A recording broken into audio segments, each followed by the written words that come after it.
मी 15 का लगे itu mau minta lah itu mau minta lah like dan thank you which minta RJ thank you itu mau minta welcome welcome ma'am कुछ था रुको क्या minute तरा तारे को 10:30 वो था के को lagi Pinky soyam lai for like dan thank you Pinky welcome welcome anu ni anu lai ne qua chari ro arche chara bini lo re qua sama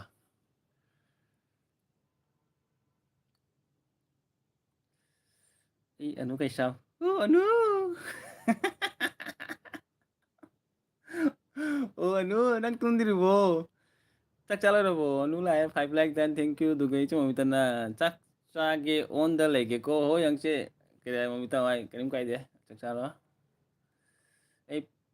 30 minute tăng thang cái cô yang punya thang rồi mà yang số hello cái này cái ai đi cái nó tôi chúng mình tôi LB tôi nó mà yang war ya nu nó cái à chế mình cha LB tàu đi nè ô tàu đi bộ tàu đó ai cái nó đi là thì mà lạc tới gì ngon tụi đi ui mà mobile cái lối tare cái anu na kare ba chakti charabo chakchadi ne anu che anu sister du anu ke sana kare ba ei tum di ne hojik ta thabak loi ba cha anu yang ngona jak thong ga je bu thuk theng na thabak je bu loi di ba thuk theng na kai du loi no cái anu na kare ba na cha nu pi di cha nu pi a chakcha da ki chakcha la kan ni ma la ni raju lai o raju hai az bye. Oh, itaw, welcome, welcome. Thank you for my live stream. Join to lagi, thank you.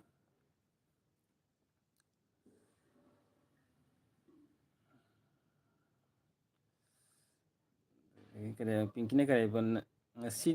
mukbang tawdrabo tawdre ngasi mukbang heng to kan ni. Hangdi ngasi di tawdre heng to ni heng sandi ni na heng to bazai. Du raju na kaya ba itaw na kaya ba hai arje ba yong ke thank you pare du kaya nu ichina kaya ba ina chak heng na chak chari ba adu gini oh acha acha duga iche nu na kaya ba che momi chak charabu duga anu na kaya ba kurang bom haira hai duga gi anu na kaya ba nang su LB tha bore tha de da sum mayam na thau hai ba sum thare ni ai sumane nu te gi LB tha de sum nong phatok hai da thai do tam tam no son da LB thau ai na masu gore jam no tha wai on da hai ba du gi thai ni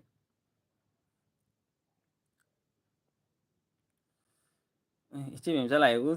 iche mem cha LB tha dong lai chu ba ai da mak ta yam nung si ba yu pa hai ta re ne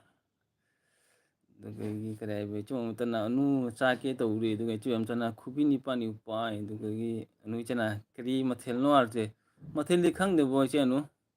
ấy chắc không được chăng được bao ấy khang được hồi cha cha bao mà tầm được khang cái mà thel nói được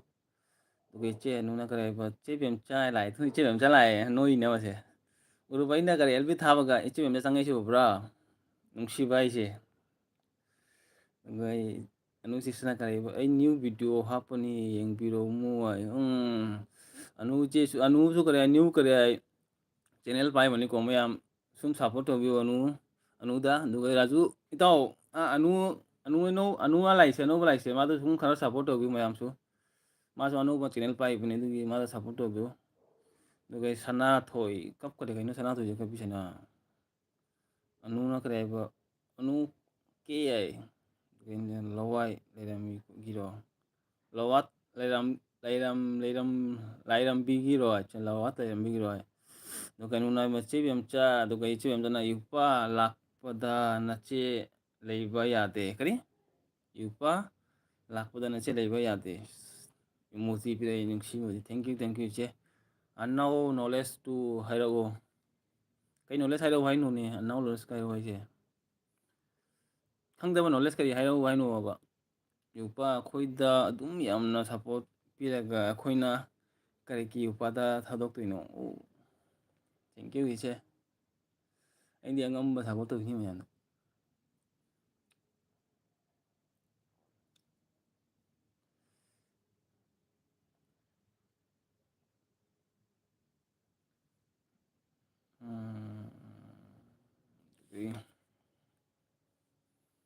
ꯇꯝ ꯂꯥꯛꯑꯗꯤ ꯈꯔ ꯀꯅꯥꯅꯣ ꯑꯅꯨ ꯀꯩꯁꯝꯅ ꯍꯥꯏꯠ ꯇꯧꯕꯔ ꯀꯅꯥꯅꯣ ꯑꯅꯨ ꯁꯤꯁꯇꯔꯅ ꯀꯔꯤꯕ ꯂꯥꯏꯔꯦꯝꯕꯤ ꯍꯔꯥꯎꯕ ꯃꯇꯦꯛ ꯑꯃ ꯌꯥꯎꯕꯅꯤ ꯑꯅꯨ ꯑꯣꯀꯦ ꯍꯥꯏ ꯑꯠꯆꯥ ꯈꯪꯗꯕ ꯅꯣꯂꯦꯖꯇꯣ ꯍꯥꯏꯔꯛꯑꯣ ꯍꯥꯏꯕ ꯀꯔꯤ ꯈꯪꯗꯦꯅꯣꯅ ꯍꯥꯏꯔꯛꯑꯣꯕ ꯍꯥꯏꯒꯦꯕ ꯑꯩꯅ ꯈꯪꯕꯗꯣ ꯈꯔ ꯍꯥꯏꯒꯦ ꯀꯔꯤꯅꯣ ꯈꯪꯗꯕꯗꯣ ꯕꯤꯀꯦꯁꯤ ꯌꯨꯇꯨꯕꯔꯣ ꯀꯩꯅꯣ ꯈꯪꯗꯕꯗꯣ ꯀꯔꯝ ꯍꯥꯏꯒꯦꯕ ꯀꯔꯤ ꯈꯪꯗꯕꯅꯣ ꯑꯩꯅ ꯈꯪꯕꯗꯣ ꯈꯔ ꯍꯥꯏꯒꯦ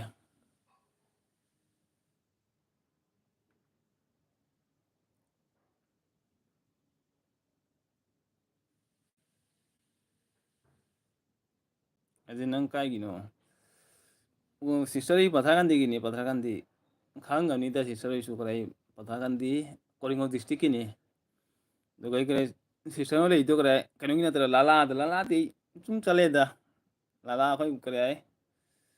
ꯀꯩꯅꯣꯅꯦ ꯀꯩꯅꯣ ꯂꯥꯂꯥꯗꯣ ꯀꯩꯅꯣ ꯀꯥꯎꯊꯣꯛꯈ꯭ꯔꯦꯅꯦ ꯕꯦꯠꯂꯥꯗꯣ ꯑꯅꯨ ꯁꯤꯁꯇꯔ ꯈꯪꯉꯝꯒꯅꯤ ꯕꯦꯠꯂꯥꯗ ꯑꯩꯈꯣꯏ ꯃꯤ ꯂꯩꯌꯦꯕ ꯑꯗꯨꯒ ꯆꯠꯂꯨꯏ ꯑꯗꯨꯒ ꯁꯨꯝ ꯆꯠꯂꯨꯏ ꯀꯨꯏꯔꯦ ꯆꯠꯇꯕ ꯆꯍꯤ 2-3 ꯐꯥꯔꯝꯃꯅꯤ ꯆꯠꯇꯕ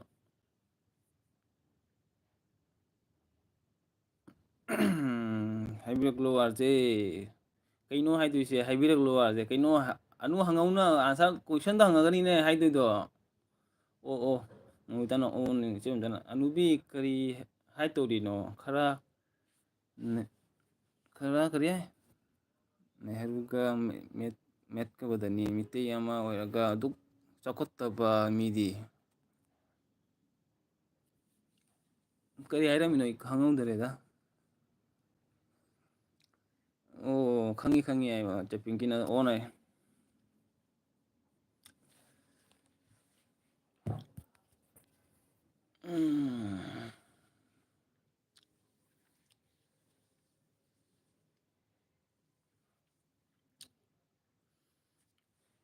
ꯑꯩꯅ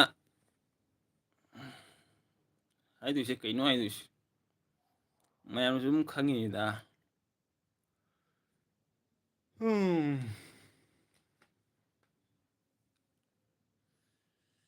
ꯆꯦꯕꯦꯝꯆꯥ ꯃꯣꯏꯗꯣ ꯀꯨꯏꯅ ꯊꯝꯕ ꯌꯥꯗꯦ ꯑꯩꯈꯣꯏ ꯑꯦꯜꯕꯤꯗ ꯑꯃꯣꯠꯄ ꯃꯤꯗꯤ ꯄꯦꯠ ꯃꯦꯠꯄ ꯑꯗꯨꯒ ꯑꯅꯨꯅꯤꯁꯤꯅ ꯚꯤꯗꯤꯑꯣ ꯁꯦꯝꯕ ꯇꯝꯕꯤꯌꯨ ꯍꯥꯏꯃꯁꯦ ꯑꯅꯨꯀꯤꯁꯦ ꯚꯤꯗꯤꯑꯣ ꯁꯦꯝꯕ ꯇꯝꯕꯤꯌꯨ ꯍꯥꯏꯔꯝꯃꯤꯅꯤ ꯑꯅꯨꯗ ꯀꯩꯅꯣ ꯏꯪꯕꯅ ꯂꯣꯏꯔꯦꯍꯦꯕꯣ ꯑꯩ ꯃꯈꯨꯠ ꯀ ꯊꯤꯛ ꯇꯤꯡꯉꯤꯍꯦ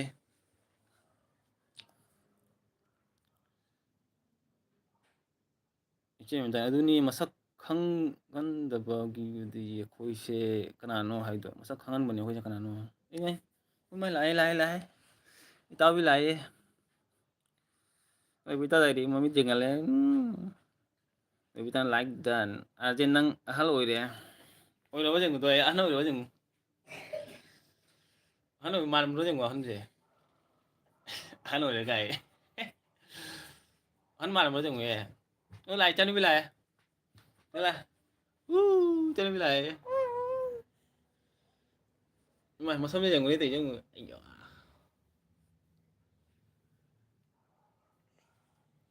ꯌꯦꯡꯉꯦ ꯃꯁꯝ ꯁꯤꯡꯉꯦ ꯂꯣꯛ ꯊꯨꯡꯉꯦ ꯃꯥ ꯍꯟꯗꯛ ꯂꯣꯛ ꯊꯨꯡꯉꯦ ꯑꯗꯨꯒꯤ ꯅꯨꯡꯉꯥꯏꯇꯦ ꯃꯅꯥꯇꯣꯟꯁꯦ ꯃꯥꯒꯤ ꯍꯥꯏ ꯇꯧꯔꯁꯦ ꯅꯦꯅꯦꯗ ꯍꯥꯏ ꯇꯧꯔꯣ ꯍꯥꯏ ꯇꯧꯔꯣ ꯍꯥꯏ ꯇꯧꯔꯣ ꯍꯥꯏ ꯍꯥꯏ ꯍꯥꯏ ꯇꯧꯔꯣ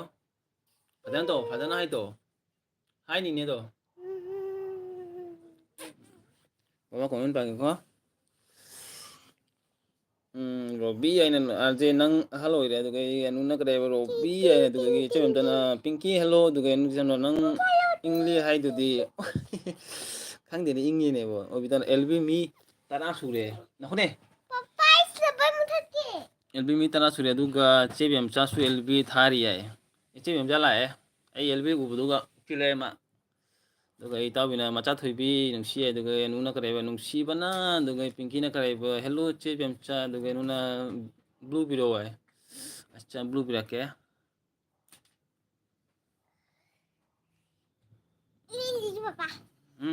ꯍꯣ ꯌꯦꯡꯒꯦ ꯀꯣꯃꯤꯟ ꯎꯗꯔꯦ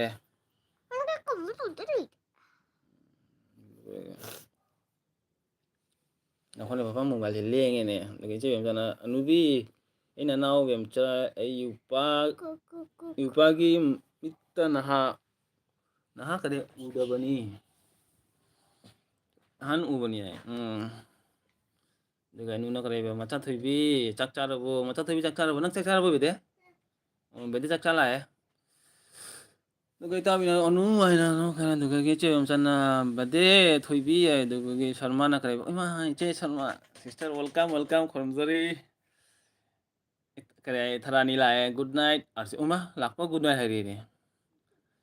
ꯑꯅꯨꯅ ꯀꯔꯤꯕ ꯔꯣꯕꯤꯇꯥ ꯖꯤꯡꯒꯥ ꯂꯥꯂꯥ ꯖꯤꯡꯒꯥ ꯂꯥꯂꯥ ꯖꯤꯡꯒꯥ ꯂꯥꯂꯥ ꯏꯆꯦꯕꯦꯝꯆꯥꯅ ꯀꯔꯤ ꯍꯥꯏꯕ ꯁ꯭ꯃꯣꯜ ꯅꯪ ꯑꯩ ꯁꯤꯒ ꯂꯩꯔꯤꯁꯦ ꯎꯗ꯭ꯔꯣ ꯁꯔꯃ ꯍꯥꯏꯅ ꯀꯧꯔꯝꯃꯦ ꯔꯣꯕꯤꯇꯥ ꯁꯔꯃ ꯍꯥꯏꯅ ꯀꯧꯔꯦ ꯑꯗꯨꯗꯒꯤ ꯁꯔꯃ ꯏꯕꯦꯟ ꯊꯔꯥꯅꯤꯅ ꯀꯔꯤꯕ ꯇꯣꯕꯣ ꯇꯨꯝꯗ꯭ꯔꯤꯕꯣ ꯍꯥꯏ ꯇꯣꯕꯣ ꯇꯨꯝꯗ꯭ꯔꯤ ꯒꯦꯝ ꯑꯣꯚꯔ ꯑꯣꯏꯔꯦ ꯃꯥ ꯏꯆꯦꯕꯦꯝꯆꯥ ꯒꯦꯝ ꯑꯣꯚꯔ ꯁꯔꯃ ꯇꯨꯝꯗ꯭ꯔꯤꯅꯦ ꯅꯪꯗꯤ ꯍꯥꯏ ꯑꯗꯨꯒ ꯅꯨꯅ ꯀꯔꯤꯕ ꯁꯔꯃ ꯍꯥꯏꯀꯣ ꯍꯥꯏ ꯑꯗꯨꯒ ꯊꯔꯥꯅꯤꯅ ꯀꯔꯤꯕ ꯆꯥꯛ ꯆꯥꯔꯕꯣ ꯆꯥꯗ꯭ꯔꯤ ꯏꯆꯦ ꯊꯔꯥꯅꯤ ꯊꯔꯥꯅꯤꯍꯣꯏꯗꯤ ꯀꯩ ꯏꯟꯖꯥꯡꯅꯣ ꯑꯩ ꯆꯥꯛ ꯆꯥꯗ꯭ꯔꯤ ꯑꯩ ꯉꯥꯛꯇꯪ ꯂꯩꯔ ꯆꯥꯅꯤ ꯉꯜꯂꯤ ꯑꯗꯨꯒꯤ ꯆꯥꯗ꯭ꯔꯤꯕ ꯄꯨꯡ 10 ꯃꯈꯥꯏꯗꯨꯒ ꯆꯥꯔꯅꯤ ꯌꯥꯝ ꯀꯨꯏ ꯊꯥꯔꯣꯏꯗ ꯄꯨꯡ 10 ꯃꯈꯥꯏꯕꯨ ꯊꯥꯔꯒꯦ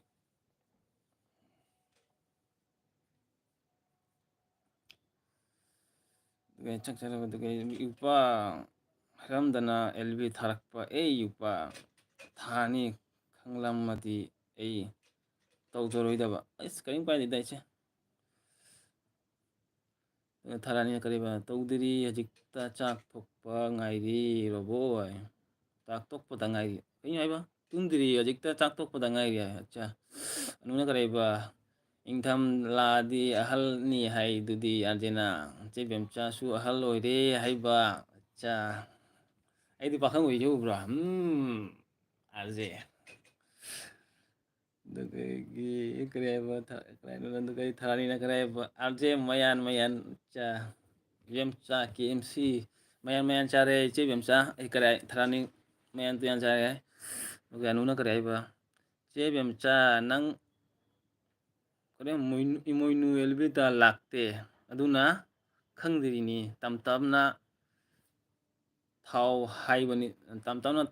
ꯇꯧ ꯍꯥꯏꯕꯅꯤ ꯑꯥꯔꯖꯦꯗ ꯑꯠꯆꯥ ꯁꯥꯃꯨꯃ ꯂꯥꯛꯑꯦ ꯄꯥꯈꯪꯗ ꯑꯥꯔꯖꯦ ꯄꯥꯛꯅꯝꯗ ꯑꯥꯔꯖꯦ ꯀꯩꯅꯣ ꯄꯥꯛꯅꯝ ꯍꯥꯏꯁꯤꯗꯤ ꯁꯥꯃꯨꯃ ꯋꯦꯜꯀꯝ ꯑꯅꯨꯅ ꯀꯔꯤ ꯍꯥꯏꯕ ꯁꯣꯔꯃꯥꯔ ꯃꯃꯤꯡꯁꯦ ꯁꯣꯔꯃꯥꯔꯥ ꯁꯔꯃꯥꯔꯥ ꯈꯪꯗꯔꯦꯅꯦ ꯑꯗꯨꯗꯒꯤ ꯏꯆꯦꯕꯦꯝꯆꯥꯅ ꯑꯩ ꯍꯅꯨꯔꯦ ꯍꯥꯏ 11 ꯂꯥꯏꯛ ꯊꯦꯡꯀ꯭ꯌꯨ ꯑꯗꯨꯒ ꯊꯔꯥꯅꯤ ꯏꯪꯕ꯭ꯔꯣ ꯍꯥꯏ ꯑꯦ ꯊꯔꯥꯅꯤ ꯏꯪꯕ꯭ꯔꯣꯒ ꯑꯃꯁꯦ ꯊꯔꯥꯅꯤꯒ ꯍꯥꯏꯖꯜꯂꯦ ꯊꯣꯝꯖꯜꯂꯨꯔꯣ ꯃꯥꯔꯇꯨꯜꯁꯤꯅ ꯊꯔꯥꯅꯤꯒ ꯀꯧꯔꯅ ꯗꯥ ꯑꯥꯔꯖꯦ ꯇꯝ ꯅꯥꯏ ꯑꯅꯨꯅ ꯀꯔꯤ ꯍꯥꯏꯕ ꯑꯦꯜꯕꯤ ꯊꯥꯅꯕ ꯅꯣꯏ ꯐꯨꯅꯕꯨ ꯀꯣꯏ ꯅꯣꯏ ꯑꯦꯜꯕꯤ ꯇꯣꯛꯂꯗꯤ ꯑꯩꯈꯣꯏ ꯀꯃꯥꯏꯅ ꯇꯧꯅꯤ ꯑꯦꯟꯖꯦꯜ ꯐꯦꯛ ꯂꯥꯛꯑꯦ ꯍꯥꯏ ꯑꯦꯟꯖꯦꯜ ꯐꯦꯛ ꯋꯦꯜꯀꯝ ꯑꯦꯟꯖꯦꯜ ꯂꯥꯛꯑꯦ ꯑꯦꯟꯖꯦꯜꯅ ꯂꯥꯏꯛ ꯗꯟ ꯊꯦꯡꯀ꯭ꯌꯨ ꯔꯣꯕꯤꯇꯥꯅ ꯍꯣꯏꯕ ꯀꯔꯤ ꯍꯤꯟꯖꯥꯡ ꯆꯥꯒꯦ ꯀꯔꯤ ꯍꯨꯏꯊꯤꯕ ꯀꯔꯤ ꯍꯤꯟꯖꯥꯡ ꯆꯥꯒꯦ ꯀꯅꯥꯅꯣ ꯍꯨꯏꯊꯤꯕ ꯍꯥꯏꯁꯦ ꯏꯆꯦꯕꯦꯝꯆꯥꯅ ꯀꯔꯤ ꯃꯣꯃꯤꯒꯤ ꯑꯦꯜꯕꯤ ꯌꯨꯄꯥꯅ ꯍꯥꯏꯔꯝꯗꯥꯏꯗ ꯍꯥꯏꯔꯝꯕꯅꯤ ꯑꯩꯅ ꯊꯥꯒꯤꯗꯨꯒ ꯏꯇꯥꯎꯕꯤꯅ ꯀꯔꯤ ꯍꯦꯡ ꯊꯥꯔꯣ ꯍꯥꯏ ꯍꯌꯦꯡ ꯄꯨꯡ 8 ꯊꯥꯔꯣ ꯍꯌꯦꯡ ꯄꯨꯡ 8 ꯊꯥꯔꯁꯨ ꯀꯩꯅ ꯊꯥꯔꯒꯦ ꯁꯨꯝ ꯊꯕꯛ ꯆꯠꯇꯧꯕꯅꯤꯅ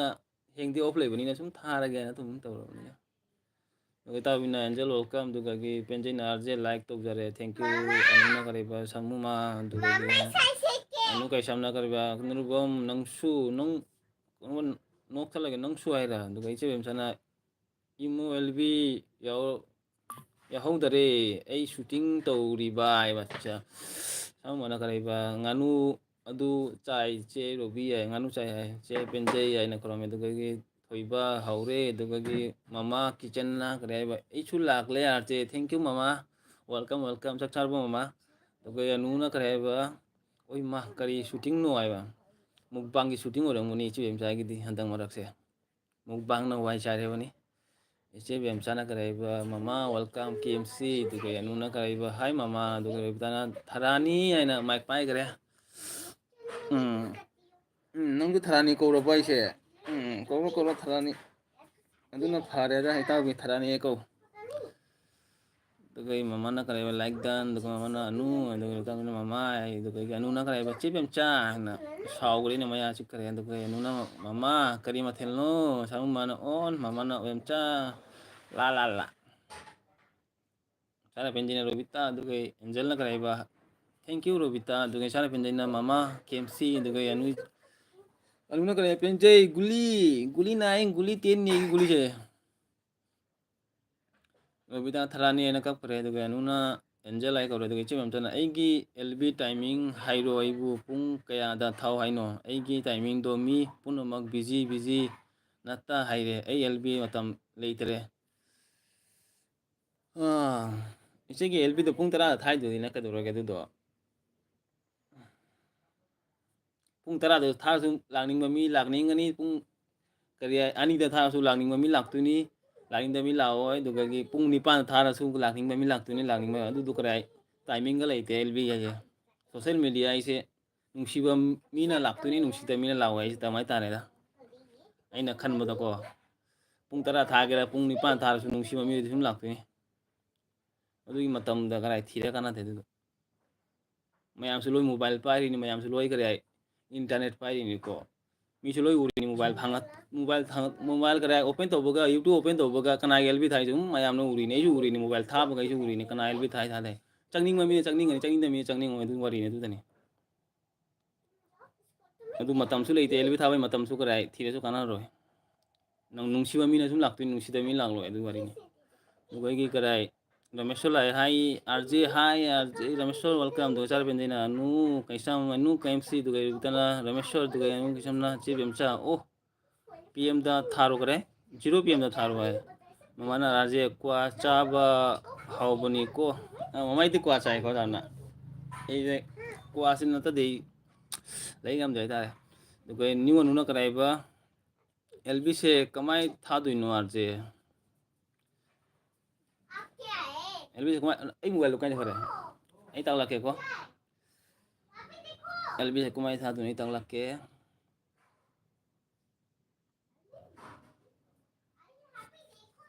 कुमाई था दुके नु कैसन ओ हिंचा बी हाय दु रबितना से बेमचा आइगी जॉइनिंग तौसे आइगा जॉइन तौसे चार बेंजे आरजे संडे तौनी हायबदुगी हजिक तौसलबो अइना काय मतम हायबो संडे तौनी अइना हायबो संडे तौनी अइना रबिताना हायनी संडे तौनी अइना दुगे ममाना करेबो कैसाम चाक चारबो दुगे अनिमा लाकले लाकलो अनिमा वेलकम अनिमा चाक चारबो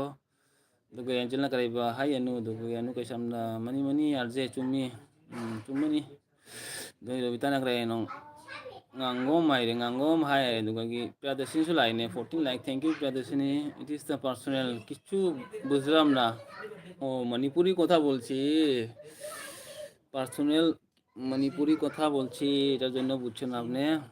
আপনি আপনি কি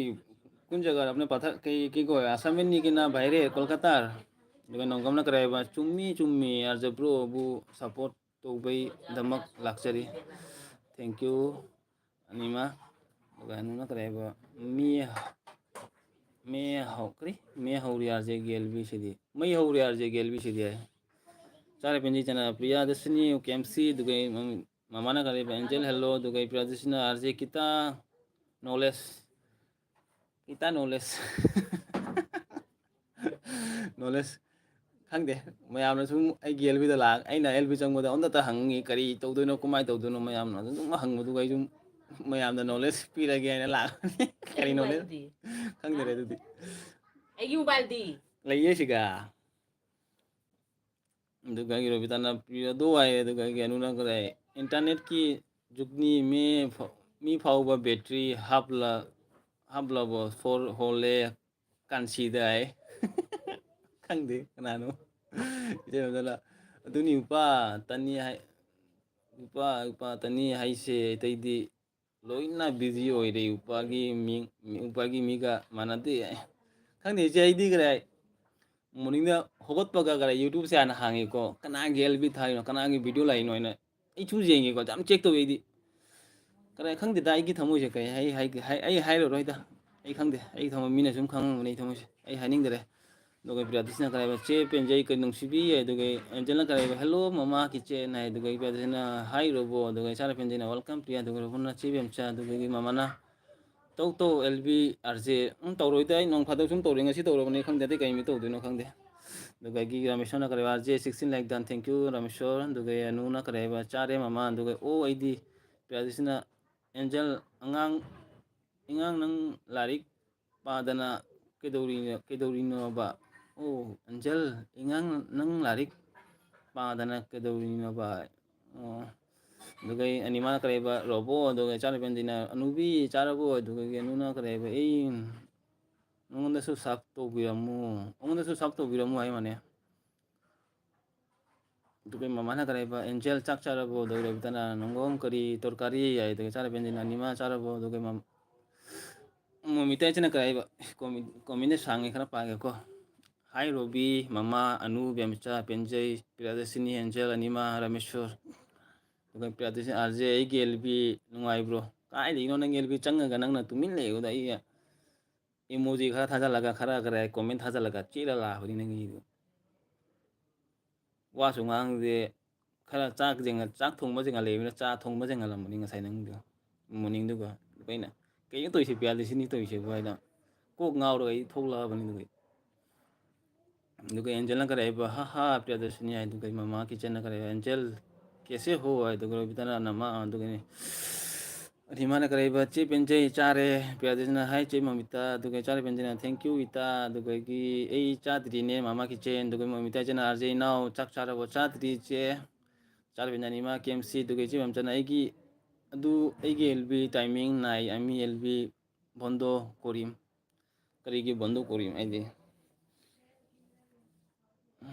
tàu đây chứ số mà tầm lối tàu mà tầm nó tàu này ấy thì cái không được có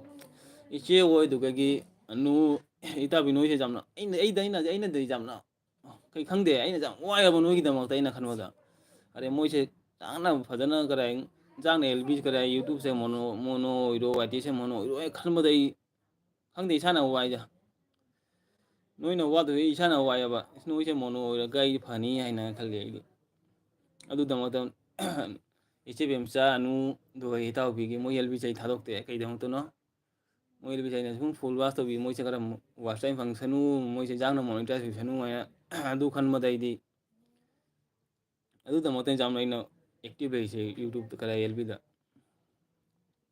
ꯑꯗꯨ ꯃꯃꯥꯅ ꯀꯔꯤꯕ ꯃꯃꯤꯇꯥ ꯊꯕꯛ ꯂꯣꯏꯔꯕꯣ ꯑꯗꯨꯒ ꯑꯦꯟꯖꯦꯜꯅ ꯍꯥꯏ ꯃꯃꯤꯇꯥ ꯑꯗꯨꯒ ꯑꯅꯨꯅ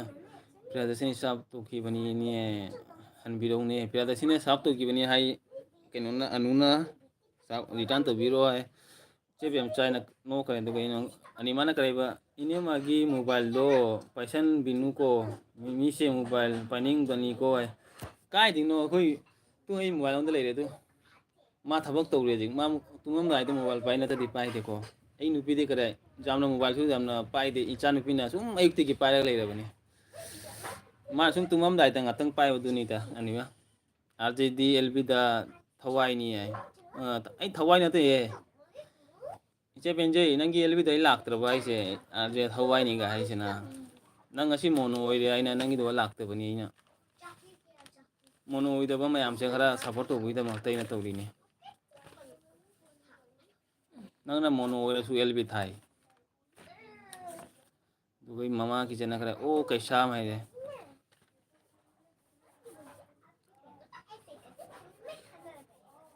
isi payu saya isi payu sebutnya Kay paidege. isi payu saya Nang elbita ore kay tawi bang kam wasak kay do di elbita ore na. mah ini bila dua wasa kare kaya itu jung nih Nang na amuk ta hay dai ne jum sa matam da. Am kay tawi ba. eh Na mai do kay da brai bu.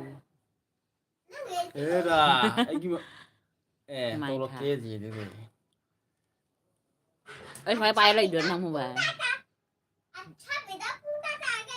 Ada Gede dia tuh. video thawai ni Ayun, thawai ni jawa juga ni gi tayo. kare o kai sha mai re mama na Mama. Ma. Bede nang ay na pijalak to di. anu kare ni anu da kare LB thai de kumai thai no mayam da sum haira ke ko kara igi khang mo da mayam da sum kare igi mobile se ga haira ke Nang na mai do udare. ure na ko ne ji kai no ne Mam na lai he. ai ji kare steam to bu ja te se steam to de phada na to bu ja ba ude ma ne bo to ise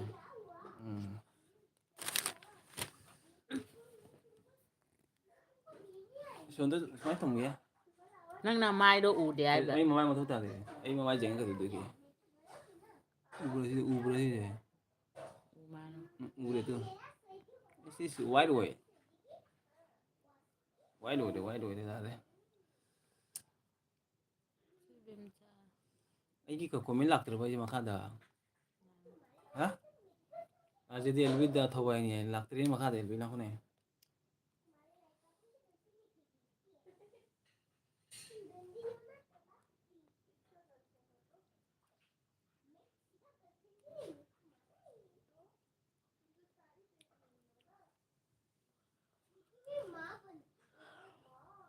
ma kha da elbi me am ni re me ne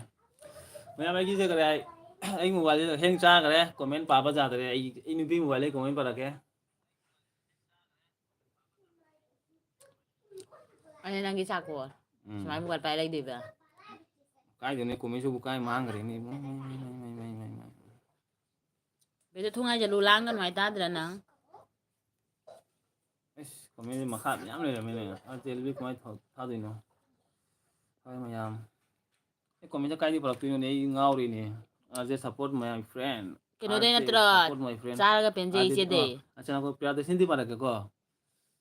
आज support my friend like किरे तो कोई चंग हम तना का मामा आई चक थोकले कौन दी Feng दी है तो कोई ताऊ बिना ओन तो कोई प्यार दे सिना ओके अनु दुगैगी रमेशना करेबा अनु कैसाम करी मथेल चारबो दुगैगी अंजलना ओन निको आई दुगै थैंक यू अनुना एंजल साब तोखरबनी हनबिरमु आई दुगैगी ममा किचना करेबा ऐसु थबक लोइद्री चाबदी लोरे आरजेगी एलबी उबदा चेन लाकली नि ने ममिताय अच्छा थैंक यू इसे Ay ware he. रे ममा आई दमता एलबी दमता लाखै दमता थैंक यू मैं पाइ थमु ने Ay khudang choy.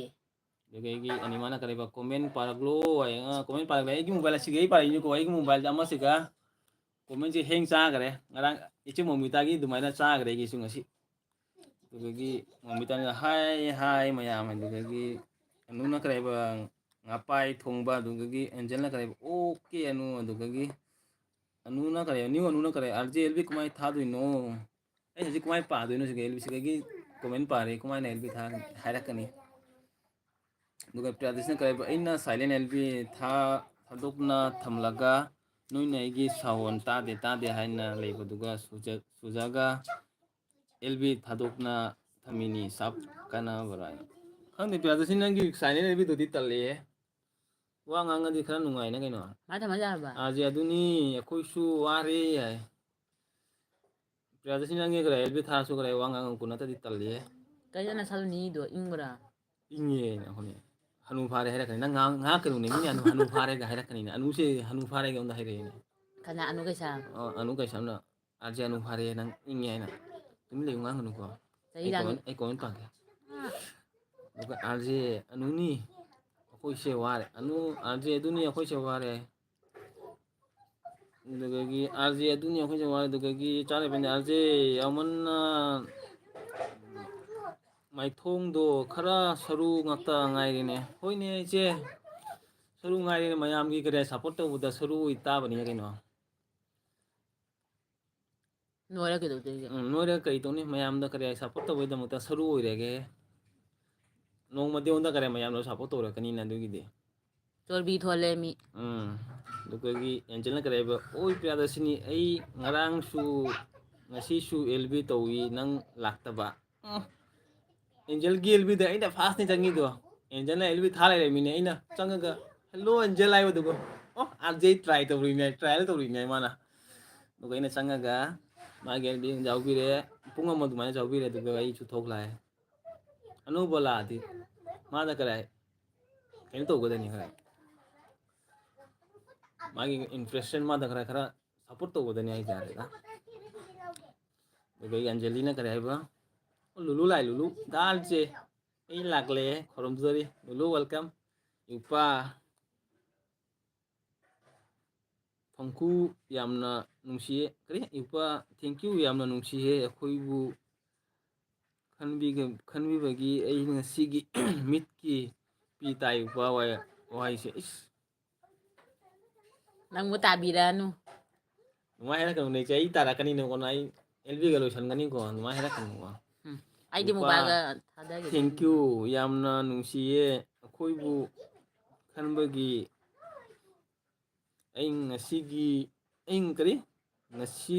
ꯉꯁꯤꯗꯤ ꯃꯤꯠꯀꯤ ꯄꯤ ꯇꯥꯏ ꯌꯨꯄꯥ ꯋꯥꯍꯩꯁꯦ ꯑꯩ ꯑꯗꯨꯃꯥꯏꯅ ꯍꯥꯏꯔꯛꯀꯅꯨꯀꯣ ꯑꯩ ꯇꯜꯂꯦ ꯑꯗꯨꯒ ꯑꯦꯟꯖꯦꯜꯅ ꯀꯔꯤ ꯍꯥꯏꯕ ꯑꯥꯔꯖꯦ ꯅꯪ ꯃꯈꯣꯟ ꯐꯖꯗꯦ ꯀ ꯍꯥꯏꯁꯦ ꯁꯨꯛ ꯐꯖꯔꯤꯁꯦ ꯍꯥꯏ ꯁꯟ ꯀꯩꯅꯣ ꯃꯥꯜꯂꯦ ꯊꯦꯡꯀ꯭ꯌꯨ ꯁꯟ ꯊꯧꯔꯤ ꯊꯥꯗ ꯆꯦꯟꯉꯦ ꯅꯪ ꯅꯈꯣꯟꯗꯣ ꯑꯩ ꯃꯁꯛ ꯐꯖꯩ ꯍꯥꯏꯕꯒꯤꯗꯃꯛꯇ ꯑꯦꯟꯖꯦꯜ ꯊꯦꯡꯀ꯭ꯌꯨ ꯑꯩꯗꯤ ꯉꯔꯥꯡ ꯑꯦꯟꯖꯦꯜ ꯍꯥꯏꯕꯅꯦ ꯑꯩꯒꯤ ꯃꯁꯛ ꯐꯖꯕ꯭ꯔꯥ ꯍꯥꯏꯅ ꯑꯩꯗꯤ ꯑꯦꯟꯖꯦꯜꯂ ꯍꯥꯏꯕꯗꯨꯒ ꯑꯦꯟꯖꯦꯜꯅ ꯑꯩ ꯀꯔꯦ ꯅꯪ ꯑꯦꯜꯕꯤ ꯊꯋꯥꯏ ꯑꯗꯨꯒ ꯍꯥꯏꯒꯦ ꯉꯁꯤ ꯍꯥꯏꯔꯦ ꯆꯨꯝꯃꯤꯌꯥꯁꯦꯁꯨ ꯃꯣꯅꯣ ꯑꯣꯏꯔꯦ ꯑꯣ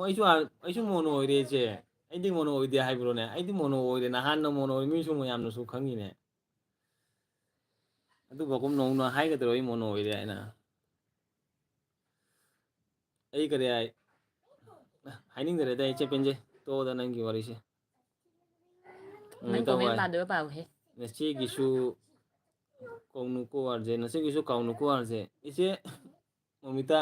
ꯑꯩꯅ ꯀꯩ ꯅꯨꯃꯤꯠꯇ ꯀꯥꯎꯔꯒꯦ ꯀꯔꯤ ꯅꯨꯃꯤꯠꯇ ꯀꯅꯥꯒꯤ ꯀꯔꯤ ꯍꯥꯏ ꯚꯤꯗꯤꯑꯣ ꯌꯦꯡꯗꯕ ꯌꯥꯎꯒꯦ ꯏꯆꯦ ꯃꯣꯃꯤꯇꯥꯒꯤ ꯑꯦꯜꯕꯤ ꯂꯥꯛꯄ ꯄꯨꯡ 10ꯗꯁꯨ ꯂꯥꯛꯏꯁꯨ ꯑꯩ ꯌꯥꯎꯏ ꯄꯨꯡ 9ꯗ ꯂꯥꯛꯑꯁꯨ ꯑꯩ ꯌꯥꯎꯏ ꯑꯩ ꯀꯅꯥꯝꯇ ꯀꯥꯎꯗꯦꯀꯣ ꯑꯩꯅ ꯑꯉꯝꯕ ꯕꯦꯗꯦ ꯅꯪ ꯀꯔꯤ ꯍꯥꯏꯅꯤ ꯂꯥꯡꯒꯅꯨ ꯑꯌꯨꯛꯇꯒꯤ ꯁꯨꯝ ꯅꯨꯡꯗꯥꯡꯕꯨ ꯑꯣꯏꯗꯤ ꯑꯦꯜꯕꯤ ꯍꯥꯏ ꯂꯩꯔꯦ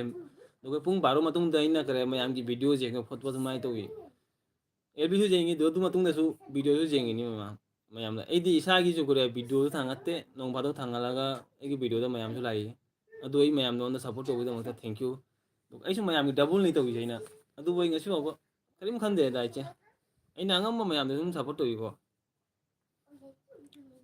ꯑꯝꯇ ꯄꯥꯏꯔꯝꯃꯨꯁꯦ ꯑꯩ ꯀꯥꯡ ꯍꯤꯗꯥꯛ ꯆꯪꯉꯛꯀꯦ ꯃꯈꯨꯠꯀ ꯏꯪꯉꯦꯍꯦ ꯅꯪꯕꯨ ꯕꯔꯞ ꯑꯣꯜꯂꯦ ꯑꯗꯒꯤ ꯑꯟꯖꯂꯤꯅ ꯀꯔꯤ ꯍꯥꯏꯕ ꯗꯥꯁꯦ ꯑꯩꯗꯤ ꯃꯣꯅꯣ ꯑꯣꯏꯗ꯭ꯔꯤ ꯃꯇꯝꯁꯨ ꯂꯩꯇꯔꯦ ꯑꯟꯖꯂꯤꯅ ꯑꯩ ꯃꯇꯝꯗꯣ ꯌꯥꯝ ꯊꯦꯡꯉꯦ ꯅꯪꯅ ꯃꯇꯝꯗꯣ ꯃꯌꯥꯝ ꯃꯥꯡꯈ꯭ꯔꯦ ꯅꯪꯒꯤ ꯃꯇꯝꯗꯣ ꯅꯪꯒꯤ ꯍꯧꯖꯤꯛ ꯚꯤꯗꯤꯑꯣꯗꯣ ꯌꯥꯝ ꯐꯖꯔꯤꯅꯤ ꯅꯪꯒꯤ ꯚꯤꯗꯤꯑꯣꯁꯤꯡꯗꯣ ꯚ꯭ꯌꯨ ꯌꯥꯝ ꯂꯥꯛꯏ ꯅꯪꯒꯤ ꯚꯤꯗꯤꯑꯣꯗꯣ ꯍꯧꯖꯤꯛ ꯌꯥꯝ ꯐꯖꯔꯤ ꯅꯨꯡꯇꯤꯒꯤ ꯚꯤꯗꯤꯑꯣ ꯑꯗꯨꯝ ꯊꯥꯡꯒꯠꯂꯨ ꯑꯟꯖꯂꯤ ꯀꯔꯥꯏ ꯂꯨꯂꯨ ꯅꯪꯒꯤ ꯚꯤꯗꯤꯑꯣ ꯚ꯭ꯌꯨ ꯌꯥꯝ ꯂꯥꯛꯑꯦ ꯇꯞ ꯇꯞꯅ ꯑꯗꯨꯝ ꯅꯪ ꯑꯗꯨ ꯃꯃꯥꯡꯗ ꯅꯪ ꯇꯧꯔꯝꯃꯅꯤ ꯅꯪ ꯍꯧꯖꯤꯛ ꯌꯥꯝ ꯚ꯭ꯌꯨ ꯂꯥꯛꯏꯀꯣ ꯑꯔꯨꯅꯥꯆꯜ ꯆꯠꯄꯗꯒꯤ ꯅꯪꯒꯤ ꯚ꯭ꯌꯨ ꯌꯥꯝ ꯂꯥꯛꯑꯦ ꯄ꯭ꯔꯥꯗꯦꯁꯅ ꯀꯔꯤ ꯈꯣꯡꯗ꯭ꯔꯣꯝꯕꯝ ꯍꯥꯏꯔ ꯀꯅꯦꯛ ꯇꯧꯈ꯭ꯔꯕꯅꯤ ꯍꯥꯏ ꯑꯗꯨꯗꯒꯤ ꯃꯣꯃꯤꯇꯥꯏꯖꯅ ꯑꯇꯩ ꯃꯌꯥꯝꯒꯤꯁꯨ ꯍꯥꯏ ꯑꯅꯨꯅ ꯀꯔꯤꯕ ꯑꯁꯂꯇꯥ ꯉꯥꯡꯕꯤꯅꯨ ꯋꯥꯖꯦꯗ ꯔꯥꯃꯦꯁꯣꯔꯅ ꯑꯦꯟꯖꯦꯜ ꯑꯦꯟ ꯀꯔꯤ ꯃꯊꯦꯜ ꯆꯥꯔꯒꯦ ꯑꯗꯨꯒ ꯂꯨꯂꯨ ꯍꯥꯏ ꯑꯗꯨꯒ ꯑꯟꯖꯂꯤꯅ ꯀꯔꯤ ꯍꯥꯏꯕ ꯆꯦ ꯄꯦꯟꯖꯩ ꯃꯣꯅꯣ ꯄꯥꯏꯕꯁꯦ ꯀꯌꯥꯅꯣ ꯑꯣꯏꯒꯦ 4,000ꯅ ꯄꯤꯕ꯭ꯔꯣꯅ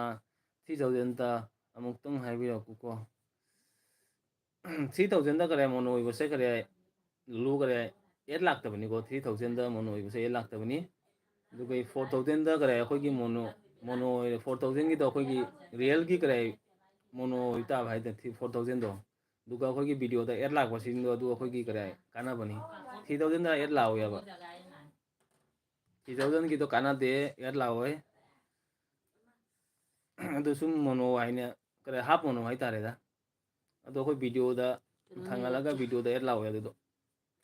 ꯑꯗꯨꯒ ꯂꯨꯂꯨꯅ ꯆꯦ ꯔꯣꯕꯤꯇꯥ ꯃꯣꯅꯣ ꯑꯣꯏꯔꯕꯣ ꯍꯥꯏ ꯏꯆꯦ ꯕꯦꯝꯗꯅ ꯑꯁꯂꯇꯥ ꯌꯨꯄꯥꯁꯦ Machi mayamda support tꯧꯖꯔꯤꯅꯤꯅꯦ machi mayamda support tꯧꯖꯔꯤꯅꯤꯅꯦ ꯍꯥꯏ Kanana? ichi bemchana haiba duga itawina kareba anjali oidri hai duga gi chara penje chana lulu aigi di 4000 da oikini duga lulu na kareba kaino haise che robita oidri wane thaja deda hai Jadi lari oidri lotion na oidri dro. oirani mai so yang goiroi oirani duga lulu na kareba che penje ngasi oiriroi ngasi oiriroi che penje di koireda oiba दुगगी इसे बमजाना कब Anjali WP क्या सूरे दुगई इसे अंजलि ना करीबा 2400 सूरे है दुगगी चार pansy ना कुइरे लुलु है दुगगी अनु ना करीबा चाकोर का हाइने असाद दुमाइना हाइनु चाकोर का है Ay na kaday hay din ingang na ni hay siya. Ay na Chakor bede de lari lotion na hay bado bede Chakor na. का हाइने असाद दुमाइना हाइनु है नो करेन Ay na hay na de bede na ni hay siya. ताऊ ताऊ कोई की करे कोई मिते रोन से ताऊ फजबने कोई मिते लोन से Bede na ay na de Nugani bede mana na. robo ay na kala maya ka to kay Lari Ramesh lotion Anjali channel 5 bro ay Anjali channel 5 ni Bede na siya bede no. Anjali channel 5 ni Rameshwar madu support to view madu nonda return to ni dugagi lulu na kray pa chibem cha piba ngamdra di khwaidagi ai nong kray ngammaro ay kray chibem cha piba ngamdra di duai ai ngammaro kai digi no ai ngammaro ay da Ije bantan oh yam lene Anjali dugagi Anjali na karaiba che benjai oh dudi peini ai dugai anu na robi nang elbi thadrobo robi gi elbi pung ahum thagre rogi mayam dai ge robi gi elbi pung ahum digi start oraga kare ai pung mari makhai da mai ge elbi loi bari mayam mai ge elbi da pung ahum da lakpyo dugagi taw bina karaiba lu oidrine sengba dugagi pyaje aje kari jang chage oh kari jang ne Apa kerja mo? Mayan to yan. Mayan tuyan ni mayam. Duga lulu na kareba kanggam Bede tukot jaye. pai ya duga ita bina ka nang anggo mai re duga gi sara pendina 18000 ta ngai ri lulu ai re duga gi chinita su lai chinita thank you. Oi lenga nu ba. Hello Ajay thank you iche welcome duga gi anu 3 pm dagi LB thare mai 3 pm dagi LB thare robo mono oiramani ko oidri mai 3000 di lala bara kaino khang de ko Na kari siya nga tang mai mono oidri khang de oidri Kari siya ka bagan kudiya mala na o sido. dugagi mayam chak chana rabo ai dugagi chenita welcome dugagi robita na kara episode oidri ne dugagi angelina kana bache penje matam loidore january da lore date to the angelina nang kara lulu nang na handin mai na kara active re bani nang asi nang wa time do jorongani da Tong no beda jet kan mo. na marakta kara video jo thangatte marakta nang mangre dugagi pradeshina karaiba robo ay kapre dugagi angomna karaiba kacha live na eibu mono oiramani 8 lakle 2.50 watts matunda haya kine kacha live na eibu mono oiramani na 8 lakle 2.50 watts matunda haya kine adu sum 8 lakoni da video da sum mayam su 8 lakoni marak sum 8 lakoni do mono ide su mai la kun arje guli 15 le ye gorje guli 15 le ye dugai lulu na kare bache priya kare hijang sage dugagi robita na kare banjali leribu ai mi singdo puran bam atani WDP banate kaya no ni ito bina kare anjali leriba mi singdo puran banatani WDP banate ai oi mai gumai kai gi huran bono ima 97 ga wini siga ima Siya dulu na. pili Anda nasi lai changa mano. 97 ga geli bi lakto ba idi bo nga sita ahan moni hare krishna hare krishna Nasi 97 budo changa mano ne. buda te me ami jo elbi mai budo ila mani Ado ni ado nasi. dugagi rameshona kare anjali edudi connect lei nasi ai dugagi penjena kare rj elbi mukbang tawro ye kai digi elbi mukbang ta sani je benje duga lulu na kareba chero bita oho ai duga gi anjali na kareba gangambang ꯂꯩꯅꯁꯤ video ꯌꯦꯡꯅ comment ꯇꯧꯕꯤꯔꯝꯃꯣ ꯍꯥꯏ thank you ꯃꯃꯥꯅ ꯑꯣꯟ ꯍꯥꯏꯗꯨꯒ ꯑꯅꯨ ꯅꯣꯛꯀꯅꯨꯌꯦ ꯅꯪ ꯅꯣꯛꯅꯇ ꯂꯩ ꯁꯨꯗꯧꯔꯣ ꯀꯔꯦ ꯃꯥꯔꯇꯨꯜꯂ ꯅꯪꯕꯨ ꯅꯣꯛꯅꯇ ꯂꯩꯁꯦ ꯀꯩꯒꯤꯅꯣ ꯅꯪꯁꯨ ꯁꯔꯨ ꯀꯥꯐꯠꯂꯕꯣ ꯍꯥꯏ ꯎꯕ꯭ꯔꯥ ꯌꯦꯡꯉꯣ ꯑꯩ ꯁꯔꯨ ꯀꯥꯐꯠꯂꯕ ꯌꯦꯡꯉꯨꯗꯣ ꯎꯗꯦ ꯑꯩ ꯁꯔꯨ ꯀꯥꯐꯠꯂꯕ ꯌꯦꯡꯒꯦ ꯅꯥꯈꯣꯅꯦ ꯏꯆꯥꯅꯨꯄꯤ ꯅꯪ ꯅꯥꯈꯣꯅꯦ ꯑꯩ ꯌꯦꯡꯒꯦꯅꯦ ꯃꯤꯅ ꯁꯔꯨ ꯀꯥꯐꯠꯂꯒꯦ ꯍꯥꯏꯅꯦ ꯌꯦꯡꯒꯦꯅꯦ ꯅꯈꯅꯥꯎꯒꯤ ꯎꯇꯣꯡꯗꯣ ꯊꯣꯛꯂꯦ Sai shot ka sai ta shot lại. ꯉꯥꯡꯒꯅꯨ ꯕꯦꯗꯦ ꯑꯩ ꯁꯔꯨ ꯌꯦꯡꯒꯦꯅꯦ ꯍꯧꯖꯤꯛ ꯈꯔ ꯆꯠꯇꯧꯅꯦ ꯏ ꯍꯔꯦ ꯀ꯭ꯔꯤꯁꯅ ꯍꯔꯦ ꯀ꯭ꯔꯤꯁꯅ ꯌꯦꯡꯒꯦ ꯇꯧꯅꯨ ꯕꯦꯗꯦ ꯏꯆꯥꯅꯨꯄꯤ ꯇꯧ ꯌꯦꯡꯉꯣ ꯃꯥ ꯁꯥꯔꯤ ꯁꯦꯠꯄꯗ ꯎꯠꯊꯣꯛꯀꯦ ꯍꯥꯏꯅꯤ ꯅꯈꯣꯡ ꯉꯥꯛꯇ ꯃꯣꯕꯥꯏꯜꯗ ꯆꯪꯈꯔꯣꯏ ꯑꯗꯨꯃꯥꯏꯅ ꯇꯧꯔꯒ ꯃꯣꯕꯥꯏꯜ ꯎꯔꯣꯏ ꯃꯅꯨꯡ ꯆꯪꯈꯔꯣꯏꯍꯦ ꯃꯃꯥꯅꯨ ꯅꯪꯁꯨ ꯁꯔꯨ ꯀꯥꯐꯠꯂꯕꯣ ꯑꯩ ꯀꯥꯐꯠꯇꯦꯗ ꯎꯇꯣꯡ ꯊꯣꯛꯂꯛꯑꯦ ꯁꯤ ꯃꯈꯅꯥꯎꯒꯤ ꯑꯩꯒꯤ ꯀꯔꯥꯏ ꯏꯁꯇꯥꯏꯜꯅꯤꯌꯦ ꯍꯥꯟꯅꯗꯒꯤ ꯁꯔꯨ ꯀꯥꯐꯠꯄ ꯑꯩꯒꯤ ꯃꯁꯛꯁꯤ ꯁꯨꯝ ꯍꯥꯟꯅꯗꯒꯤ ꯂꯩꯕꯅꯤ ꯗꯥꯁꯦ ꯅꯪ ꯀꯣꯃꯦꯟ ꯏꯃꯥ ꯈꯨꯄꯥꯛꯁꯤꯗꯤ ꯂꯣꯏꯔꯦꯍꯦ ꯑꯩꯒꯤ ꯌꯥꯎꯕꯤꯔꯛꯇ꯭ꯔꯦ ꯑꯩꯒꯤ ꯌꯥꯎꯕꯤꯔꯛꯇ꯭ꯔꯦ ꯍꯥꯏ ꯅꯥꯈꯣꯅꯦ ꯕꯦꯗꯦ ꯌꯦꯠꯀꯅꯨ ꯃꯃꯥ ꯍꯥꯏꯕ ꯅꯪ ꯅꯥꯈꯣꯅꯦ ꯀꯣꯃꯦꯟ ꯄꯥꯗ꯭ꯔꯦ ꯃꯤꯅ ꯉꯥꯡꯉꯤ ꯑꯩꯉꯣꯟꯗ ꯅꯥꯈꯣꯅꯦ Hana nâng là khỏi liền đi tum thôi. chumra hore ꯅꯥꯈꯣꯅꯦ ꯗꯥꯁꯦ ꯀꯣꯃꯦꯟ ꯈꯨꯄꯥꯛꯁꯤꯗꯤ ꯂꯣꯏꯔꯦꯍꯦ ꯑꯩꯒꯤ ꯌꯥꯎꯕꯤꯔꯛꯇ꯭ꯔꯦ ꯑꯣꯏ ꯃꯥꯏ ꯃꯥꯏ ꯑꯗꯨ ꯂꯥꯛ ꯑꯩꯒꯤ ꯕꯦꯗꯦ ꯅꯪ ꯌꯥꯎꯕꯤꯔꯛꯇ꯭ꯔꯦ ꯑꯗꯨꯒ ꯑꯩ ꯇꯝꯅ ꯍꯧꯔꯛꯇꯣꯔꯦ ꯑꯦꯟꯖꯦꯜ ꯅꯪꯁꯨ ꯑꯦꯜꯕꯤ ꯇꯧꯕꯔꯣ ꯇꯧꯕꯅꯤ ꯃꯥ ꯏꯁꯥ ꯉꯔꯥꯡ ꯑꯦꯜꯕꯤ ꯃꯩꯁꯤꯜꯂꯨꯆꯣ ꯊꯥꯕꯅꯤ ꯕꯦꯗꯦ ꯑꯦꯟꯖꯦꯜꯁꯨ ꯂꯥꯎ ꯑꯗꯨꯒ ꯅꯨꯅ ꯀꯔꯤ ꯍꯥꯏꯕ ꯑꯣ ꯑꯩ ꯌꯥꯎꯍꯟꯗꯔꯦ ꯔꯣꯕꯤ ꯍꯥꯏꯈꯔꯦ ꯌꯥꯎꯍꯟꯗ꯭ꯔꯦ ꯍꯥꯏꯔ ꯑꯁ ꯑꯩ ꯀꯣꯃꯦꯟ ꯄꯥꯕꯁꯦ ꯇꯜꯂꯤꯗ ꯕꯦꯗꯦ ꯆꯨꯝꯅ ꯐꯝꯃꯨ ꯍꯥꯏꯕ ꯅꯪ ꯑꯩ ꯌꯥꯎꯍꯧꯗꯔꯦ ꯑꯆꯥ ꯑꯩ ꯃꯤꯅ ꯌꯥꯎꯍꯧꯗꯔꯦ ꯉꯥꯡꯒꯅꯤ ꯔꯣꯕꯤ ꯍꯥꯏ ꯑꯣ ꯅꯦꯅꯦ ꯑꯩ ꯍꯣꯏꯅ ꯌꯥꯎꯍꯧꯗꯔꯦ ꯉꯥꯡꯒꯅꯤ ꯔꯣꯕꯤ ꯄꯨꯡ 3ꯗ ꯑꯦꯜꯕꯤ ꯊꯥꯕꯅꯤ ꯃꯌꯥꯝ ꯔꯣꯕꯤꯒꯤ ꯑꯦꯜꯕꯤꯗꯁꯨ ꯂꯥꯛꯄꯤꯌꯨ ꯃꯌꯥꯝ ꯔꯣꯕꯤꯒꯤ ꯑꯦꯜꯕꯤꯗꯤ ꯀꯔꯤ ꯍꯥꯏ ꯁꯣꯅꯣ ꯐꯣꯅꯣ ꯑꯦꯜꯕꯤꯅꯤ ꯌꯥꯝ ꯅꯨꯡꯉꯥꯏꯕꯅꯤ ꯑꯗꯨꯒ ꯑꯥꯔꯖꯦ ꯑꯩ ꯑꯦꯜꯕꯤ ꯇꯧꯕ ꯌꯥꯗꯦ ꯀꯔꯤ ꯌꯥꯗꯕ ꯑꯗꯨꯒꯤ ꯍꯨꯔꯥꯟꯅ ꯁꯥꯏꯔꯦꯟ ꯑꯦꯜꯕꯤ ꯊꯥꯗꯣꯛꯅ ꯊꯝꯃꯤꯅꯤ ꯁꯥꯞ ꯂꯥꯛꯂꯤꯅꯦ ꯏꯃꯥ ꯎꯏ ꯃꯀꯤꯔꯣ ꯌꯥꯗꯁꯤꯅꯤ ꯅꯪ ꯑꯦꯜꯕꯤ ꯇꯧ ꯌꯥꯗꯦ ꯑꯩꯅ ꯍꯨꯔꯥꯟꯅ ꯑꯦꯜꯕꯤ ꯇꯧꯔꯤꯔꯣ ꯗꯁꯥꯅꯤꯌꯦ ꯅꯪꯁꯨ ꯑꯦꯜꯕꯤ ꯄꯥꯏꯔꯤ ꯀꯔ ꯌꯨꯇꯨꯕ ꯄꯥꯏꯔꯤꯁꯦ ꯅꯪꯁꯦ ꯕꯦꯗꯦ ꯅꯪ ꯅꯈꯣꯕꯣ ꯅꯪꯅ ꯑꯦꯜꯕꯤ ꯇꯧ ꯌꯥꯗꯦ ꯅꯣꯏ ꯍꯤꯔꯣꯅ ꯀꯔꯤꯒꯤꯗꯃꯛꯇꯅꯣ ꯉꯥꯡꯉꯤꯗꯨꯕꯨ ꯍꯌꯦꯡ ꯃꯤꯊꯥꯏ ꯄꯤꯖꯔꯣꯏ ꯃꯌꯥꯝꯁꯨ ꯑꯦꯜꯕꯤ ꯇꯧꯔꯤꯁꯤꯗꯤ ꯃꯌꯥꯝꯅ ꯍꯥꯏꯌꯨꯅ ꯑꯩ ꯍꯥꯏꯌꯨꯅ ꯅꯪꯁꯨ ꯈꯔꯦ ꯑꯩꯒꯤ ꯐ꯭ꯔꯦꯟ ꯃꯌꯥꯝꯅ ꯑꯦꯜꯕꯤ ꯇꯧꯔꯤꯁꯦ ꯀꯩ ꯇꯧꯔꯒꯦ ꯍꯥꯏꯅ ꯅꯣꯏꯒꯤ ꯍꯤꯔꯣꯗ ꯁꯨꯃꯥꯏꯅ ꯃꯅꯥꯛꯇ ꯄꯨꯔꯒ ꯑꯦꯜꯕꯤꯗ ꯄꯨꯂꯥꯎ ꯅꯣꯡꯃ ꯑꯦꯜꯕꯤꯗ ꯄꯨꯔꯒ ꯐꯝꯍꯜꯂꯨ ꯍꯤꯔꯣꯒ ꯅꯪꯒ ꯐꯝꯃꯣ ꯑꯩ ꯑꯦꯜꯕꯤ ꯇꯧꯏ ꯅꯪ ꯐꯝꯃꯣ ꯍꯥꯏꯅ ꯀꯅꯥ ꯀꯔꯤ ꯍꯥꯏꯔꯛꯀꯦ ꯍꯥꯏꯅ ꯌꯦꯡꯉꯣ ꯅꯣꯏ ꯍꯤꯔꯣꯅ ꯖꯥꯠꯇꯕꯗꯣ ꯅꯣꯏ ꯍꯤꯔꯣꯗ ꯄꯨꯔ ꯂꯥꯛꯑꯣ ꯃꯅꯥꯛꯇ ꯐꯝꯍꯜꯂꯣ ꯐꯝꯍꯜꯂꯒ ꯑꯩ ꯑꯦꯜꯕꯤ ꯊꯥꯒꯦ ꯅꯪꯁꯨ ꯃꯅꯥꯛꯇ ꯐꯝꯃꯨ ꯍꯥꯏꯌꯣ ꯆꯥꯔꯦ ꯌꯥꯕꯁꯦ ꯑꯗꯨꯗꯒꯤ ꯃꯥꯅ ꯆꯨꯝꯅ ꯀꯔꯤ ꯐꯝꯃꯨ ꯕꯦꯗꯦ ꯇꯨꯃꯤꯟ ꯐꯝꯃꯨꯅꯦ ꯃꯦꯗꯦ ꯕꯦꯗꯦ ꯅꯥꯈꯣꯅꯦ ꯎꯁꯤꯠꯇꯔ ꯅꯪ ꯆꯥꯔꯦ ꯌꯥꯔꯁꯦ ꯑꯗꯨꯒꯒꯤ ꯆꯥꯔꯕꯅꯤꯅ ꯁꯂꯠꯇ ꯀꯔꯤ ꯃꯊꯦꯜ ꯊꯣꯡꯉꯤꯒꯦ ꯑꯥꯔꯖꯦꯒꯤ ꯆꯥꯅꯕ ꯑꯣꯛꯁꯥ ꯊꯣꯡꯉꯤ ꯏꯆꯦ ꯑꯣꯛꯁꯥ ꯑꯗꯨꯒ ꯏꯇꯥꯎꯕꯤꯅ ꯑꯣ ꯅꯨꯡꯉꯥꯏ ꯑꯣꯀꯦ ꯅꯨꯡꯉꯥꯏ ꯑꯗꯨꯒꯒꯤ ꯄꯦꯗꯁꯤꯅ ꯑꯟꯖꯦꯜ ꯂꯥꯏꯟꯗ ꯅꯣꯛꯀꯔꯦ ꯑꯗꯨꯒꯒꯤ ꯀꯞꯀꯔꯦ ꯑꯗꯨꯒ ꯑꯟꯖꯦꯜꯅ ꯀꯔꯤꯕ ꯃꯅꯤꯅꯦ ꯌꯥꯔꯁꯦ ꯀꯌꯥꯝ ꯀꯨꯏꯅ ꯂꯩꯔꯝꯃꯅꯤ ꯍꯥꯏꯅ ꯑꯗꯨꯒ ꯃꯥ ꯏꯕꯥꯏ ꯂꯥꯛꯏꯅꯤ ꯃꯥ ꯍꯨꯏ ꯃꯥ ꯄꯨꯡꯒꯤ ꯊꯣꯛꯇꯥꯡ ꯍꯦꯜꯂꯣ ꯑꯥꯔꯖꯦ ꯏꯕꯥꯏ ꯋꯦꯜꯀꯝ ꯗꯥꯕꯨꯡ ꯑꯩꯁꯦ ꯄꯥꯏꯔꯅꯨ ꯍꯥꯏꯔꯣ ꯇꯈꯦꯜ ꯂꯥꯛꯈ꯭ꯔꯦꯕ ꯄꯥꯏꯌꯨꯅꯦ ꯄꯥꯏꯗꯗꯤ ꯀꯃꯥꯏꯅ ꯎꯗꯣꯏꯒꯦ ꯑꯩꯒꯤ ꯃꯁꯛꯁꯦ ꯇꯣ ꯎꯏꯁꯤꯗꯤ ꯇꯈꯦꯜ ꯏꯆꯦꯅ ꯀꯔꯤꯕ ꯀꯔꯤ ꯑꯥꯔꯖꯦ ꯀꯩꯅꯣ ꯅꯪꯕꯨ ꯍꯌꯦꯡ ꯇꯧꯅꯤ ꯍꯥꯏꯔꯝꯗꯥꯏꯅꯦ Dulu khăn đi giờ lát một tí khi tôi nhỏ. 나코니 랭은 거는 뭐야 너 나코니 Nó sẽ lên cái này bò là khăn khăn được in được. 마마 나코니 Ít sai tiền đẹp. 잘 ꯐꯝꯃꯣ ꯕꯦꯗꯦ ꯅꯪ ꯅꯪ ꯗꯣ ꯂꯦꯞ ꯂꯩꯔꯣꯏ ꯑꯩ ꯀꯣꯏꯟ ꯄꯥꯏꯒꯦ ꯑꯗꯨꯗꯤ ꯑꯥꯔꯖꯦ ꯀꯩꯅꯣ ꯅꯪꯕꯨ ꯍꯌꯦꯡ ꯇꯧꯅꯤ ꯍꯥꯏꯗꯥꯏꯅꯦ ꯏꯆꯦ ꯀꯔꯥꯏ ꯍꯌꯦꯡ ꯇꯧꯅꯤ ꯍꯥꯏꯗꯣ ꯔꯣꯕꯤꯅ ꯄꯨꯡ 4ꯗ ꯇꯧ ꯍꯥꯏꯌꯣꯟꯗ ꯑꯩꯅ ꯍꯥꯏꯕ ꯄꯨꯡ 4ꯗ ꯇꯧꯔꯗꯤ Tút. Nó thích tút. ꯍꯌꯦꯡ ꯑꯄꯨꯝ ꯗ꯭ꯌꯨꯇꯤ ꯆꯠꯀꯅꯤ ꯑꯗꯨꯒꯤꯗꯃꯛꯇ ꯑꯩꯅ ꯅꯪ ꯍꯌꯦꯡ ꯗ꯭ꯌꯨꯇꯤ ꯂꯩꯕ꯭ꯔꯣ ꯍꯌꯦꯡ ꯅꯠꯇꯦ ꯍꯌꯦꯡ ꯇꯧ ꯍꯥꯏꯕ ꯍꯌꯦꯡ ꯇꯧꯔꯗꯤ ꯃꯥꯟꯗꯦꯗ ꯗ꯭ꯌꯨꯇꯤ ꯂꯩꯅ ꯎꯝ ꯑꯗꯨꯗꯃꯛꯇ ꯉꯁꯤ ꯇꯧꯔꯕ ꯍꯌꯦꯡꯗꯤ ꯑꯗꯨꯗꯒꯤ 12 ꯇꯥꯔꯦ ꯍꯧꯒꯠꯂꯁꯨ ꯑꯅꯨ ꯌꯥꯔꯦꯅ ꯈꯨꯃꯟ ꯏꯆꯦ ꯑꯅꯨ ꯏꯆꯦ ꯋꯦꯜꯀꯝ ꯊꯦꯡꯛ ꯌꯨ ꯑꯩꯒꯤ ꯑꯦꯜꯕꯤꯗ ꯂꯥꯛꯄꯒꯤꯗꯃꯛꯇ 15 ꯂꯥꯏꯛ ꯗꯟ ꯑꯗꯨꯒꯒꯤ ꯑꯦꯟꯖꯦꯜꯅ ꯀꯔꯤꯕ ꯉꯔꯥꯡ ꯐꯥꯔꯁ ꯇꯥꯏꯝ ꯇꯧꯔꯤ ꯔꯣꯕꯤꯇꯥ ꯑꯗꯨꯒꯒꯤ ꯂꯨꯂꯨꯅ ꯀꯔꯤꯕ ꯗꯥꯕꯨꯡ ꯋꯦꯜꯀꯝ ꯑꯗꯨꯒ ꯏꯕꯥꯏꯅ ꯀꯔꯤꯕ ꯔꯣꯕꯤꯇꯥ ꯑꯩꯉꯣꯟꯗ ꯆꯪꯕꯤꯔꯛꯇꯦꯀꯣ ꯍꯥꯏ ꯑꯗꯨꯒꯒꯤ ꯏꯆꯥꯅ ꯄꯦꯟꯖꯤꯅ ꯂꯂꯥ ꯂꯂꯥ ꯂꯂꯥ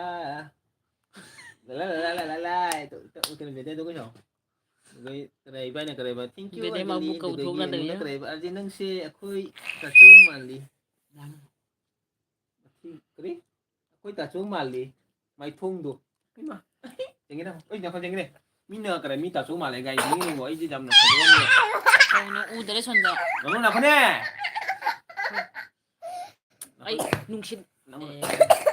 ꯁꯨꯃꯥꯏꯅ ꯇꯧꯔꯛꯄꯁꯤꯗꯅꯦ ꯑꯩꯅ ꯐꯨꯖꯜꯂꯤꯁꯦ ꯃꯉꯣꯟꯗ ai bu ta su ma le jeng ni na Anjali jangalu ne na khone thap ta thamu ne fajabra jeng na ꯍꯣꯏ ꯐꯖꯔꯦꯍꯦ ꯒꯣꯀꯨꯜꯒ ꯃꯥꯜꯂꯦ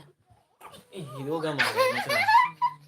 ai che kare ai ꯀꯤꯁꯤ ꯀꯤꯅꯗ ꯅꯥꯜꯂꯒꯦ kisi ka nazar na lage ta su ma le kare anu gi kare ta su ma le jeng na ko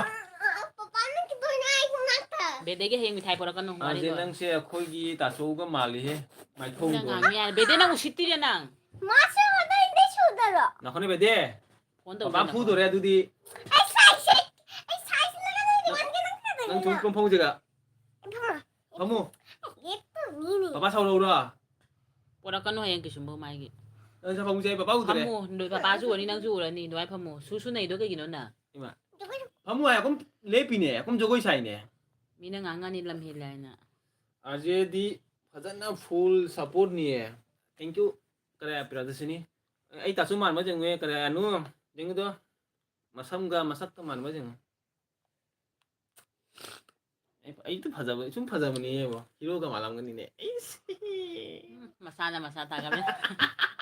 ꯅꯣꯛꯄ ꯅꯣꯛꯆꯅꯤꯡꯉꯤ Nakone. ꯍꯤꯡꯆꯥꯕ Aji di full support ni duga gi ta mina ga dabung na si lakpa ngam dare heng lak ai ibai kare elmi tha brang si mai mai di khangau dare ibai sorry ko ai khangau dare ko waro go yate duga lulu na kare ba dabung chak chara ba duga gi robitana nu comment ha he duga gi ibai na ai elbi toklani ai elbi toklani ai ibai na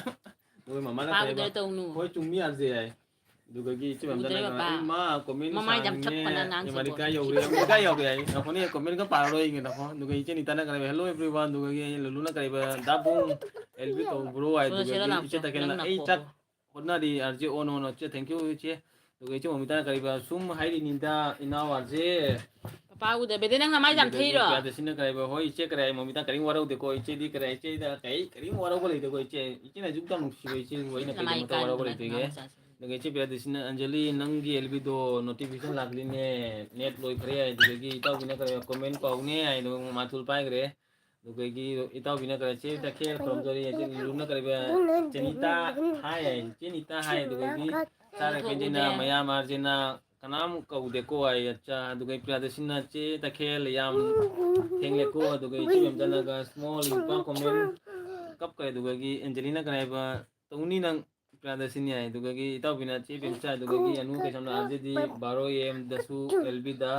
support ni 1 am da oiro su lb da support ni good boy ni yt gi oi ma good boy ni gai ni anu nang martul paira kani ho jamna kare thaga lakanu ko duga gi takel ne chana kare priya thenge duga gi pradasina angel net khara happy do ne adu di full support oi ma ꯕꯦꯗꯦ ꯅꯪ Kaya ꯀꯩꯗꯧꯔꯒꯦ no kaya dugagi anu na kaya ba cheta khel kari mathel no dugai chara benjena ta khel chara bo dugagi anjel na kaya ba law happy ge pera desini dugai niche nitana robita la ba dugai pera desina chinele la chinele dugai pera desina kaya ba chinita no mari bo dugai nitana anjali dugai nita chena kaya pia dugai cheusa oi ma joy cheusa joy kai jang noi cheusa welcome dugagi now gel bida lakmai damakta thank you dugagi luluna kare o gyan tare mono oiram pin laktui natro pin laktui ni wali mono oiram kum pin laktui ni atu laga luluna kare banita check kari jang sa ge dugagi cheng sana 17 like ꯕꯦꯗꯦ ꯅꯪ ꯎꯗꯔꯦꯅꯦ ꯑꯩ dugagi pradisina lulu kyam oirage Nang wt logi dugagi sinu robidana kare che usa welcome dugagi aluna Ay, na, kare kay wow Gabi. arjigi guli do urabo che penje ai dugagi aluna kare ba che usa hai dugagi pradisina kare robi ki torkari nang elbi tongdro ꯃꯣꯕꯥꯏꯜꯁꯦ ꯈꯨꯠꯇꯩ ꯅꯥꯟꯗꯒꯤꯅꯤ torkari nang elbi tongdro robi ki torkari pung ahum dani mai elbi dugagi tam kai bai na kare ba ei nu ki ge comment yauraga hailoglo hai bai bai kare comment pa khara thing re da elbi ki dum na experience ai ko elbi da dugagi che mem jana ude he kmc dugagi pradisina che usa dugagi luruna kare ba che priya yam wadli he che di matam su loire january ꯕꯦꯗꯦꯁꯦ da ꯎꯁꯤꯠꯇꯦ ꯌꯦꯡꯉꯣ tu da tu gi dugai dugagi tawina priya do match oise elbi nai kare priya do mas oise elbi nai ꯃꯃꯤꯠꯇ ꯊꯤꯜꯂꯛꯇꯣꯔꯦ macha oise elbi nai ro mas kaino nei se match oise elbi nai dugai bitul blog hello dugai anu na kare ba anjali sab tokra bani hanbiramu ai dugai anjali na kare ba kangam ei ꯅꯥꯊꯣꯔꯛꯀꯅꯨ ꯆꯥꯗ꯭ꯔꯤꯅꯦ ꯑꯗꯨꯗꯒꯤ Đúng tôi sẽ dùng mà. ꯑꯅꯤꯃꯥꯅ ꯀꯔꯤ ꯍꯥꯏꯕ comment ꯉꯥꯏꯕꯗ ꯋꯥꯔꯦ ꯑꯗꯨꯒ ꯏꯆꯦꯁꯅ thank you ꯔꯣꯕꯣ ꯑꯗꯨꯒ ꯏꯆꯦ ꯂꯨꯂꯨ ꯏꯁꯨꯅꯤ ꯍꯥꯏꯗꯣ ꯀꯞꯄꯦ ꯑꯗꯨꯒ ꯏꯆꯦꯁꯅ ꯒꯨꯂꯤ 68 ꯑꯗꯨꯒ Kapan mo sila ꯔꯥꯃꯦꯁꯅ ni ngangan Anjali chong mo diba chong? ꯁꯥꯞ ꯇꯧꯈ꯭ꯔꯕꯅꯤ ꯑꯩꯒꯤꯅ ꯍꯌꯦꯡ 24 Makon thok lay ꯑꯥꯋꯔꯁꯇ siya ꯂꯩꯔꯒ jang ꯇꯧꯕꯤꯔꯛꯑꯣ ꯑꯗꯨꯒ ꯏꯆꯦꯁꯅ ꯍꯋꯥꯏ ꯆꯥꯏ ꯕꯤ ꯑꯦꯝ ꯑꯗꯨꯒ ꯏꯆꯦꯁꯅ ꯔꯥꯖꯦ ꯅꯆꯦꯗꯤ ꯕ꯭ꯂꯨ ꯄꯤꯁꯜꯂꯨ ꯍꯥꯏ ꯄꯤꯔꯛꯀꯦ ꯏꯆꯦ ꯅꯈꯣꯏꯅ ꯏꯆꯦꯗ ꯕ꯭ꯂꯨ ꯄꯤꯗꯣꯏꯁꯦ ꯀꯥꯏꯗꯅꯣꯅꯦ ꯅꯈꯣꯏꯅ ꯑꯩꯒꯤ Ya chong wala. ꯌꯨꯝꯗ ꯃꯨꯏꯗꯨꯗ ꯀꯞꯄꯅꯨ Ngangan ꯕꯦꯗꯦ sa day. ꯍꯧꯒꯠꯂꯣ Đúng tôi sẽ dùng mà Ôi usite nè. ꯍꯧꯒꯠꯂꯣ Lùi ra. ꯑꯗꯨꯗ ꯕ꯭ꯂꯨ ꯄꯤꯔꯛꯀꯦ Kaya to kapan. Kedua sa siya. Ay mi tabi ꯑꯗꯨꯅ kaya. ꯏꯇꯩ ꯑꯩꯉꯣꯟꯗ ꯀꯥꯡꯁꯣꯏ ꯑꯗꯨꯒꯒꯤ ꯄꯤꯌꯥꯁꯤꯅ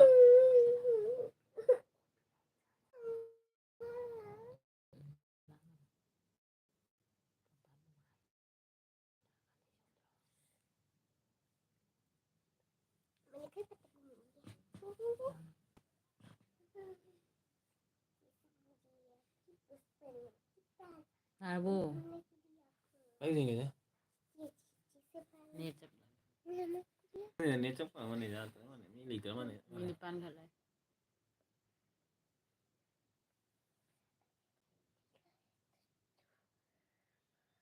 ꯑꯗꯨꯗꯤ ꯅꯈꯣꯏꯅ ꯒꯦꯝ ꯑꯣꯚꯔ ꯂꯩꯔꯦ ꯀꯅꯥꯅꯣ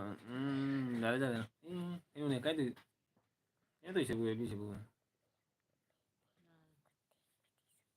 Oh, so na lang. Bede dumay hanganda sa kanway banang siya. La ude na. ꯃꯌꯥꯝ ꯅꯦꯠ ꯀꯔꯦ ꯀꯩꯅꯣ ꯇꯧꯈ꯭ꯔꯦꯀꯣ ꯃꯌꯥꯝ ꯋꯥꯔꯧꯕ ꯌꯥꯗꯦ ꯅꯦꯠ ꯆꯠꯈ꯭ꯔꯦ ꯅꯦꯠꯋꯥꯛ ꯆꯠꯈ꯭ꯔꯦ ꯑꯗꯨꯒꯤꯗꯃꯛꯇ ꯃꯌꯥꯝ ꯀꯔꯦ ꯀꯣꯃꯦꯟ ꯀꯔꯦ ꯌꯥꯔꯕ ꯌꯦꯡꯉꯨꯀꯣ ꯃꯌꯥꯝ ꯍꯥꯏꯔꯛꯄꯤꯔꯣ ꯅꯦꯠꯁꯦ ꯌꯥꯕ꯭ꯔꯥ ꯍꯥꯏꯅ Iwa tawa nung ite. ꯑꯩ ꯀꯣꯃꯦꯟꯁꯦ ꯑꯃꯨꯛ ꯃꯈꯥꯗꯤ ꯄꯥꯔꯛꯀꯣ ꯕꯥꯏ ꯑꯅꯨ ꯀꯦꯁ ꯑꯗꯨꯒꯒꯤ ꯄ꯭ꯔꯤꯌꯥꯗꯁꯤꯅ ꯀꯔꯤ ꯅꯦꯠ ꯅꯨꯡꯉꯥꯏꯇ꯭ꯔꯦ ꯑꯗꯨꯒ ꯔꯨꯕꯤꯇꯥꯅ ꯁꯔꯨ ꯀꯥꯐꯦꯠꯄꯤ ꯑꯩꯅ ꯆꯥꯔꯒ ꯅꯪꯅ ꯑꯣꯏꯅ Kapag ꯐꯥꯏꯔꯣ tadari. ꯅꯪ ꯆꯥꯔꯒ ꯑꯩꯅ ꯑꯣꯏꯅ ꯐꯥꯏꯔꯣ ꯍꯥꯏꯔꯦ ꯑꯗꯨꯒ ꯀꯩꯅꯣ ꯍꯥꯏꯁꯦ ꯑꯗꯨꯒ ꯏꯆꯦꯕꯦꯝꯇꯅ ꯍꯧꯈ꯭ꯔꯦ ꯑꯗꯨꯒꯒꯤ ꯑꯅꯨ ꯀꯩꯁꯟꯅꯒꯤ Base ꯃꯕꯥ tadari ꯑꯗꯨꯒ to ude. ꯑꯟꯖꯂꯤꯅ ꯀꯔꯦ ꯑꯩꯁꯨ ꯎꯔꯨꯔꯨ ꯍꯧꯈ꯭ꯔꯦ Ay loyaraga nang kay dapat yung. ꯍꯧꯈ꯭ꯔꯦ ꯑꯗꯨꯒ ꯕꯥꯏ ꯑꯅꯨ ꯀꯦꯁ ꯑꯗꯨꯒꯒꯤ ꯏꯆꯦꯕꯦꯝꯇꯅ ꯀꯔꯦꯗꯤ ꯗꯤꯕꯤꯗꯤ ꯆꯞꯈ꯭ꯔꯦ ꯃꯌꯥꯝ ꯌꯥꯔꯕ ꯌꯦꯡꯉꯣꯀꯣ ꯉꯥꯛꯇꯪ ꯆꯞꯄꯨꯔꯦꯀꯣ ꯃꯌꯥꯝ ꯋꯥꯔꯧꯕ ꯌꯥꯗꯦ ꯏꯆꯦꯕꯦꯝꯇꯅ ꯀꯔꯤꯕ ꯇꯧꯔꯤ ꯆꯪꯕꯤ ꯁꯅꯥꯁꯤ ꯍꯥꯏꯔꯣ ꯆꯦ ꯕꯦꯝ ꯇꯧꯔꯤ ꯆꯤꯡꯕꯤ ꯁꯅꯥꯁꯤ ꯍꯥꯏꯔꯣ ꯆꯦ ꯕꯦꯝꯁꯦ ꯑꯗꯨꯒ ꯄ꯭ꯔꯤꯌꯥꯗꯁꯤꯅ ꯀꯔꯤꯕ ꯀꯅꯥꯅꯣ ꯀꯐꯣꯠꯂꯤꯗꯣ ꯍꯥꯏꯔꯦ Mini pan de ꯀꯐꯥꯠꯂꯤꯗꯣ ꯍꯥꯏꯔꯦ 49. 49 ꯀꯐꯥꯠꯂꯤꯗꯣ wala. ꯀꯅꯥꯅꯣ ꯍꯥꯏꯔꯦ ꯑꯗꯨꯒꯒꯤ ꯔꯣꯕꯤꯇꯥꯅ ꯁ꯭ꯇꯣꯞ ꯍꯥꯏꯔꯦ ꯑꯗꯨꯒ ꯔꯣꯕꯤꯇꯥꯅ ꯀꯔꯤꯕ ꯇꯧꯕꯤꯅ ꯄ꯭ꯔꯤꯌꯥꯗꯣ ꯂꯩꯌꯦ ꯑꯗꯨꯒꯒꯤ ꯃꯃꯤꯇꯩꯁꯤꯅ ꯑꯅꯨ ꯀꯩꯁꯥꯝ ꯑꯗꯨꯒ ꯄ꯭ꯔꯤꯌꯥꯗꯁꯤꯅ ꯑꯣ ꯃꯥꯏ ꯑꯗꯨꯒ ꯄ꯭ꯔꯤꯌꯥꯗꯁꯤꯅ ꯏꯃꯣꯖꯤ ꯆꯠꯈ꯭ꯔꯦ Nang ꯑꯣꯟꯅꯔꯕ nakuha na. ꯑꯩ ꯃꯈꯣꯟꯁꯦ ꯀꯔꯤ ꯒꯣꯜ ꯒꯣꯜ ꯂꯥꯎꯏꯌꯦ ꯀꯩꯁꯛ ꯑꯣꯏ ꯃꯥꯜꯂꯦ ꯁꯔꯨ ꯀꯐꯥꯠꯈ꯭ꯔꯦ ꯀꯩꯁꯥꯝ ꯑꯣꯏ ꯃꯥꯜꯂꯦ ꯁꯔꯨ ꯀꯐꯥꯠꯂꯤꯁꯦ ꯀꯩꯁꯥꯝꯅꯤ ꯁꯔꯨ ꯀꯐꯥꯠꯂꯤꯁꯦ ꯏꯆꯦ ꯎꯁꯥ ꯑꯦꯜꯕꯤ ꯇꯧꯃꯅ ꯁꯔꯨ ꯀꯐꯥꯠꯂꯤ ꯍꯥꯏ ꯃꯥꯁꯨ ꯑꯗꯨꯒ ꯏꯆꯦ ꯃꯦꯝꯆꯥꯅ ꯌꯦꯡꯈꯔꯦ ꯑꯗꯨꯒ ꯏꯇꯃꯤꯅ ꯑꯣ ꯅꯣꯛꯈꯔꯦ ꯑꯗꯨꯒ ꯃꯅꯤ ꯍꯥꯏ ꯑꯗꯨꯒ ꯏꯆꯦ ꯃꯦꯝꯆꯥꯅ ꯊꯕꯛ ꯂꯣꯏꯔꯦ ꯌꯨꯄꯥ ꯒꯦꯝ ꯑꯣꯚꯔ ꯑꯗꯨꯒ ꯄ꯭ꯔꯤꯌꯥꯗꯁꯤꯅ ꯀꯔꯤ ꯍꯥꯏꯕ ꯆꯦꯅꯨ ꯆꯦ ꯑꯅꯨ ꯃꯣꯅꯣ ꯑꯣꯏꯗ꯭ꯔꯁꯨ ꯁꯔꯨ ꯍꯧꯗꯤ ꯀꯐꯥꯠ ꯍꯧꯔꯦꯀꯣ ꯍꯥꯏ ꯃꯣꯏ ꯀꯞꯈꯔꯦ ꯃꯣꯅꯣ ꯑꯣꯏꯗ꯭ꯔꯁꯨ ꯁꯔꯨ ꯀꯐꯥꯠꯈ꯭ꯔꯕ ꯍꯥꯏꯅ Gawang mo noon dagini. ꯑꯗꯨꯒꯒꯤ ꯏꯆꯦ ꯃꯦꯝꯆꯥꯅ ꯀꯔꯤ ꯃꯣꯃꯣ ꯆꯥꯔꯕꯣ ꯍꯥꯏ ꯃꯣꯃꯤ ꯆꯥꯔꯕꯣ ꯍꯥꯏ ꯑꯅꯨꯒꯤ ꯀꯣꯃꯦꯟꯁꯦ ꯄꯥꯒꯦ ꯁꯥꯡꯉꯦ ꯑꯅꯨꯗꯤ Ude to. ꯀꯨꯃꯥꯏ ꯐꯩ Bede si mamay jam thay ꯑꯅꯨꯗꯤ bo. ꯀꯃꯥꯏ ꯐꯅꯤ ꯑꯩ ꯃꯅꯥ ꯄꯥꯏꯗ꯭ꯔꯦ ꯃꯥ ꯑꯩꯅ ꯍꯥꯏꯗꯤ ꯑꯅꯨꯗꯤ Nang ꯀꯃꯥꯏ layu bo ꯐꯅꯤ kapangge. ꯅꯪꯒꯤ So saude. Ina ma under mo ni. ꯆꯥꯛꯈꯧꯗ ꯇꯔꯥꯒ ꯑꯩꯅ ꯇꯣꯏ ꯇꯧ ꯍꯥꯏꯗꯨꯗꯤ ꯃꯔꯝ ꯆꯥꯗꯦꯀꯣ ꯍꯦꯡ ꯃꯣꯔꯅꯤꯡꯒꯤꯗꯨꯒ ꯌꯦꯡꯂꯣ ꯃꯕꯨꯛ Laijagidani mana. ꯕꯤꯛ ꯕꯤꯛ ꯊꯥꯅ ꯇꯧꯔꯛꯄ ꯍꯥꯏꯅ ꯀꯔꯤ ꯕꯤꯕꯤꯛ ꯍꯥꯏꯅ ꯇꯥꯔꯛꯄ꯭ꯔꯥ ꯍꯥꯏꯅ ꯊꯣꯔꯣꯏ ꯀꯔꯤ ꯑꯩ ꯈꯪꯗ꯭ꯔꯦ Dito ꯑꯅꯨꯒꯤ ꯀꯣꯃꯦꯟꯁꯦ underangmanine. Pamungde ꯄꯥꯔꯣ underangmanine ma. ꯔꯕꯤꯇꯥꯅ ꯅꯣꯛꯈ꯭ꯔꯦ ꯑꯗꯨꯒ ꯏꯆꯦ ꯎꯆꯥꯅ ꯀꯔꯤꯕ 2.0206ꯅꯤ ꯑꯩꯈꯣꯏꯒꯤ ꯕꯟꯁꯦ Dito si yung ma. ꯀꯐꯥꯠꯅꯤꯡꯕ ꯀꯐꯥꯠꯁꯅꯨ ꯗꯕ꯭ꯂꯤꯎ ꯁꯨꯕꯗ ꯌꯥꯗꯦ ꯁꯨꯗꯕ ꯌꯥꯗꯦ W ꯁꯨꯗꯕ ꯌꯥꯗꯦ ꯀꯐꯥꯠꯀꯦ ꯀꯐꯥꯠꯁꯅꯨ W ꯁꯨꯗꯕ ꯌꯥꯗꯦ ꯍꯥꯏ ꯑꯗꯨꯒ ꯄ꯭ꯔꯤꯌꯥꯗꯁꯤꯅ ꯅꯣꯛꯈ꯭ꯔꯦ ꯑꯗꯨꯒ ꯆꯥꯔꯕꯦꯟꯁꯦ Ina ꯅꯍꯥꯟꯁꯦ ꯅꯦꯠ tumina sana lay ꯏꯆꯦ ꯑꯅꯨꯅ pamungda ꯀꯔꯤꯕ makan. ꯄ꯭ꯔꯤꯌꯥꯗꯣ ꯅꯪ ꯉꯝꯖꯕ꯭ꯔꯣ ꯍꯥꯏ ꯀꯞꯈ꯭ꯔꯦ ꯄ꯭ꯔꯤꯌꯥꯗꯣ ꯅꯪ ꯉꯝꯖꯔ Icha Robitana Greba Bimna Charaga Sukunina Pai Haido Atarine, the Piatisina, the Vichem Danubi, small toy Toroi Haibani, small Toroi Haibani, the Robitana Greba Chip and China Piatisina Chinu, ID Cook Kafat Torea, the Usana Greba Chusana Tamtam, the Tamdana Crane, 88 ka the Gagi Chusana 98 ka Laktroa, the Gagi Angela Greba, haha, Chusa Kafat nang putul je sanaro la liko sibiro la Kafat Sanuai, the Gagi Robitana no the Gagi and Adudi Wariniko, Muningido, Kokros Yengloko, lani red la color da Mobuk big Hana, Pora pa Haina. lak chani nana lai je gi Kaya thi vai wari hai sebu. Tasani bo. ke Tumom ku dai juga. Cara bede pendena ba usa dolar kaya lak lagi $100 lah ya usa bede kada mangare coba wai itu sana kali ba cepinjai dolar betari nono ro ay dugai aire dugai rupitana kali ba ay yang derasu yai seru kafat tabanina seru kafat tabani ma yang derasu jaya hitau bina sanjanana la hai ay sela dugai nuna kali ba piado seru di main ba yai ko kok fat ladi sarok loi lak chani ta ko kokoros hai la ko phang de kare du ma kafat ladi jang la sarok ta ko ay saruk tay ko ay kok wala saruk tay la kay no ay siya ama comment pa masih wai bo comment ka paning dere bo 1890 guys chat le 19 comment ka paning dere ne bo o anu vi ay che mem dana ay di saruda matung na tanle tanle ay ichi mo mitana anu kaisang kok pataladi sorokta kok pataladi sorokta ngai nunai ba che usa ban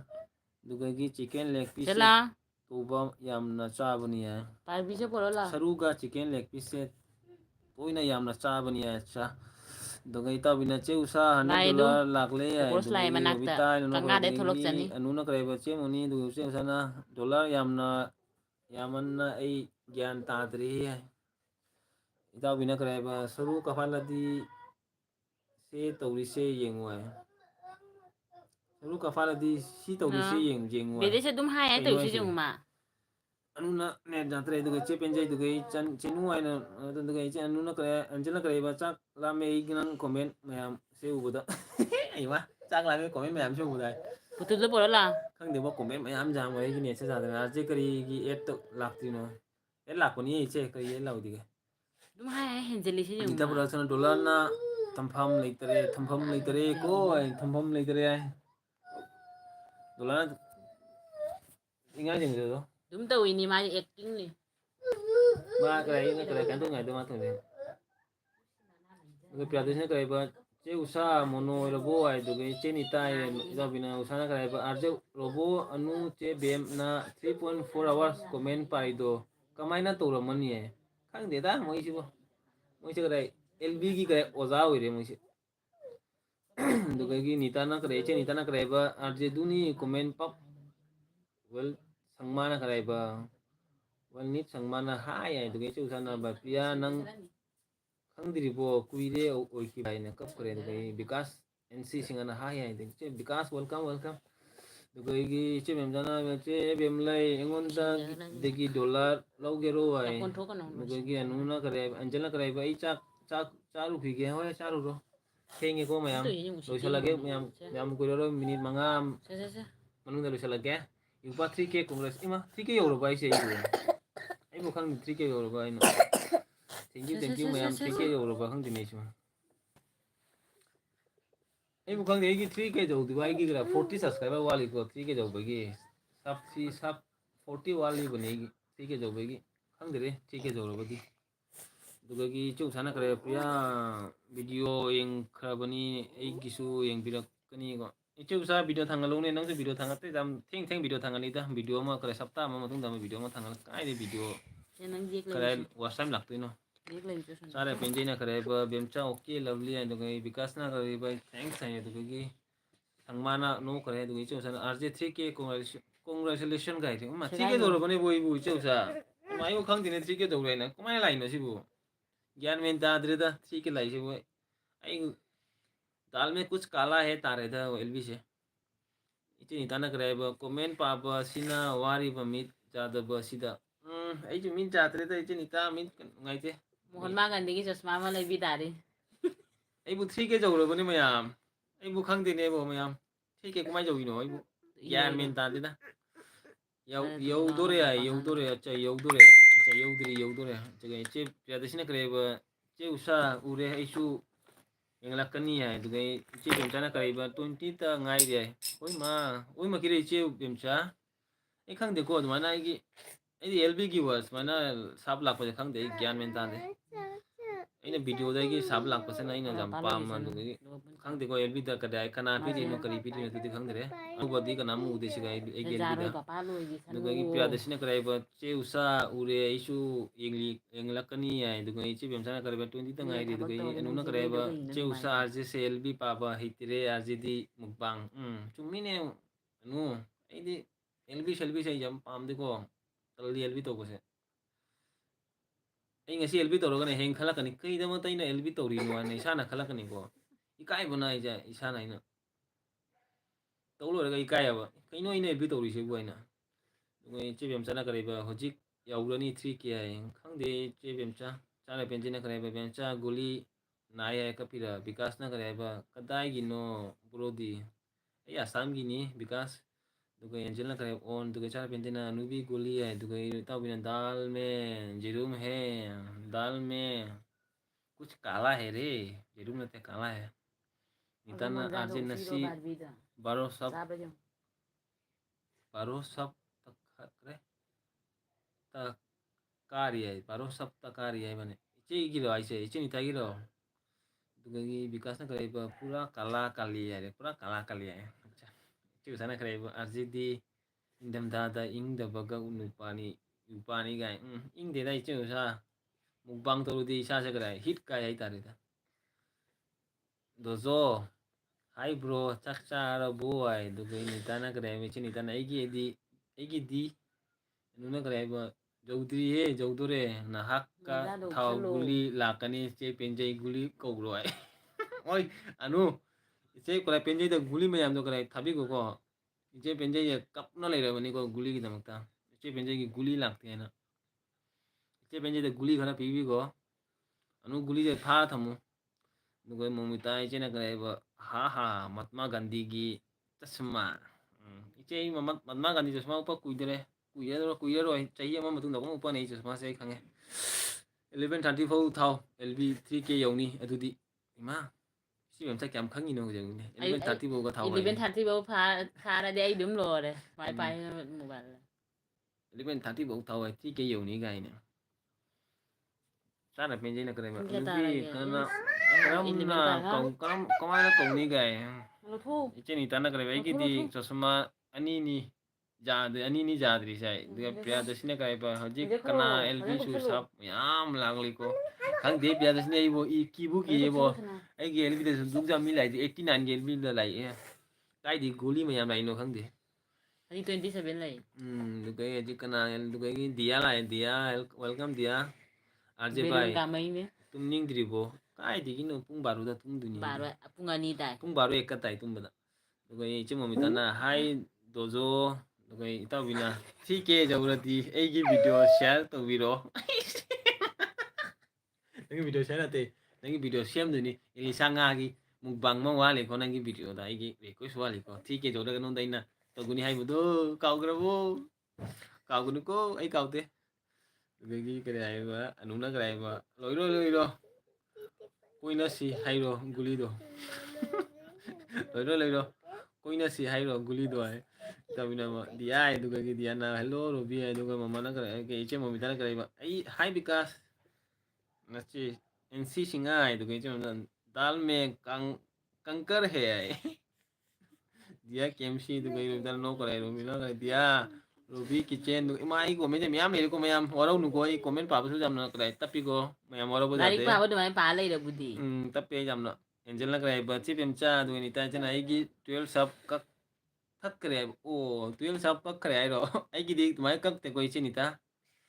ꯑꯩꯒꯤ ꯁꯥꯕꯂꯥꯗꯤ fix ꯂꯩꯔꯦ ꯅꯠꯇꯗꯤ ꯀꯛꯇꯦ ꯁꯨꯃꯥꯏꯅ ꯁꯥꯕ 12 ꯑꯗꯨꯃꯥꯏꯅ ꯀꯛꯇꯦ ꯑꯩꯒꯤꯗꯤ ꯑꯗꯨꯒ ꯗꯣꯇꯣꯅ ꯀꯔꯤ ꯍꯥꯏꯕ ꯆꯦ ꯕꯦꯝꯆꯥ ꯆꯥꯛ ꯆꯥꯔꯕꯣ ꯑꯗꯨꯒ ꯏꯆꯦ ꯎꯁꯥꯅ ꯀꯔꯤ ꯑꯥꯔꯖꯦꯒꯤ ꯋꯥꯔꯤꯁꯦ ꯏꯪꯊꯝꯊꯥꯗ ꯅꯨꯄꯤꯁꯤꯡꯅ ꯔꯥꯅꯤ ꯏꯅꯐꯤ ꯑꯄꯥꯝꯕ ꯏꯪꯂꯒ ꯏꯪꯗꯕꯒꯤ ꯃꯑꯣꯡꯅꯤꯅꯦ ꯎꯏꯃꯥ ꯈꯪꯗꯦ ꯏꯆꯦ ꯑꯩꯗꯤ ꯈꯪꯗꯦ ꯍꯧꯖꯤꯛ ꯏꯪꯗꯦꯗ ꯁꯨꯛꯌꯥꯝꯅ ꯒꯨꯍꯥꯇꯤꯗ ꯗꯨꯛ ꯌꯥꯝ ꯏꯪꯗꯦꯗ ꯏꯆꯦ ꯖꯅꯋꯥꯔꯤꯒꯤ ꯂꯣꯏꯔꯝꯗꯥꯏ ꯑꯗꯨꯃꯥꯏꯅ ꯏꯪꯉꯒꯅꯤ ꯍꯧꯖꯤꯛꯇꯤ ꯈꯔ ꯏꯪꯕ ꯍꯧꯔꯦꯀꯣ ꯖꯣꯅꯤ ꯆꯪꯉꯝꯗꯥꯏꯗ ꯖꯅꯋꯥꯔꯤ ꯂꯦꯞꯄꯨꯗ꯭ꯔꯣ ꯖꯅꯋꯥꯔꯤ ꯆꯪꯉꯝꯗꯥꯏꯗ ꯐꯖꯅ ꯏꯪꯉꯤ ꯒꯨꯍꯥꯇꯤ ꯑꯩꯈꯣꯏ ꯀꯔꯤ ꯗꯣꯖꯥꯅ ꯀꯔꯤ ꯍꯥꯏꯕ ꯆꯦ ꯃꯣꯃꯤꯇꯥ ꯆꯥꯛ ꯆꯥꯔꯕꯣ ꯀꯔꯤ ꯆꯥꯛ ꯏꯆꯦꯅꯦ ꯆꯥꯔꯕꯣ ꯍꯥꯏꯔꯣ ꯕꯦꯗꯦꯗ ꯍꯥꯏꯕ ꯆꯦ ꯃꯣꯃꯤꯇꯥ ꯁꯨ ꯆꯥꯔꯕꯣ ꯍꯥꯏ ꯑꯗꯨꯗꯒꯤ ꯏꯆꯥꯏꯆꯥꯅ ꯆꯥꯔꯦ ꯗꯣꯖꯣ ꯍꯥꯏ ꯑꯗꯨꯗꯒꯤ ꯗꯣꯗꯣꯅ ꯑꯣꯟ ꯑꯅꯨꯅ ꯀꯔꯤ ꯍꯥꯏꯕ ꯆꯥꯛ ꯂꯥꯝꯗ꯭ꯔꯤꯕꯣ ꯍꯥꯏ ꯋꯥꯠꯂꯤꯗ ꯕꯦꯗꯦ ꯁꯤ ꯃꯣꯟꯖꯥꯅꯒ ꯃꯄꯤ ꯇꯩꯊꯣꯛꯏꯁꯦ ꯌꯦꯡꯉꯨ ꯕꯦꯗꯦ ꯏꯁ ꯂꯣꯏꯔꯦꯍꯦ ꯑꯩ ꯀ꯭ꯋꯥ ꯆꯥꯔꯤꯀꯣ ꯃꯌꯥꯝ ꯋꯥꯔꯧꯕ ꯌꯥꯗꯦ ꯑꯗꯨꯒ ꯏꯆꯦ ꯎꯆꯥꯅ ꯒꯨꯂꯤ ꯕꯥꯕꯨꯅ ꯍꯥꯏ ꯏꯆꯦ ꯕꯦꯝꯆꯥꯅ ꯆꯦ ꯕꯦꯝꯂꯦ ꯒꯨꯂꯤ ꯃꯣꯃꯤꯇꯥ ꯆꯥꯔꯦ ꯗꯣꯖꯣ ꯍꯥꯏ ꯑꯗꯨꯒ ꯔꯣꯕꯤꯇꯥꯅ ꯀꯔꯤ ꯍꯥꯏꯕ ꯔꯤꯀ꯭ꯋꯦꯁ ꯅꯠꯇꯦ ꯁꯤꯌꯥꯔ ꯇꯧꯕꯤꯌꯨ ꯔꯤꯀ꯭ꯋꯦꯁ ꯅꯠꯇꯦ ꯁꯤꯌꯥꯔ ꯇꯧꯕꯤꯌꯨ ꯁꯣꯏꯗꯅ ꯇꯧꯕꯤꯔꯛꯀꯦ ꯋꯥꯔꯧꯕ ꯌꯥꯗꯦ ꯇꯧꯔꯛꯀꯅꯤ ꯑꯩꯅ 3K ꯐꯥ ꯂꯣꯏꯔꯒ ꯑꯩꯅ ꯇꯧꯔꯛꯀꯅꯤ ꯅꯪꯒꯤ ꯚꯤꯗꯤꯑꯣꯗ ꯏꯆꯦ ꯕꯦꯝꯆꯥꯅ ꯏꯄꯥ ꯑꯩꯒꯤ ꯍꯥꯟꯅ ꯁꯤꯌꯥꯔ ꯇꯧꯕꯤꯌꯨ ꯁ꯭ꯃꯣꯜ ꯀꯣ ꯃꯥꯔꯣ ꯒꯨꯂꯤ ꯍꯥꯏ ꯏꯃꯥ ꯀꯩꯅꯣ ꯍꯥꯏꯁꯤꯕꯨ ꯀꯅꯥꯒꯤ ꯁꯤꯌꯥꯔ ꯇꯧꯗꯣꯏꯅꯣ ꯑꯩꯕꯨ ꯏꯆꯦꯒꯤ ꯇꯧꯗꯣꯏꯔꯥ ꯏꯇꯥꯎꯕꯤꯒꯤ ꯇꯧꯗꯣꯏꯔꯥ ꯑꯅꯨꯒꯤ ꯇꯧꯗꯣꯏꯔꯥ ꯍꯥꯏꯔꯣ ꯑꯗꯨꯗꯒꯤ ꯑꯅꯨꯅ ꯀꯔꯤ ꯍꯥꯏꯕ ꯑꯣ ꯍꯣ ꯒꯨꯂꯤ ꯄꯦꯟꯖꯟꯅ ꯀꯞꯂꯤꯁꯦ ꯅꯪꯕꯨ ꯎꯗ꯭ꯔꯕꯣ ꯑꯃꯨꯛꯇꯪꯗꯤ ꯂꯥꯛꯄꯤꯌꯨꯅꯦ ꯄꯦꯟꯖꯩ ꯐꯠꯇꯦꯁꯦ ꯃꯅꯥꯛꯇ ꯑꯗꯨꯃꯥꯏꯅ ꯐꯣꯡꯉ ꯇꯧꯔꯤꯗꯣ ꯏꯆꯦ ꯑꯅꯨ ꯊꯥꯕꯤꯈ꯭ꯔꯣ ꯒꯨꯂꯤ ꯃꯌꯥꯝꯁꯦ ꯏꯆꯦ ꯄꯦꯟꯖꯩꯗ ꯔꯣꯕꯤꯇꯥꯅ ꯀꯔꯤ ꯍꯥꯏꯕ ꯆꯦ ꯕꯦꯝꯆꯥ ꯍꯥꯏꯅ ꯀꯛꯄꯔꯦ ꯑꯗꯨꯗꯩ ꯑꯟꯖꯜꯅ ꯔꯣꯕꯤꯇꯥ ꯍꯥꯏꯅ ꯌꯦꯅ ꯑꯥꯔꯖꯦ ꯚꯥꯏ ꯀꯃꯦꯟ ꯄꯥꯔꯤꯉꯩꯗ ꯇꯨꯝꯕ ꯀꯥꯎꯅꯤ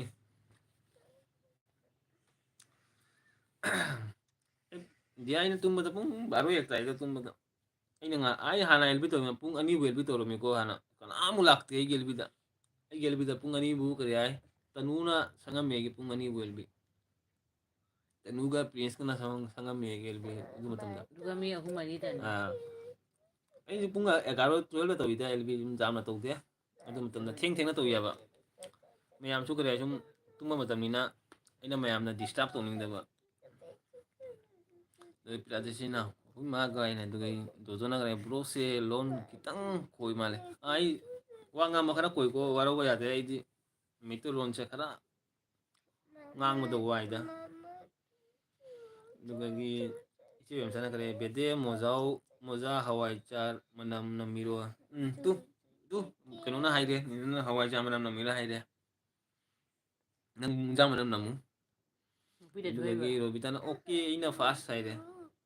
ꯏꯆꯦ ꯎꯁꯥꯅ ꯀꯔꯤ ꯍꯥꯏꯕ ꯏꯆꯦ ꯄꯦꯟꯖꯩ ꯆꯦꯅꯦꯜ ꯃꯃꯤꯡ ꯑꯣꯟꯊꯣꯛꯂꯣ ꯑꯅꯨ ꯀꯩꯁꯥꯝ ꯍꯥꯏꯅ ꯒꯨꯂꯤ ꯂꯥꯛꯅꯕ ꯍꯥꯏ ꯑꯗꯨꯗꯒꯤ ꯄ꯭ꯔꯤꯌꯥꯖꯤꯁꯤꯅ ꯑꯥꯔꯖꯦ ꯑꯩꯒꯤꯗꯤ ꯑꯩ ꯀꯞꯀꯔꯦ ꯏꯃꯥ ꯀꯅꯥꯒꯤ ꯀꯩꯅꯣ ꯁꯤꯌꯥꯔ ꯇꯧꯗꯣꯏꯅꯣ ꯈꯪꯗ꯭ꯔꯦꯗ ꯏꯆꯦ ꯕꯦꯝꯆꯥꯅ ꯑꯩꯒꯤ ꯇꯧ ꯁ꯭ꯃꯣꯜ ꯑꯅꯨꯕꯤꯒꯤꯀꯣ ꯍꯩꯅꯦ ꯃꯥꯔꯣ ꯃꯣꯟꯖꯥ ꯒꯨꯂꯤ ꯍꯥꯏ ꯎꯞꯄꯒ ꯑꯗꯨꯒ ꯄꯤꯌꯥꯗꯁꯤꯅ ꯅꯣꯛꯈꯔꯦ ꯑꯗꯨꯒ ꯏꯆꯦ ꯎꯁꯥꯅ ꯑꯃꯨꯛ ꯃꯣꯏ ꯑꯃꯨꯕꯒꯤ ꯇꯧꯅꯨ ꯃꯣꯏ ꯅꯣꯛꯁꯜꯂꯨꯕ ꯑꯍꯨꯝꯃꯛꯀꯤ ꯇꯧꯅꯨ ꯑꯥꯔꯖꯦ ꯑꯩꯒꯤ ꯑꯣꯏꯅ ꯁꯤꯌꯥꯔ ꯇꯧ ꯍꯥꯏ ꯍꯣꯏ ꯃꯌꯥꯝꯒꯤ ꯁꯨꯝ ꯇꯧꯔꯛꯀꯦꯀꯣ ꯑꯩ ꯈꯪꯗꯦꯕ ꯁꯤ ꯍꯥꯟ ꯆꯤꯡꯉꯨ ꯑꯩꯒꯤꯗꯤ ꯚꯤꯗꯤꯑꯣꯗ ꯆꯥꯎꯅ ꯁꯕꯁꯀ꯭ꯔꯥꯏꯕꯔ ꯂꯥꯛꯄꯗꯣ ꯑꯗꯨꯇꯅꯦ ꯑꯇꯩꯗꯤ ꯑꯩꯒꯤ ꯁꯕꯁꯀ꯭ꯔꯥꯏꯕꯔ ꯑꯗꯨꯃꯥꯏꯅ ꯂꯥꯛꯇꯦꯀꯣ ꯑꯩꯅ ꯌꯥꯝꯅ ꯑꯩꯒꯤ ꯀꯔꯤ ꯍꯥꯏꯅꯤ ꯑꯩꯅ ꯋꯥꯈꯤꯕꯁꯦ ꯑꯩꯈꯣꯏꯒꯤ ꯃꯅꯤꯄꯨꯔꯗ ꯁꯨꯃꯥꯏꯅ ꯏꯔꯥꯡ ꯑꯣꯏꯕ ꯃꯇꯝꯗꯒꯤ ꯑꯩ ꯌꯥꯝ ꯋꯥꯈ꯭ꯔꯦ ꯑꯗꯨ ꯃꯇꯝꯗ ꯑꯩꯈꯣꯏꯁꯨ ꯃꯨꯛꯕꯥꯡ ꯇꯧꯕ ꯉꯝꯗꯦ ꯚꯤꯗꯤꯑꯣꯁꯨ ꯊꯥꯡꯒꯠꯄ ꯉꯝꯗꯦ ꯑꯗꯨ ꯃꯇꯝꯗ ꯌꯥꯝ ꯋꯥꯈꯔꯦ ꯑꯩꯁꯨ ꯁꯨꯃꯥꯏꯅ ꯚꯤꯗꯤꯑꯣꯁꯨ ꯊꯥꯡꯒꯠꯇ꯭ꯔꯦ ꯑꯗꯨ ꯃꯇꯝꯗ ꯁꯕꯁꯀ꯭ꯔꯥꯏꯕꯔꯒ ꯂꯣꯏ ꯗꯥꯎꯟ ꯇꯥꯈ꯭ꯔꯦꯕ ꯑꯗꯨ ꯃꯇꯝꯗ ꯑꯩꯁꯦ ꯄꯨꯔꯥ ꯑꯩ ꯆꯦꯅꯦꯜ ꯄꯨꯔꯥ ꯗꯥꯎꯟ ꯑꯗꯨꯃꯥꯏꯅ ꯑꯩꯈꯣꯏꯁꯨ ꯇꯤꯗꯨ ꯁꯨꯃꯥꯏꯅ ꯂꯩꯕ ꯋꯥꯡꯅ ꯂꯩꯕꯗꯣ ꯑꯗꯨ ꯇꯤꯗꯨ ꯁꯨꯃꯥꯏꯅ ꯗꯥꯎꯟ ꯇꯧ ꯂꯩꯔꯝꯕꯅꯦ ꯑꯗꯨꯒ ꯑꯩ ꯍꯧꯖꯤꯛ ꯈꯔꯅꯤ ꯑꯩꯅ ꯃꯨꯛꯕꯥꯡꯒꯤ ꯚꯤꯗꯤꯑꯣ ꯊꯥꯡꯒꯠꯄꯁꯦ ꯑꯩꯒꯤ ꯚꯤꯗꯤꯑꯣ ꯁꯨꯃꯥꯏꯅ 2K 1K ꯁꯨꯃꯥꯏꯅ ꯂꯥꯛꯄꯁꯤꯒ ꯑꯩꯒꯤ ꯆꯦꯅꯦꯜꯁꯦ ꯈꯔ ꯏꯟꯀ꯭ꯔꯦꯖ ꯑꯣꯏꯔꯦ ꯍꯥꯏꯇꯥꯔꯦꯗ ꯑꯗꯨꯒ ꯑꯩ ꯆꯦꯅꯦꯜꯁꯦ ꯈꯔ ꯏꯟꯀ꯭ꯔꯦꯖ ꯑꯣꯏꯔꯦ ꯑꯗꯨꯒ ꯑꯩꯒꯤ ꯁꯕꯁꯀ꯭ꯔꯥꯏꯕꯔꯁꯨ ꯁꯨꯃꯥꯏꯅ ꯂꯥꯛꯑꯦ ꯅꯨꯡꯇꯤꯒꯤ 10K 10 12 ꯑꯗꯨꯃꯥꯏꯅ 18 20 ꯑꯗꯨꯃꯥꯏꯅ ꯁꯕꯁꯀ꯭ꯔꯥꯏꯕꯔ ꯂꯥꯛꯄꯗꯨꯒ ꯑꯩꯒꯤ ꯈꯔ ꯆꯦꯅꯦꯜꯁꯦ ꯈꯔ ꯒ꯭ꯔꯣ ꯑꯣꯏꯔꯛꯏꯅꯦꯕ ꯍꯧꯖꯤꯛ ꯃꯃꯥꯡꯗꯗꯤ ꯄꯨꯔꯥ ꯆꯦꯅꯦꯜ ꯗꯥꯎꯟ ꯇꯥꯈꯔꯦ ꯊꯥ 2 3ꯗꯤ ꯄꯨꯔꯥ ꯗꯥꯎꯟ ꯆꯥꯈꯔꯦ ꯆꯦꯅꯦꯜ ꯗꯣꯂꯔꯁꯨ ꯂꯥꯛꯇꯦ ꯀꯔꯤꯝ ꯂꯥꯛꯇꯦ ꯄꯨꯔꯥ ꯗꯥꯎꯟ ꯇꯥꯈ꯭ꯔꯦ ꯑꯗꯨ ꯃꯇꯝꯗ ꯍꯧꯖꯤꯛ ꯈꯔ ꯑꯩꯒꯤ ꯆꯦꯅꯦꯜꯁꯦ ꯈꯔ ꯏꯟꯀ꯭ꯔꯦꯖ ꯑꯣꯏꯔꯦ ꯍꯥꯏꯇꯥꯔꯦ ꯅꯪ ꯃꯈꯣꯟꯗꯣ ꯀꯩꯅꯣ ꯇꯥꯏꯔꯣ ꯁꯤꯗ ꯑꯗꯨꯒ ꯑꯩꯁꯨ ꯍꯧꯖꯤꯛ ꯑꯩꯒꯤ ꯆꯦꯅꯦꯜꯁꯦ ꯍꯧꯖꯤꯛ ꯑꯞꯇ ꯂꯩꯔꯦ ꯍꯧꯖꯤꯛ subscriberꯁꯨ up ꯂꯩꯔꯦ viewersꯁꯨ ꯀꯔꯥꯏ up ꯂꯩꯔꯦ watch timeꯁꯨ up ꯂꯩꯔꯦ ꯑꯗꯨꯗꯒꯤ dollarꯁꯨ up ꯑꯣꯏꯔꯦ ꯑꯗꯨꯅꯤ ꯚꯤꯗꯤꯑꯣ ꯊꯥꯡꯒꯠꯇꯗꯤ ꯌꯥꯝ ꯋꯥꯏꯑꯕ ꯚꯤꯗꯤꯑꯣ ꯄꯨꯔꯥ ꯗꯥꯎꯟ ꯇꯥꯏ ꯆꯦꯅꯦꯜ ꯗꯥꯎꯟ ꯇꯥꯏ ꯑꯗꯨꯗꯒꯤ ꯀꯩꯅꯣ ꯍꯥꯏꯁꯦ ꯀꯥꯏꯗꯅꯣ ꯂꯥꯁꯇ ꯎꯗꯥꯗ ꯏꯆꯦ ꯕꯦꯝꯆꯥꯅ ꯀꯔꯤ ꯍꯥꯏꯕ ꯂꯥꯁꯇ ꯎꯗꯥꯗ ꯑꯗꯨꯒ ꯑꯅꯨꯅ ꯀꯔꯤ ꯍꯥꯏꯕ ꯑꯣ ꯍꯅꯨꯕꯤ ꯅꯪ ꯑꯍꯜ ꯑꯣꯏꯔꯦꯀꯣ ꯍꯥꯏ ꯑꯣ ꯍꯅꯨꯕꯤ ꯅꯪ ꯑꯍꯜ ꯑꯣꯏꯔꯦ ꯍꯥꯏ ꯑꯗꯨꯒ ꯗꯣꯖꯣꯅ ꯀꯔꯤ ꯍꯥꯏꯕ ꯋꯥꯎ ꯕꯥ ꯅꯠꯇꯦꯀꯣ ꯋꯥꯔꯧꯕ ꯅꯠꯇꯦꯀꯣ ꯍꯣꯏ ꯗꯣꯖꯣ ꯑꯩ ꯀꯔꯤ ꯈꯔ ꯃꯩꯇꯩꯂꯣꯟ ꯉꯥꯡꯕꯁꯦ ꯈꯔ ꯀ꯭ꯂꯤꯌꯥꯔ ꯑꯣꯏꯗꯦꯀꯣ ꯋꯥꯔꯧꯕ ꯌꯥꯗꯦꯀꯣ ꯑꯩ ꯋꯥ ꯉꯥꯡꯕꯁꯦ ꯌꯥꯝꯅ ꯃꯄꯥꯟꯗ ꯁꯨꯝ ꯂꯩꯔ ꯁꯨꯝ ꯃꯄꯥꯟꯗ ꯃꯌꯥꯝꯒ ꯁꯨꯝ ꯇꯤꯟꯅ ꯂꯥꯛꯄꯗꯨꯒ ꯑꯩ ꯃꯩꯇꯩꯂꯣꯟꯁꯦ ꯌꯥꯝꯅ ꯔꯦꯒꯨꯂꯔ ꯑꯣꯏꯗꯦꯕ ꯑꯗꯨꯒꯤꯗꯃꯛꯇ ꯈꯔ ꯐꯔꯕꯣ ꯉꯥꯡꯕꯗ ꯈꯔ ꯁꯣꯏꯀꯣ ꯃꯌꯥꯝ ꯋꯥꯔꯧꯅꯨꯀꯣ ꯑꯗꯨꯒ ꯏꯟꯗꯤꯌꯥꯅ ꯀꯔꯤ ꯍꯥꯏꯕ ꯏꯆꯦ ꯕꯦꯝꯆꯥ ꯀꯔꯤ ꯃꯊꯦꯜ ꯆꯥꯒꯦ ꯑꯗꯨꯒ ꯏꯆꯦ ꯕꯦꯝꯆꯥꯅ ꯑꯅꯨꯕꯤ ꯅꯪ ꯑꯉꯥꯡ ꯑꯉꯥꯡꯅꯤ ꯃꯣꯔꯅꯤꯡ ꯑꯣꯏꯔꯤ ꯑꯩꯗꯤ ꯏꯚꯤꯅꯤꯡ ꯑꯣꯏꯔꯦ ꯑꯍꯟ ꯚꯥꯏꯔꯦꯜ ꯑꯣꯏꯗꯦ ꯌꯥꯗꯦ ꯑꯍꯟ ꯚꯥꯏꯔꯦꯜ ꯑꯣꯏꯕ ꯌꯥꯗꯦ ꯍꯥꯏ ꯑꯗꯨꯒ ꯑꯅꯨꯅ ꯀꯔꯤ ꯍꯥꯏꯕ ꯍꯣꯁꯁꯦ ꯕꯦꯡꯒꯨꯂꯤ ꯚꯥꯁꯥ ꯑꯣꯏꯔꯗꯤ ꯃꯩꯅꯤ ꯍꯥꯏ ꯍꯣꯏ ꯑꯩꯒꯤ ꯕꯦꯡꯒꯨꯂꯤ ꯚꯥꯁꯥꯗꯤ ꯌꯥꯝꯅ ꯄꯤꯛꯏꯉꯩꯗꯤ ꯌꯥꯝꯅ ꯕꯦꯡꯒꯨꯂꯤꯒ ꯇꯤꯟꯅ ꯂꯥꯛꯏꯀꯣ ꯑꯩꯗꯤ ꯀꯔꯥꯏ ꯑꯩꯈꯣꯏ ꯊꯅꯥ ꯀꯣꯠꯇ ꯂꯩꯉꯩꯗ ꯍꯥꯟꯅ ꯁꯨꯝ ꯀꯔꯦ ꯑꯩꯗꯤ ꯕꯦꯡꯒꯨꯂꯤꯒ ꯇꯤꯟꯅ ꯂꯥꯛꯑꯒ ꯀꯔꯥꯏ ꯃꯦꯇ꯭ꯔꯤꯛ ꯐꯥꯁꯇꯨ ꯀꯔꯥꯏ ꯕꯦꯡꯒꯨꯂꯤ ꯃꯤꯗꯤꯌꯝꯗ ꯑꯩ ꯃꯦꯇ꯭ꯔꯤꯛ ꯄꯥꯁ ꯇꯧꯔꯤ ꯑꯗꯨ ꯂꯣꯏꯔꯒ ꯒꯨꯍꯥꯇꯤ ꯂꯥꯛꯑꯒ ꯀꯔꯥꯏ ꯒꯨꯍꯥꯇꯤꯗ ꯂꯥꯛꯑꯒ ꯑꯩꯅ ꯀꯔꯥꯏ ꯀꯣꯂꯦꯖ ꯇꯝꯃꯤꯅꯤ ꯀꯣꯂꯦꯖꯇꯣ ꯑꯩꯒꯤ ꯁꯦꯀꯦꯟ ꯏꯌꯥꯔꯁꯤꯒ ꯂꯣꯏꯁꯤꯜꯂꯒ ꯒ꯭ꯔꯦꯖꯨꯋꯦꯠꯇꯤ ꯑꯩ ꯀꯣꯝꯄ꯭ꯂꯤꯠ ꯑꯣꯏꯗ꯭ꯔꯤꯀꯣ ꯑꯩ ꯃꯦꯇ꯭रिꯛ ꯄꯥꯁ ꯇꯧꯔꯒ ꯒꯨꯍꯥꯇꯤ ꯂꯥꯛꯑꯒ ꯇꯝꯃꯒ ꯑꯗꯨꯒ ꯑꯩꯒꯤ ꯂꯣꯏꯁꯤꯜꯂꯒ ꯁꯨꯝ ꯖꯣꯕ ꯇꯧꯕ ꯍꯧꯔꯦ ꯁꯤꯗꯒꯤ ꯑꯩꯒꯤ ꯀꯔꯤ ꯌꯥꯝ ꯉꯟꯅ ꯑꯩꯅ ꯅꯨꯄꯤ ꯊꯤꯔꯦꯗ ꯃꯌꯥꯝ ꯑꯩꯒꯤ ꯅꯨꯄꯤ ꯊꯤꯕꯁꯦ ꯌꯥꯝ ꯉꯟꯈ꯭ꯔꯦ ꯑꯗꯨꯒꯤ ꯗꯤꯌꯥꯅ ꯑꯥꯔꯖꯦ ꯚꯥꯏ ꯒꯨꯍꯥꯇꯤ ꯀꯥꯏꯗ ꯂꯩꯒꯦ ꯑꯩ ꯒꯣꯅꯦꯁꯄꯨꯔꯤꯗ ꯂꯩ ꯀꯥꯏ ꯗꯤꯌꯥ ꯒꯣꯅꯦꯁꯄꯨꯔꯤꯗ ꯗꯤꯌꯥꯗꯤ ꯅꯥꯔꯦꯡꯒꯤ ꯂꯩ ꯅꯠꯇ꯭ꯔꯥ ꯗꯤꯌꯥ ꯅꯥꯔꯦꯡꯒꯤ ꯑꯩ ꯆꯠꯂꯤꯗ ꯅꯣꯏꯒꯤ ꯅꯥꯔꯦꯡꯒꯤ ꯑꯥꯔꯃꯤ ꯀꯦꯝꯞꯗꯣ ꯑꯗꯨꯒ ꯑꯩ ꯁꯨꯝ ꯀꯔꯤ ꯆꯠꯄ ꯈꯣꯠꯄ ꯑꯗꯨꯝ ꯇꯧꯏ ꯄꯥꯊꯔ ꯀꯨꯆꯤ ꯂꯥꯜꯂꯒ ꯅꯥꯔꯦꯡꯒꯤ ꯆꯪꯕꯗꯣ ꯁꯣꯝꯗ ꯑꯥꯔꯃꯤ ꯀꯦꯝꯞ ꯑꯗꯨꯒ ꯆꯪꯉꯒ ꯁꯨꯝ ꯑꯥꯔꯃꯤ ꯀꯦꯝꯞ ꯃꯅꯨꯡꯗ ꯑꯩꯈꯣꯏꯒꯤ ꯀꯔꯤ ꯄ꯭ꯔꯣꯖꯦꯛꯀꯤ ꯀꯔꯤ ꯊꯕꯛꯀ ꯂꯥꯛꯏꯀꯣ ꯑꯗꯨꯒ ꯁꯨꯝ ꯑꯩꯁꯨ ꯁꯨꯝ ꯑꯥꯔꯃꯤ ꯀꯦꯝꯞꯗ ꯆꯪꯕ ꯈꯣꯠꯄ ꯑꯗꯨꯝ ꯇꯧꯏ ꯑꯗꯨꯒ ꯏꯆꯦ ꯎꯁꯥꯅ ꯀꯔꯤꯕ ꯏꯆꯦ ꯕꯦꯝ ꯑꯩꯅ ꯅꯣꯛ ꯀꯞꯀꯔꯦ ꯑꯗꯨꯒ ꯑꯣ ꯍꯅꯨꯕꯤ ꯅꯪ ꯏꯆꯦ ꯎꯁꯥꯅ ꯀꯅꯥꯅꯣꯅꯦ ꯑꯅꯨ ꯑꯗꯨꯒ ꯗꯣꯁꯥꯅ ꯀꯔꯤꯕ ꯕꯣꯔꯣ ꯑꯩꯈꯣꯏꯒꯤꯁꯨ ꯁꯕꯁꯀ꯭राꯏꯕꯔ ꯇꯧꯕꯤꯔꯛꯑꯣ ꯂꯪꯉꯝꯕ ꯑꯩ ꯋꯥꯜꯅ ꯍꯥꯏꯒꯦ ꯂꯥꯎꯁꯤꯒ ꯃꯅꯥꯀꯣꯡꯗ ꯍꯪꯕꯅꯤ ꯂꯪꯉꯝꯕ ꯋꯥꯜꯅ ꯍꯥꯡꯕꯅꯤ ꯍꯥꯏꯅ ꯑꯆꯥ ꯗꯣꯖꯣ ꯅꯪꯒꯤ ꯆꯦꯅꯦꯜꯗ ꯈꯔ ꯂꯤꯡꯕ ꯊꯥꯔꯛꯎꯅꯦ ꯑꯩ ꯈꯔ ꯂꯤꯡꯕ ꯊꯥꯔꯛꯑꯗꯤ ꯑꯩ ꯈꯪꯒꯅꯤꯀꯣ ꯑꯗꯨꯒꯤ ꯑꯅꯨꯅ ꯀꯔꯤ ꯍꯥꯏꯕ ꯆꯦ ꯎꯁꯥ ꯋꯥꯏꯇꯤꯒꯤ ꯍꯦꯠ ꯃꯥꯁꯇꯔꯅꯤ ꯑꯗꯨꯗꯒꯤ ꯄ꯭ꯌꯥꯖꯤꯁꯤꯅ ꯍꯨꯃꯥꯏ ꯇꯧꯔꯦ ꯗꯣꯖꯣꯅ ꯀꯔꯤ ꯍꯥꯏꯕ ꯆꯦ ꯃꯣꯃꯤꯇꯥ ꯆꯦ ꯕꯦꯝꯆꯥꯒꯁꯨ ꯇꯧꯕꯤꯔꯛꯄ꯭ꯔꯣ ꯁꯕꯁꯀ꯭ꯔꯥꯏꯕ ꯆꯦ ꯃꯣꯃꯤꯇꯥ ꯆꯦ ꯕꯦꯝꯆꯥꯁꯨ ꯁꯕꯁꯀ꯭ꯔꯥꯏꯕ ꯇꯧꯕꯤꯔꯛꯑꯣ ꯍꯥꯏ ꯑꯗꯨꯒ ꯏꯆꯦ ꯎꯁꯥꯅ ꯋꯥꯏꯇꯤꯒꯤ ꯍꯦꯠ ꯃꯥꯁꯇꯔꯁꯦ ꯆꯦ ꯕꯦꯝꯅꯤ ꯑꯗꯨꯒ ꯏꯇꯥꯎꯕꯤꯅ ꯂꯜꯂ ꯇꯧꯔꯦ ꯏꯆꯦ ꯕꯦꯝꯆꯥꯅ ꯑꯩꯁꯨ ꯀꯔꯤ ꯃꯇꯝꯗ ꯑꯦꯜꯕꯤ ꯊꯥꯎꯒꯦ ꯃꯌꯥꯝ ꯏꯆꯦ ꯕꯦꯝꯆꯥꯒꯤ ꯃꯇꯝꯗ ꯁꯨꯝ ꯊꯥꯎꯗ ꯀꯩꯅꯣꯅꯦ ꯃꯇꯝꯗꯣ ꯀꯔꯤ ꯍꯥꯏ ꯁꯨꯝ ꯏꯆꯦ ꯕꯦꯝꯆꯥ ꯊꯥꯔꯤ ꯃꯇꯝꯗ ꯑꯗꯨꯝ ꯊꯥꯎ ꯀꯅꯥꯝ ꯊꯥꯗꯦ ꯑꯗꯨꯝ ꯊꯥꯎ ꯄꯨꯈꯝ ꯑꯉꯧꯕꯗꯣ ꯈꯥꯏꯗꯨꯃꯥꯏ ꯅꯠꯇꯦꯅꯦ ꯏꯆꯦ ꯕꯦꯝꯆꯥ ꯈꯪꯗꯦꯀꯣ ꯑꯩꯁꯨ ꯌꯥꯝ ꯄꯨꯈꯝ ꯑꯉꯧꯕꯗꯣ ꯈꯥꯏꯌꯣ ꯋꯥꯅ ꯈꯣꯠꯅ ꯀꯔꯤ ꯍꯥꯏ ꯄꯥꯏꯁꯦ ꯋꯥꯏꯇꯤꯗꯒꯤ ꯁꯨꯃꯥꯏꯅ ꯉꯁꯤ ꯁꯨꯃꯥꯏꯅ ꯀꯔꯤ ꯃꯣꯅꯤꯇꯥꯏꯖ ꯑꯣꯏꯔꯤꯅꯤꯀꯣ ꯑꯗꯨ ꯃꯇꯝꯗ ꯑꯦꯜꯕꯤꯁꯦ ꯀꯔꯤꯝ ꯈꯪꯗꯦꯀꯣ ꯑꯩ ꯑꯗꯨ ꯃꯇꯝꯗ ꯑꯦꯜꯕꯤ ꯍꯥꯏꯁꯦ ꯑꯩ ꯀꯔꯤꯝ ꯈꯪꯗꯦ ꯑꯦꯜꯕꯤꯁꯦ ꯀꯃꯥꯏꯅ ꯇꯧꯔꯤꯅꯣ ꯑꯗꯨ ꯑꯦꯜꯕꯤꯗꯁꯨ ꯑꯩꯒ ꯊꯥ 3-4 ꯁꯨꯃꯥꯏꯅ ꯁꯨꯝ ꯚꯤꯗꯤꯑꯣ ꯀꯣꯟꯇꯤꯅ꯭ꯌꯨ ꯊꯥꯡꯒꯠꯂꯒ ꯊꯥ 7 ꯐꯥꯕ ꯃꯇꯝꯗ ꯑꯩꯒꯤ ꯚꯤꯗꯤꯑꯣ ꯑꯃ ꯚꯥꯏꯔꯦꯜ ꯆꯠꯈꯤꯕ ꯑꯗꯨꯗꯒꯤ ꯑꯩ ꯁꯨꯝ ꯃꯣꯅꯤꯇꯥꯏꯖ ꯑꯣꯏꯈ꯭ꯔꯦ ꯑꯗꯨꯗꯒꯤ ꯊꯥ 7 ꯀꯣꯏꯅ ꯁꯨꯃꯥꯏꯅ ꯀꯣꯟꯇꯤꯅ꯭ꯌꯨ ꯚꯤꯗꯤꯑꯣ ꯊꯥꯡꯒꯠꯂꯒ ꯑꯌꯨꯛ ꯅꯨꯡꯗꯥꯡ ꯁꯨꯝ ꯚꯤꯗꯤꯑꯣ ꯀꯗꯥꯏ ꯀꯥꯞꯄ ꯃꯨꯛꯕꯥꯡ ꯇꯧꯕ ꯀꯔꯤ ꯆꯥꯔꯒ ꯀꯔꯤ ꯖꯍꯥ ꯐꯪꯕ ꯆꯥꯕ ꯇꯧꯔꯒ ꯁꯨꯃꯥꯏꯅ ꯊꯥ 7 ꯄꯨ ꯁꯨꯃꯥꯏꯅ ꯑꯩꯅ ꯈꯔ ꯚꯤꯗꯤꯑꯣ ꯁꯦꯝꯃꯝꯃꯤ ꯑꯗꯨ ꯂꯣꯏꯔꯒ ꯊꯥ 7 ꯐꯥꯕ ꯃꯇꯨꯡꯗ ꯑꯩꯒꯤ ꯚꯤꯗꯤꯑꯣ ꯑꯃ ꯚꯥꯏꯔꯦꯜ ꯆꯠꯈ꯭ꯔꯦꯕ ꯑꯗꯨꯗꯒꯤ ꯑꯩꯒꯤ ꯀꯔꯤ ꯆꯦꯅꯦꯜꯁꯦ ꯃꯣꯅꯤꯇꯥꯏꯖ ꯑꯣꯏꯈ꯭ꯔꯦ ꯚꯥꯏꯔꯦꯜ ꯆꯥꯕꯗꯨꯒꯤ ꯃꯣꯅꯤꯇꯥꯏꯖ ꯑꯣꯏꯈ꯭ꯔꯦ ꯑꯗꯨꯅꯤ ꯑꯩꯅ ꯇꯧꯔꯤꯁꯦ ꯑꯗꯨꯅꯤ ꯑꯩꯅ ꯃꯌꯥꯝꯗꯁꯨ ꯍꯥꯏꯔꯤꯁꯦ ꯚꯤꯗꯤꯑꯣ ꯊꯥꯡꯒꯠꯂꯨ ꯚꯤꯗꯤꯑꯣꯗ ꯃꯤꯅ ꯃꯌꯥꯝꯅꯁꯨ ꯈꯪꯒꯅꯤ ꯚꯤꯗꯤꯑꯣꯗ ꯃꯌꯥꯝꯅꯁꯨ ꯀꯔꯤ ꯍꯥꯏ ꯐꯣꯀꯁ ꯇꯧꯔꯗꯤ ꯚꯤꯗꯤꯑꯣꯗ ꯃꯌꯥꯝꯅꯁꯨ ꯄꯥꯕ꯭ꯂꯤꯛꯅꯁꯨ ꯈꯪꯉꯤꯅ ꯃꯥꯏ ꯃꯇꯝꯁꯤ ꯚꯤꯗꯤꯑꯣ ꯂꯥꯛꯏꯌꯦ ꯁꯤ ꯃꯇꯝꯗ ꯚꯤꯗꯤꯑꯣ ꯃꯌꯥꯝꯁꯨ ꯂꯥꯛꯀꯅꯤꯌꯦ ꯍꯥꯏꯗꯣ ꯈꯪꯒꯅꯦꯕ ꯃꯌꯥꯝꯅ ꯑꯗꯨꯅꯤ ꯑꯩꯅ ꯈꯜꯂꯤꯁꯤꯗꯤ ꯃꯌꯥꯝꯗꯁꯨ ꯑꯩꯅ ꯁꯤꯅꯤ ꯑꯩꯅ ꯃꯌꯥꯝꯗꯁꯨ ꯈꯔ ꯑꯦꯗꯚꯥꯏꯁ ꯄꯤꯗꯦ ꯚꯤꯗꯤꯑꯣꯗ ꯌꯥꯝꯅ ꯐꯣꯀꯁ ꯇꯧꯔꯣ ꯍꯥꯏꯁꯦ ꯑꯖꯦ ꯆꯍꯤ ꯀꯌꯥ ꯁꯨꯔꯒꯦ ꯑꯩꯔꯣ ꯑꯩꯒꯤ 31+ 31 sudah 31 udah दुगई इचे उसाना करेबा ए खंग देने अनु आई हंदक से ब्लू चतले है ब्लर चले है दुगई इचे memang kokbu cakpana loire है दुगई अंजना करे पितु से सु तुम दी पितु से pun baru tai करे अंजल तुम तो dari piacine narangi गणेश गुरी का lamna dari narangi का गणेश गुरी का lamna dari narangi da khoi करे manang tani hengra bai digi tongo sum narangi phangya lupa taragi bara tu lupa kungi bara ni nareng kare hengra bai digi narengi chabada lupa kungi bara duga ichi yam jana to jara ke dojo link piraklo ai duga anu na kare ba che usa nangbu koiro roi nangsu ai duga gi oke yupa ai duga ichi usa na kare ba nu na chen loira bani game ba duga sister na mo ai su silent ni ya de ku ai Hado, bye bye. ichi ni tana anje ichi di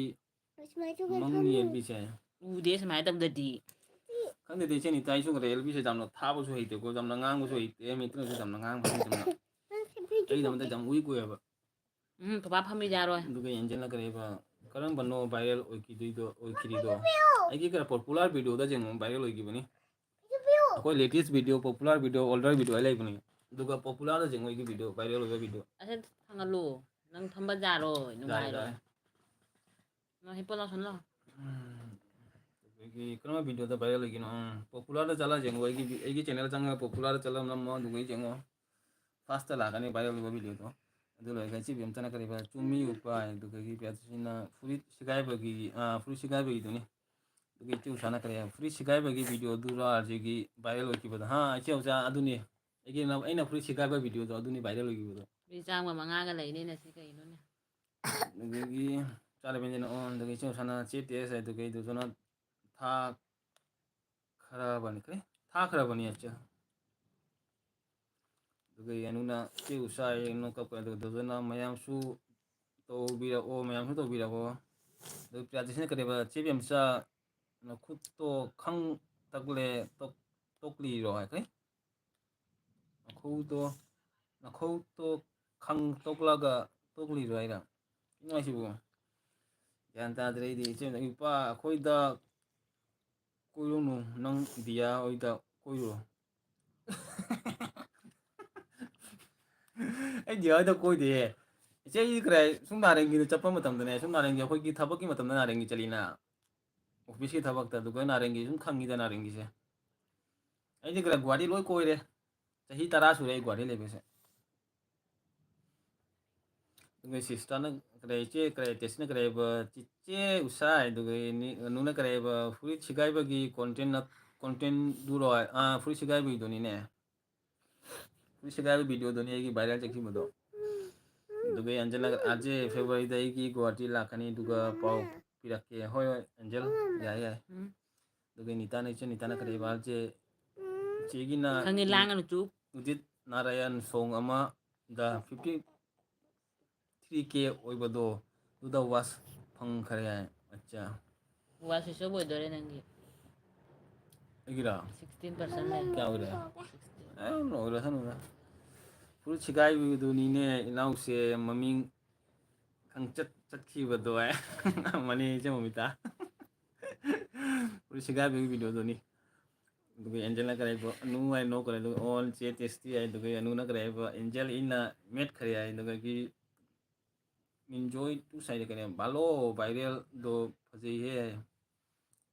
भालो viral दो फजे है thank you खंगदेदा अइना करे ai isana viral चकने ना खंगदे को isana सिगाय रगे करी ओइबो खंगदे video जेंगे आइना मयाम no करे सिगाय रगे ngasi सिगाय रो लगा ayuk to ai की वीडियो से ayuk to ओइबो वीडियो से गोल गोल खिल ले रमे पूरा 2 गन करे 20K का जो ले रमे तो कोई वीडियो से 30K लाभ आप ले रमे तो कोई वीडियो से करे 1K का लोई आप हो करे मतलब 1K तो तुम दुगे की सुन 1K की वीडियो से तो करो दुगे की तो ना दुगे चार बेंजना रोबिता एलबी लोई फरब करे लोई फरबो है लोई द्रिफो लोई कई Loi thara ba hai. दिन लोई फरबो है तो ना थैंक यू दुगे ममिता जना है इता टेस्टी है तो ना जे ममिता दुगे एंजल ना करे कुकी पाई खरबो नु kuki pai kharabu anu duga rubitana che penje khangdene duga diana kareba yadreda tuninge good night orage mayam warobino hoyo good night oro matane thenge punge garo hele punge garo makai buto usi ko mayam atula loisalasi o robitana dozo link pireglo sab to rakke duga gi momita chena kareba dozo tingnam video no ba thangalo duga kainona kareba yupa ai popular oinaba furi sigai rage hai yaro he che memcha nangna furi sigai di yaro he Ibay na hat ka rin dasa tani nang only football edit ay duga hai duga to na pirakke ay duga dana itaw super chat hapli paisa kakhare ado show tawde karigino nangde pisa chala moida cancel orangone super chat cancel orangone itaw binangido ei super chat sela ko jengina ko ei udene siga jo ei siga komen se ude super chat na ko ei blue litine blue people जाते नहीं channel तो कमाई blue भी देनो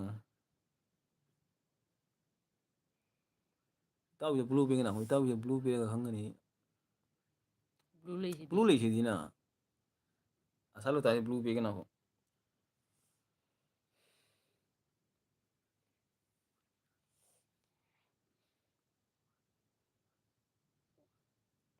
कहीं ना asal lo tahu लागते कि नहीं तो इसी को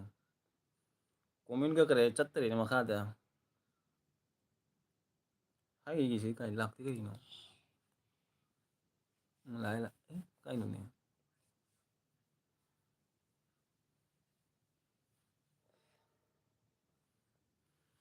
komen जगह करे वो करे सिका हेंग सा रहा बकई में होंगे मोबाइल से उस एक komen म्याम पार म्याम ये दाई गमदरे दा komen पा म्याम वारो हो जाते हैं komen पार वाली से वारी खरा सना लो म्याम से वारी सना लो एक komen पा याद रहे खरा करे करे कुकी लाइक नी एलबी से कुकी लागली नी एलबी से कुकी लाग प्रो एलबी से मेर लो ये पूरी शिकायत बग जो नहीं ना मम्मी कैसे से बन तो बगी Lae, maka-makada. Komen niya. लाग प्रो नहीं कमेंट भी उसे देगा हाय हाय Ay, तो gito diude. एंजल इन मेट खरे तो गगी काय दिनो हाय इता टेस्टी तो काय दिनो कमेंट से वो यूपा ई पॉपुलर ओइबा पूरी शिकायत के तो गगी कने दमी ताऊ सुपर चैट हाफ ली पैसा कक खरे तो शो तो दे करिगिनो नंगी लाग तमाने दई ताऊ भी ओ दे माने नंगी अकाउंट जंग पैसा कक प्राइना दुगो एटीट्यूड मोसोमी दासाई हाय दुगगी मास्टर गेमिंग आई ngau bra mean what ngau bra means what hai dugi anu na kare ba issue mukbang da kokti sem se poisira kaino viral hoina ba viral se kare to ge dum to ja te na sigai su viral ho roi da kanu matam da kari viral hoi kana mun khang de da hi bye hai asmi asim das hi bye oh asim dani ki calling so asim dani ki hi bye Kaya सुधा tumo. तुम कोनी को सोइला हमारे एक बार comment करियो है दुकान जे की फ्री याम ना फजना सिगाई की बनी खरा खरा ब्लेड ना दक तारगा tahan tahan tahan uri ro hana Pai ba? ah ije usa adu wari do ya ke ko ije usa na du point jam na fajana khanga me aina kara mukbang to matam da si matam se ne si sai se ne na kitang bre na kathala ga ne sigai mani ko adu matam da mukbang to matam da kara hai sigai ba jam nungai ba jam da sigai ga ne na sama si matam sai sigai gi ne na duka sigai adu do sigai gi ne na sana ina sigai ne na mukbang video de bare kala lagi ina sigai gi ne ba cat pala catar cala di cala catar di catar ina si sai da kara sigai gi ne ba kaya ina cara matam da bel lau sigai ni na bel lau sigai ru matam da sigai ba jam nungai re ba tu matam na ta di kara puri to sigai ba jaru ya ba adu matam na juga kita kathala ga ina sigai gi ne ba to dugai video dugai puri to bar lau sigai ga re ba tu matam da da nungai sigai ga re tu to Luoy gidore. Tabrakan mo cara luoy online dore. dugai matam Luoy to only kan football edit ya dugai piazin na chinu ai dugai no ga dugai tu na labi mo dito cara on dugai chem na upai no ga dugai edit ya blog na kai gi no ai asam gi ni kada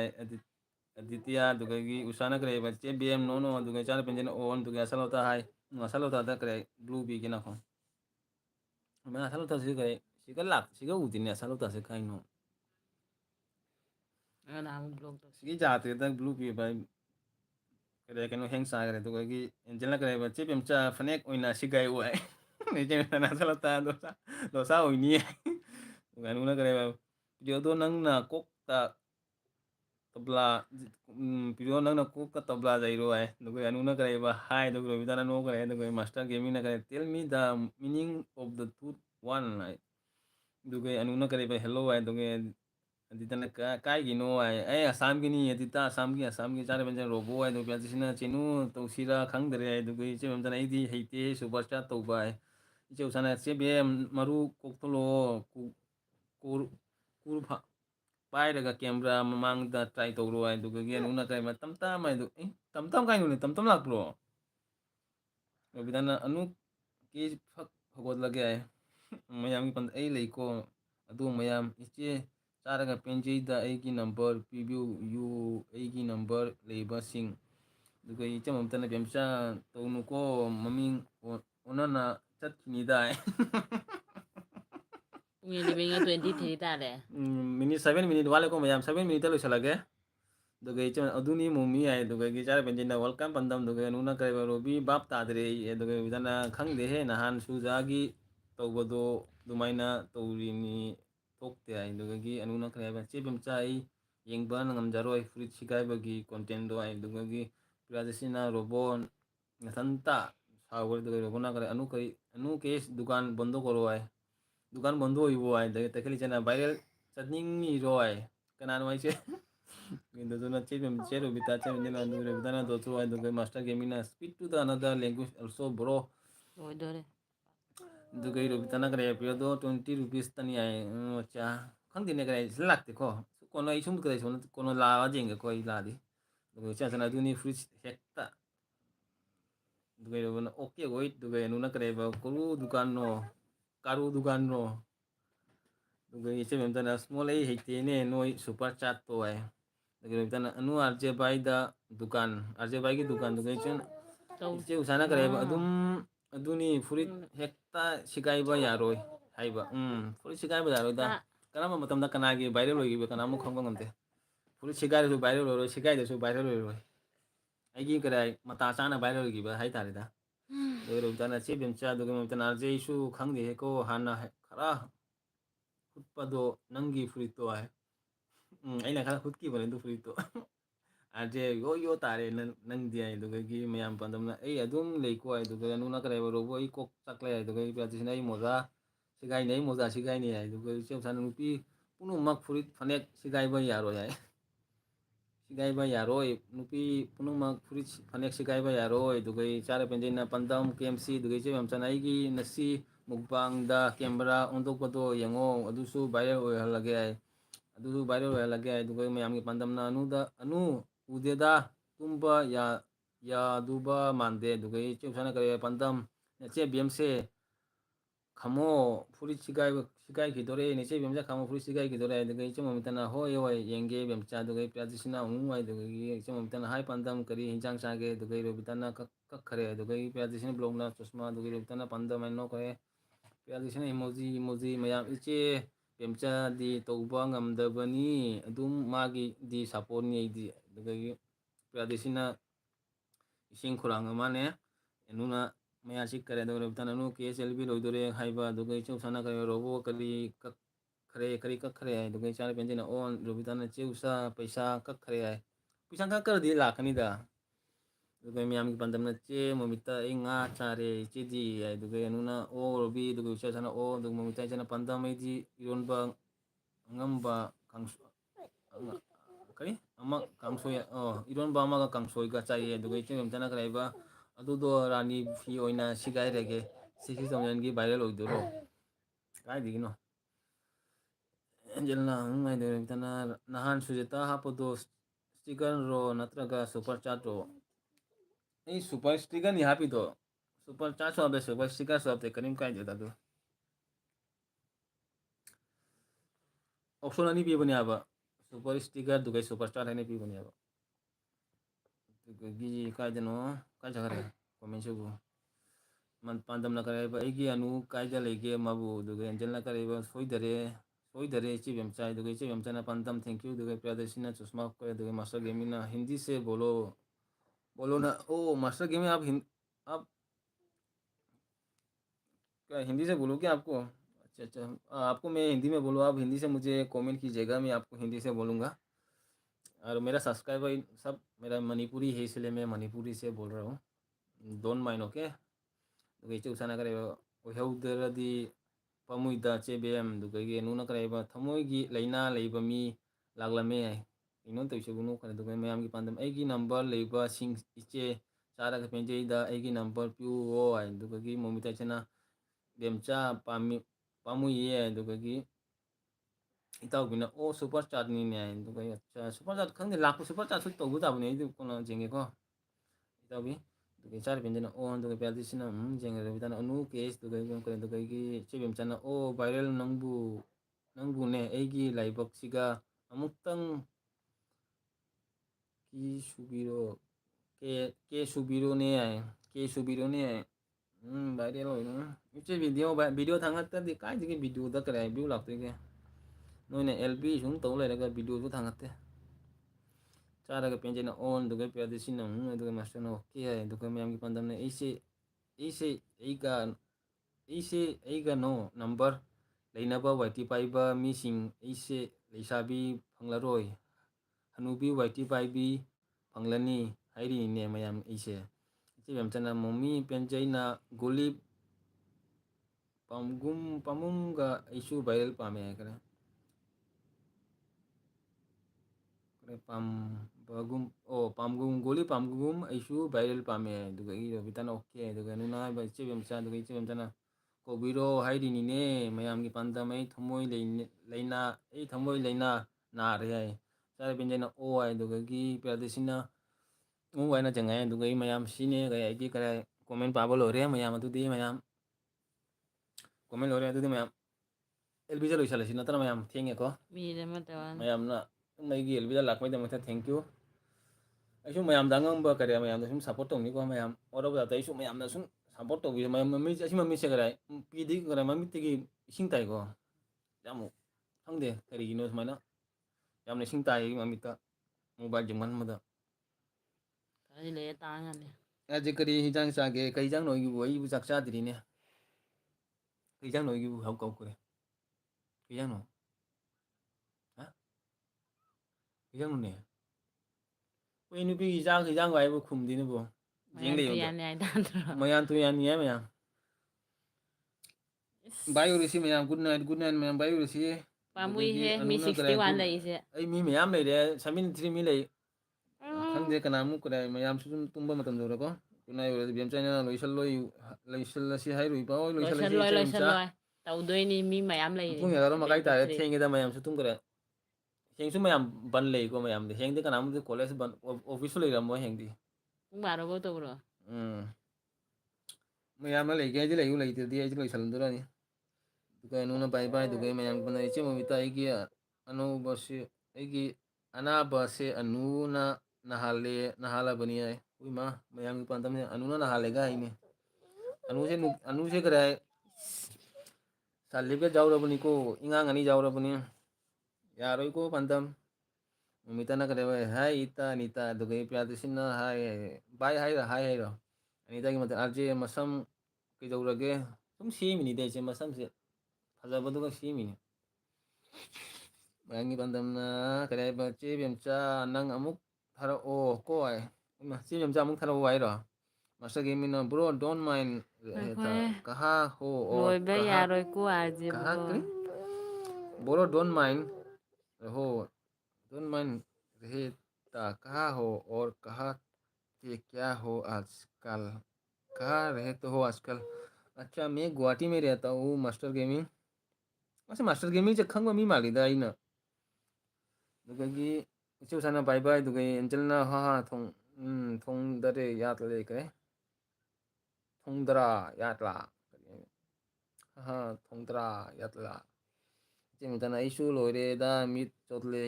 ꯄꯦꯔꯒ ꯆꯠꯇꯣꯔꯦ ꯆꯣꯠꯂꯦ ꯆꯥꯏꯔꯁꯨ ꯄꯥꯏꯔꯒ ꯆꯠꯇꯣꯔꯦ ꯑꯗꯨꯒ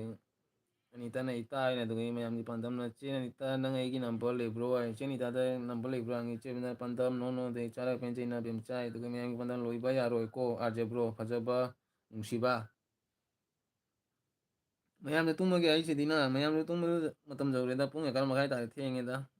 ꯑꯗꯨꯗꯒꯤ ꯑꯅꯨꯅ ꯀꯔꯤ ꯏꯆꯦ ꯑꯅꯤꯇꯥ ꯁꯞ ꯇꯧꯈ꯭ꯔꯕꯅꯤ ꯍꯟꯕꯤꯔꯝꯃꯣꯏ ꯏꯆꯦ ꯑꯅꯤꯇꯥꯒ ꯁꯥꯞ ꯇꯧꯈ꯭ꯔꯕꯅꯤ ꯏꯆꯦ ꯑꯅꯤꯇꯥ ꯑꯅꯨꯅ ꯁꯥꯞ ꯇꯧ ꯑꯅꯨꯁꯨ ꯀꯔꯦ ꯑꯅꯧꯕ ꯀꯔꯦ ꯆꯦꯅꯦꯜ ꯄꯥꯏꯕꯅꯦ ꯏꯆꯦ ꯑꯅꯤꯇꯥ ꯃꯥꯗꯨꯁꯨ ꯈꯔ ꯁꯞꯄꯣꯔꯠ ꯇꯧꯕꯤꯌꯨ ꯑꯗꯨꯒ ꯑꯅꯤꯇꯥꯒꯤ ꯃꯊꯦꯜꯅ ꯄꯟꯇꯝ ꯂꯩꯇꯦꯅꯦ ꯑꯗꯨꯒꯤ ꯄꯟꯇꯝ ꯂꯩꯇꯦ ꯏꯆꯦ ꯃꯝꯇꯅ ꯑꯍꯤꯡꯗ LB ꯊꯥꯕ ꯌꯥꯗꯦ ꯅꯨꯄꯤꯅ ꯄꯥꯟꯗꯝ ꯑꯍꯤꯡꯗ LB ꯊꯥꯕ ꯌꯥꯗꯦ ꯅꯨꯄꯤꯅ ꯄꯥꯟꯗꯝ ꯍꯥꯏ ꯑꯗꯨꯒ ꯄꯤꯌꯥꯗ꯭ꯔꯤꯁꯤꯅ ꯆꯨꯁꯃꯞꯇꯅ ꯆꯥꯔꯦ ꯄꯦꯟꯖꯦꯅ ꯂꯕꯦ ꯑꯗꯨꯒ ꯑꯅꯤꯇꯥꯅ ꯑꯅꯨ ꯇꯧꯔꯛꯀꯦ ꯑꯗꯨꯒ ꯃꯌꯥꯝꯒꯤ ꯄꯥꯟꯗꯝꯅ ꯑꯗꯨꯅꯤ ꯑꯩꯁꯨ ꯈꯜꯂꯤꯁꯦ ꯕ꯭ꯔꯣ ꯑꯥꯔꯖꯦ ꯅꯨꯡꯁꯤꯕ ꯅꯪꯕꯨ ꯍꯣꯏꯅꯦ ꯑꯗꯨ ꯈꯜꯂꯗꯤ ꯑꯅꯨꯗ ꯑꯥꯏ ꯂꯚ ꯌꯨꯒ ꯍꯥꯏꯕꯤꯔꯅꯨꯅꯦꯕꯣ ꯏꯉꯥꯡ ꯂꯩꯕ ꯃꯤꯅꯤꯕꯣ ꯏꯉꯥꯡ ꯑꯅꯤ ꯌꯥꯎꯔꯕꯅꯤꯅꯦ ꯇꯜꯂꯤꯅꯦ ꯅꯨꯃꯤꯠꯇ ꯋꯥꯏꯅ ꯄꯥꯟꯗꯝ ꯑꯅꯨꯅ ꯑꯣꯏꯔꯝꯂꯣꯏꯗ ꯑꯅꯧꯅ ꯑꯣꯏꯔꯝꯂꯣꯏꯗ ꯑꯗꯨꯒ ꯏꯆꯦꯃꯆꯥꯅ ꯄꯥꯟꯗꯝ ꯃꯣꯔꯅꯤꯡ 10 ꯑꯣꯏꯅ ꯂꯥꯛꯂꯣ ꯍꯥꯏ ꯑꯗꯨꯒ ꯔꯣꯕꯤꯇꯥꯅ ꯑꯣꯆꯦ ꯑꯅꯤꯇꯥ ꯑꯗꯨꯒ ꯃꯌꯥꯝ ꯄꯥꯟꯗꯝꯅ ꯑꯗꯨꯅꯤ ꯏꯆꯦ ꯃꯃꯤꯇꯥ ꯀꯅꯥ ꯃꯥꯜꯂꯤ ꯍꯥꯏꯌꯨꯅꯦ ꯑꯗꯨꯒ ꯑꯅꯤꯇꯥꯅ ꯔꯣꯕꯤꯇꯥ ꯅꯨꯡꯁꯤꯕꯤ ꯑꯗꯨꯒꯤ ꯄꯥꯟꯗꯝꯅ ꯂꯥꯛꯑꯣꯏ ꯆꯦ ꯕꯦꯝꯆꯥ ꯑꯩ ꯀꯞꯄꯤ ꯍꯥꯏ ꯆꯥꯔꯦ ꯄꯦꯟꯖꯅ ꯔꯣꯕꯤꯇꯥꯅ ꯀꯞꯈ꯭ꯔꯦ ꯀꯩꯅꯣꯅꯦ ꯏꯆꯦ ꯄꯦꯟꯖꯅ ꯁꯨꯝ ꯀꯞꯅꯗ ꯂꯩꯔꯦꯅꯦꯕꯣ ꯇꯧꯔꯤꯁꯦ ꯏꯆꯦ ꯃꯃꯤꯇꯥꯅ ꯈꯪꯗꯦꯅꯦ ꯀꯅꯥꯅꯣ ꯀꯅꯥꯅꯣꯃꯗꯤ ꯁꯣꯏꯗꯅ ꯑꯣꯏꯔꯝꯃꯅꯤ ꯍꯥꯏ ꯅꯤꯇꯥ ꯏꯆꯦꯅ ꯀꯔꯤ ꯆꯦ ꯄꯦꯟꯖꯩ ꯑꯗꯨꯒ ꯃꯌꯥꯝꯒꯤ ꯄꯨꯡ 1 ꯐꯥꯎꯕ ꯊꯥꯒꯗꯕꯅꯤ ꯄꯣꯔꯋꯥꯔꯁꯦ ꯍꯣꯏ ꯃꯥ ꯉꯝꯃꯔꯣꯏꯍꯦ ꯑꯗꯨꯗꯤ ꯄꯨꯡ 1 ꯀꯅꯥꯃꯨꯛ ꯂꯩꯔꯔꯣꯏ ꯀꯔꯤ ꯇꯨꯝꯃꯅꯤ ꯍꯧꯖꯤꯛ ꯑꯗꯨꯒ ꯑꯅꯨꯕꯤ ꯄꯥꯟꯗꯝꯅ ꯍꯤꯞꯄꯨꯁꯦ ꯑꯣꯏꯗꯕ ꯉꯥꯡꯂꯅꯤ ꯍꯥꯏꯅ ꯀꯤꯅ ꯆꯦꯟꯈꯔꯦ ꯄꯥꯏꯌꯨꯁꯦ ꯃꯣꯏ ꯕꯦꯅꯦ ꯇꯨꯝꯅꯤꯡꯉꯦ ꯍꯤꯔꯣꯅ ꯍꯥꯏ ꯇꯥꯔꯗꯤꯀꯣ ꯇꯧꯅꯤ ꯍꯥꯏ ꯀꯤꯅ ꯆꯦꯟꯈꯔꯦ ꯍꯥꯏ ꯏꯛꯕꯥꯜꯗꯣ ꯁꯨꯃꯥꯏꯅ ꯑꯥꯔꯖꯦ ꯄꯥꯟꯗꯝꯁꯦ ꯊꯥꯅꯕꯤꯗꯦ ꯑꯅꯨꯒꯤ ꯈꯜꯗ ꯉꯥꯎꯔꯕꯅꯤ ꯅꯪ ꯍꯧꯖꯤꯛꯇ ꯍꯣꯏ ꯆꯠꯀꯦ ꯉꯥꯎꯔꯁꯨ ꯍꯥꯏꯕꯅꯤꯅꯦ ꯀꯥꯟꯅꯔꯣꯏꯗ ꯕꯖꯥꯔ ꯏꯆꯦ ꯑꯅꯨ ꯆꯠꯅꯤꯡꯉꯥꯏꯅꯦ ꯕꯦꯅꯦ ꯆꯥꯎꯔꯕꯣ ꯅꯪ ꯃꯤ ꯏꯉꯥꯡ ꯌꯥꯎꯔꯕꯅꯤ ꯆꯥꯎ ꯃꯆꯥꯅꯨꯄꯤ ꯆꯥꯎ ꯂꯩꯁꯥꯕꯤ ꯐꯥꯗꯣꯔꯤꯅꯦ ꯃꯌꯥꯝꯒꯤ ꯄꯥꯟꯗꯝꯅ ꯏꯆꯦ ꯁꯤ ꯑꯅꯤꯇꯥ ꯎꯏꯊꯔ ꯑꯩꯒꯤ ꯂꯩꯔꯤꯅꯦ ꯅꯝꯕꯔ ꯈꯔ ꯂꯩꯅꯕꯗꯣ ꯂꯩꯔꯗꯤ ꯀꯔꯝꯕ ꯅꯝꯕꯔ ꯀꯥꯎꯔꯦ ꯍꯥꯏ ꯀꯔꯝꯕ ꯅꯝꯕꯔꯅꯣ ꯀꯥꯎꯔꯦ ꯍꯥꯏ ꯑꯗꯨꯗꯒꯤ ꯄꯤꯌꯥꯗ꯭ꯔꯤꯁꯤꯅ ꯆꯨꯁꯃꯥ ꯀꯩꯅꯣ ꯃꯃꯅꯨ ꯆꯥꯛ ꯆꯥ ꯂꯣꯏꯔꯦ ꯑꯃꯨꯛꯀ ꯆꯥꯛ ꯆꯥꯒꯦ ꯍꯥꯏꯌꯦ ꯏꯉꯥꯡ ꯂꯩꯔꯕ꯭ꯔꯣ ꯍꯥꯏꯁꯦ ꯆꯥꯔꯣ ꯏꯉꯥꯡ ꯑꯅꯤ ꯀꯞꯀꯅꯨ ꯌꯥꯎꯔꯕꯅꯤꯅꯦ ꯀꯥꯟꯅꯔꯣꯏꯅꯦ ꯄꯥꯟꯗꯝ ꯑꯣꯟꯗꯨꯒ ꯑꯅꯤꯇꯥꯒꯤ ꯏꯆꯦꯅ ꯀꯔꯦ ꯄꯥꯟꯗꯝ ꯂꯥꯁꯇ 51ꯅꯤ ꯑꯗꯨꯒ ꯔꯣꯕꯤꯇꯥꯅ ꯆꯦ ꯄꯦꯟꯖꯩ ꯕꯖꯥꯔꯁꯦ ꯀꯞꯈ꯭ꯔꯦ ꯑꯗꯨꯒ ꯏꯆꯦ ꯏꯆꯥꯅ ꯊꯣꯛꯈ꯭ꯔꯗꯤ ꯀꯩꯁꯥꯝ ꯆꯦꯟꯈꯔꯦ ꯄꯥꯟꯗꯝ ꯎꯕꯗ ꯆꯦꯟꯈꯔꯦ ꯑꯗꯨꯗꯩ ꯄꯤꯌꯥꯗ꯭ꯔꯤꯁꯤꯅ ꯑꯗꯨꯒ ꯑꯅꯤꯇꯥꯅ ꯀꯔꯦ ꯊꯣꯛꯈ꯭ꯔꯗꯤ ꯎꯁꯥ ꯅꯨꯡꯉꯥꯏꯔꯤꯕꯣ ꯏꯆꯦ ꯄꯦꯟꯖꯩꯅ ꯔꯣꯕꯤꯇꯥ ꯑꯗꯨꯒ ꯔꯣꯕꯤꯇꯥ ꯎꯁꯥ ꯀꯔꯤ ꯍꯤꯟꯖꯥꯡ ꯑꯗꯨꯒ ꯃꯌꯥꯝꯒꯤ ꯏꯆꯦ ꯑꯅꯤꯇꯥ ꯑꯩ 51 ꯍꯥꯏꯁꯦ ꯀꯔꯤ ꯍꯥꯏꯅꯣ ꯍꯥꯏ ꯄꯤꯌꯥꯗ꯭ꯔꯤꯁꯤꯅꯥꯁꯦ ꯃꯤꯠꯁꯦ ꯌꯥꯗ꯭ꯔꯦ ꯍꯣꯏ ꯄꯤꯌꯥꯗ꯭ꯔꯤꯁꯤꯅꯤ ꯇꯨꯝꯃꯣ ꯃꯌꯥꯝ ꯁꯨꯝ ꯂꯣꯏꯁꯤꯜꯂꯁꯤ ꯑꯗꯨꯒ ꯑꯅꯨꯅ ꯀꯔꯤ ꯍꯥꯏꯕ ꯆꯦ ꯄꯦꯟꯖꯩ ꯃꯤ ꯀꯞꯀꯅꯨ ꯍꯥꯏ ꯃꯆꯥꯅ ꯑꯗꯨꯒ ꯏꯆꯦ ꯀꯞꯇꯦ ꯎꯁꯥꯅ ꯃꯥ ꯆꯦꯅꯤꯇꯥ ꯀꯟꯅꯤ ꯅꯨꯡꯁꯤꯕ ꯍꯥꯏ ꯏꯆꯦꯅ ꯄꯥꯟꯗꯝ ꯂꯥꯁꯀꯤ ꯅꯝꯕꯔꯅꯤ ꯍꯥꯏ ꯑꯗꯨꯒ ꯃꯌꯥꯝꯒꯤ ꯄꯥꯟꯗꯝ ꯑꯩꯗꯤ ꯄꯥꯈꯪ ꯃꯆꯥꯅꯤꯅꯦ ꯍꯣꯏꯅꯦ ꯄꯥꯈꯪ ꯃꯆꯥꯗꯤ ꯂꯩꯁꯥꯕꯤ ꯃꯆꯥ ꯑꯃ ꯂꯧꯁꯜꯂꯣꯅꯦ ꯄꯥꯟꯗꯝ ꯀꯥꯟꯅꯗꯦꯅꯦ ꯔꯣꯕꯤꯇꯥꯅ ꯅꯥꯏ ꯆꯥꯔ ꯄꯦꯟꯖꯩꯅ ꯑꯅꯨ ꯀꯦꯁ ꯎꯄꯥꯏ ꯅꯥꯏ ꯑꯗꯨꯒ ꯏꯆꯦꯃꯆꯥꯅ ꯃꯣꯃꯤꯇꯥ ꯅꯣꯏ ꯍꯤꯞ ꯁꯤꯁꯇꯔ ꯌꯥꯗ꯭ꯔꯣ ꯍꯋꯥꯏ ꯑꯗꯨꯗ ꯑꯗꯨꯒ ꯃꯣꯃꯤꯇꯥꯏꯁꯤꯅ ꯍꯥꯎꯕꯅꯤ ꯍꯋꯥꯏꯁꯦ ꯍꯥꯎꯏ ꯑꯩꯗꯤ ꯍꯋꯥꯏ ꯄꯥꯝꯃꯤꯗ ꯂꯣꯁꯤꯒ ꯏꯆꯦ ꯇꯨꯝ ꯃꯣꯃꯤꯇꯥ ꯌꯥꯗ꯭ꯔꯣ ꯐꯗꯤꯒꯣꯝ ꯍꯥꯞꯆꯤꯜꯂꯒ ꯃꯅꯝꯁꯦ ꯅꯨꯡꯁꯤꯔꯒ ꯅꯃꯤ ꯃꯅꯝꯁꯦ ꯇꯥꯔꯦ ꯍꯋꯥꯏꯒꯤ ꯃꯅꯝꯁꯦ ꯃꯀꯣꯛꯇꯣ ꯁꯨꯃꯥꯏꯅ ꯅꯥꯟꯕꯤ ꯀꯌꯥ ꯕꯥꯠ ꯍꯦ ꯍꯥꯏꯅ ꯍꯋꯥꯏ ꯑꯗꯨꯗꯒꯤ ꯍꯤꯞꯄꯨꯁꯦ ꯄꯩꯈꯥ ꯀꯥꯡꯉꯧ ꯂꯣꯏꯗꯣꯔꯦ ꯑꯃ ꯁꯦ ꯍꯤꯞꯄꯨ ꯌꯥꯎꯔꯗꯤ ꯑꯁ ꯃꯕꯨꯛ ꯊꯟꯅ ꯆꯥꯅꯤꯌꯦ ꯆꯥꯛꯇꯨꯕꯨ ꯑꯗꯨꯒ ꯃꯌꯥꯝꯒꯤ ꯄꯥꯟꯗꯝ ꯑꯩ ꯁꯛ ꯎꯔꯕꯁꯤꯡꯅ ꯑꯩ ꯈꯪꯂꯝꯒꯅꯤ ꯑꯩ ꯆꯤꯆꯦꯒ ꯁꯛꯀ ꯆꯥꯟꯅꯗꯕ ꯆꯍꯤꯒ ꯁꯛꯀ ꯆꯥꯟꯅꯗꯕꯅꯤ ꯑꯩꯗꯤ ꯏꯉꯥꯡ ꯌꯥꯝ ꯃꯥꯟꯕꯅꯤ ꯍꯥꯏ ꯅꯪꯒꯤ ꯁꯛꯇꯤ ꯎꯗ꯭ꯔꯤꯌꯦ ꯄꯥꯟꯗꯝ ꯑꯅꯨꯅ ꯀꯔꯤ ꯎꯄꯥꯏꯅꯣ ꯍꯥꯏ ꯎꯄꯥꯏ ꯅꯥꯏ ꯑꯅꯨꯁꯦ ꯇꯨꯝꯃꯣ ꯑꯅꯨꯅ ꯀꯔꯤꯕ ꯃꯤ 75 ꯂꯩꯅꯦ ꯃꯤ 75 ꯂꯩꯇꯦ ꯈꯪꯗꯦ ꯀꯥꯏꯒꯤ 75ꯅꯣ ꯁꯤꯁꯦ ꯒꯨꯂꯤ ꯃꯌꯥꯝꯁꯦ ꯀꯥꯏꯒꯤꯅꯣ ꯃꯌꯥꯝꯒꯤ ꯄꯥꯟꯗꯝꯅ ꯆꯦꯅꯤꯇꯥ ꯀꯅꯥꯒꯤ ꯅꯝꯕꯔ ꯍꯧꯁꯦ 51ꯁꯦ ꯀꯅꯥꯒꯤ ꯅꯝꯕꯔꯅꯣ ꯍꯥꯎꯁ 51ꯁꯦ ꯑꯗꯨꯗꯒꯤ ꯄꯥꯗꯁꯤꯡꯅ ꯃꯥꯏꯖꯉꯦ ꯑꯦꯛꯆꯨꯂꯤ ꯍꯥꯎ ꯌꯥꯔꯨ ꯑꯥꯏ ꯑꯦꯝ ꯐꯥꯏꯟ ꯕ꯭ꯔꯣꯔ ꯁꯤꯁꯇꯔ ꯈꯪꯗ꯭ꯔꯦ ꯑꯅꯤꯇꯥꯒꯤ ꯃꯊꯛ ꯑꯥꯔꯖꯦ ꯀꯦꯃꯦꯔꯥꯗꯣ ꯌꯦꯡꯉꯨꯅꯦ ꯀꯩꯅꯣꯅꯦ ꯀꯦꯃꯦꯔꯥꯗ ꯌꯦꯡꯉꯨꯅꯦ ꯑꯩ ꯁꯣꯝꯗꯒꯤ ꯃꯣꯕꯥꯏꯜ ꯄꯥꯏꯕꯁꯤꯒ ꯄꯥꯏꯕ ꯑꯩꯁꯦ ꯀꯔꯤ ꯍꯦꯡ ꯆꯥꯈ꯭ꯔꯦ ꯃꯣꯕꯥꯏꯜꯁꯦ ꯑꯩꯒꯤ ꯃꯣꯕꯥꯏꯜꯁꯦ ꯑꯗꯨꯒꯤ ꯁꯤꯒꯩ ꯄꯥꯔꯤꯕ ꯑꯗꯨꯗꯒꯤ ꯑꯅꯤꯇꯥꯅ ꯄꯥꯟꯗꯝ ꯑꯩꯒꯤꯅꯤ ꯍꯥꯏ ꯑꯗꯨꯒ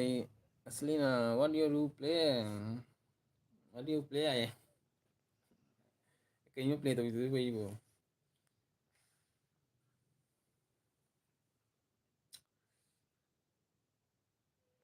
ꯍꯥꯎ are U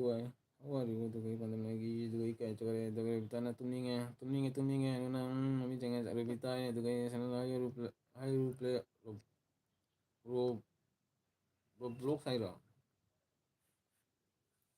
yangi pandana bro arje heng ayan ba pari imom da egi photo tharak moigi amuk thamalak duga khangani dugai rubitana che penjai yana kap kare che sana clip bhai dugai che pentana upa 2.93k congratulations ai uma 2.90k joro bane yangi pandamna che anita no number do che da irakpadi ngai tabada ngai tabara che anita number do che Pairo mobile se. sida ibada irakpada nungai tabro hai dugagi Cara penjai nama mi jangan lagi guys, nuna pandam nungai roy ini nungai roy ya. 2.29k, ma. Itu usaha sungguh jauh lah, mana ibu kerja. Nah saya dah 2.60 dah leh, mana dah 60 kerja 2.96 dah leh, mana ko. 2.96 dah leh, mana ini subscriber. Where you doing in Guwahati? Yeah, I'm doing for Guwahati. Bagus ya. Baik, semua bagus ya. Ay namoy. Kamu kan semua bagus nih. Kayak nama tahu ke? Namoy. Bagus nih. Semua temu mana?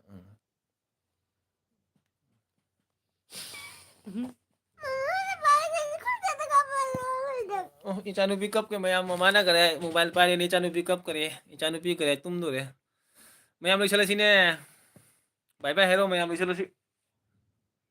Misu lay di maya. 1 2 3 4 5 6 7 8 9 10 ओए मां Phone number phone number ही अदुती यारे है इचे अनीता है 1 2 3 4 5 6 7 8 9 10 10 लोरेगा कहीं 11 जाओ तेरे Namay do udare. Saga पिंजे इचे ना करे बा मसक फजा दे सा उरसु जा रहा है कहीं कहीं देता मसक फजा दे भाई दुगो लेते हैं पंदम है दुगो की बबीता न अनु है ना करे हाथ करे था ना मुने उजार से करा मसक फजा होई ना फजा ला नी ना मना कला दी दुगो इचे साना लेबा इलेक्टोरी ने आज अम्मा फाउबा तौद्री यौरानी 3 के आई करे अम्मा फाउबा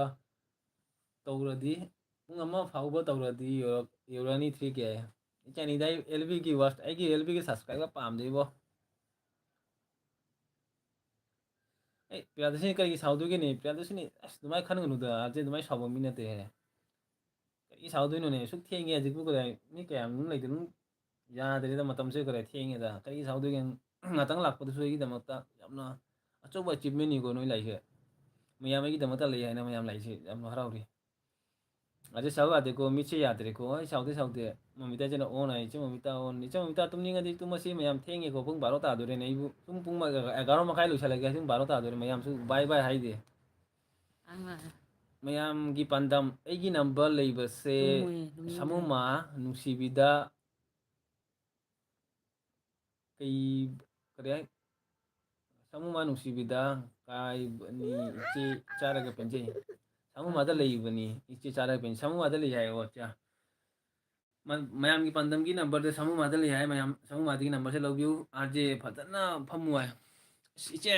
mai pham du ne wa re ne mai iche mana pham da re ne ai gi kare mai pham ge mata kara mobile thang lo je mai to lo mai mai thang ai kare cameraman lei ko mayam mana ta yang ware ma to mobile pa hali ni ma ta el lakpagi ni nungai terabro el lakpagi di nungai terabro kali ini mayam kwanda kali ini nungai tu mayam thengya tu kita mata ni ta mayam tu kare nupi ni na mayam wara mani tumni nga mani tu kita mata kare mayam tu mage ai ni da ita bina pa ya baroda loisalo chi bamcha baroda loisalo shiro tu di mayam baroda loisalo shiko che bimta na baroda loisalo ai tu kai ro bitana bye ai re bye bye chare benje na o तुदी समूह मातिगी लोगे पंदा मैं तो मैं पंदा ए लाख पतिगी नुंगाई त्री bro आइसे करी कि ना मैं पंदा नुंगाई तेदा कहीं तो खान देता मास्टर की गेमिंग ना good night sweet dream good night master gaming इचे हमचा ना वारी नुंगाई दिया है करी वारी नु इचे हमचा वारी बोले ते इसी का Kayno wari nungai tu sei siga wai di kare comment pa hai tani taw bise Priyadarshina bye bye Priyadarshini bye bye anu sina kare arje comment to ngai kho LB thaba taglamu oi ai taglam ge ko ma na ko atang ai siga gi kare simdi tak mai tak tin no anu na ko tak pi ge loi dam dai da tak pi rake mayam gi mandam na yaroi loiba yaroi bro arje pung ya wai mobile charge lai tere ne kare mayam gi pandam iche mayam jana iche gi pandam KMC yobidana cameraman ware ne noi buai ware cameraman sumai pai re gi mobile sumai pai re ri ma sumai pai re ri mobile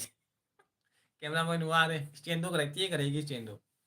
ai mukbang to kumai to ino mayam da sung nong ma hai ke ko ai mukbang to kari mai na to ri no kumai ne na stand da kare thammaga ino mukbang to ri no mayam da nong mai na hai ra ke gi kare channel se grow ho ra da mayam da hai ra ke nong ma hajik te hai ro ko pona hai ra ke mayam da ai na kare ai gi stand ke kare je kumai ne na kare mukbang to ri no mayam da ko na hai ra ke Dugagi mumita jana pandam nungai da kari gi nungai do ino ne nungai roi do ne hoine kari nungai roi do ne mayam pandam karim khande da mayam ngai pandam na edi engang macha chahi 18 ta muk sak mana bani ne dugai che mam jana ipa kita phajana phamlo he baro loisalo ipa kita phajana phamlo baro da loisalo he ma ai sing phami je ja hatra mane hang ne yara ba hang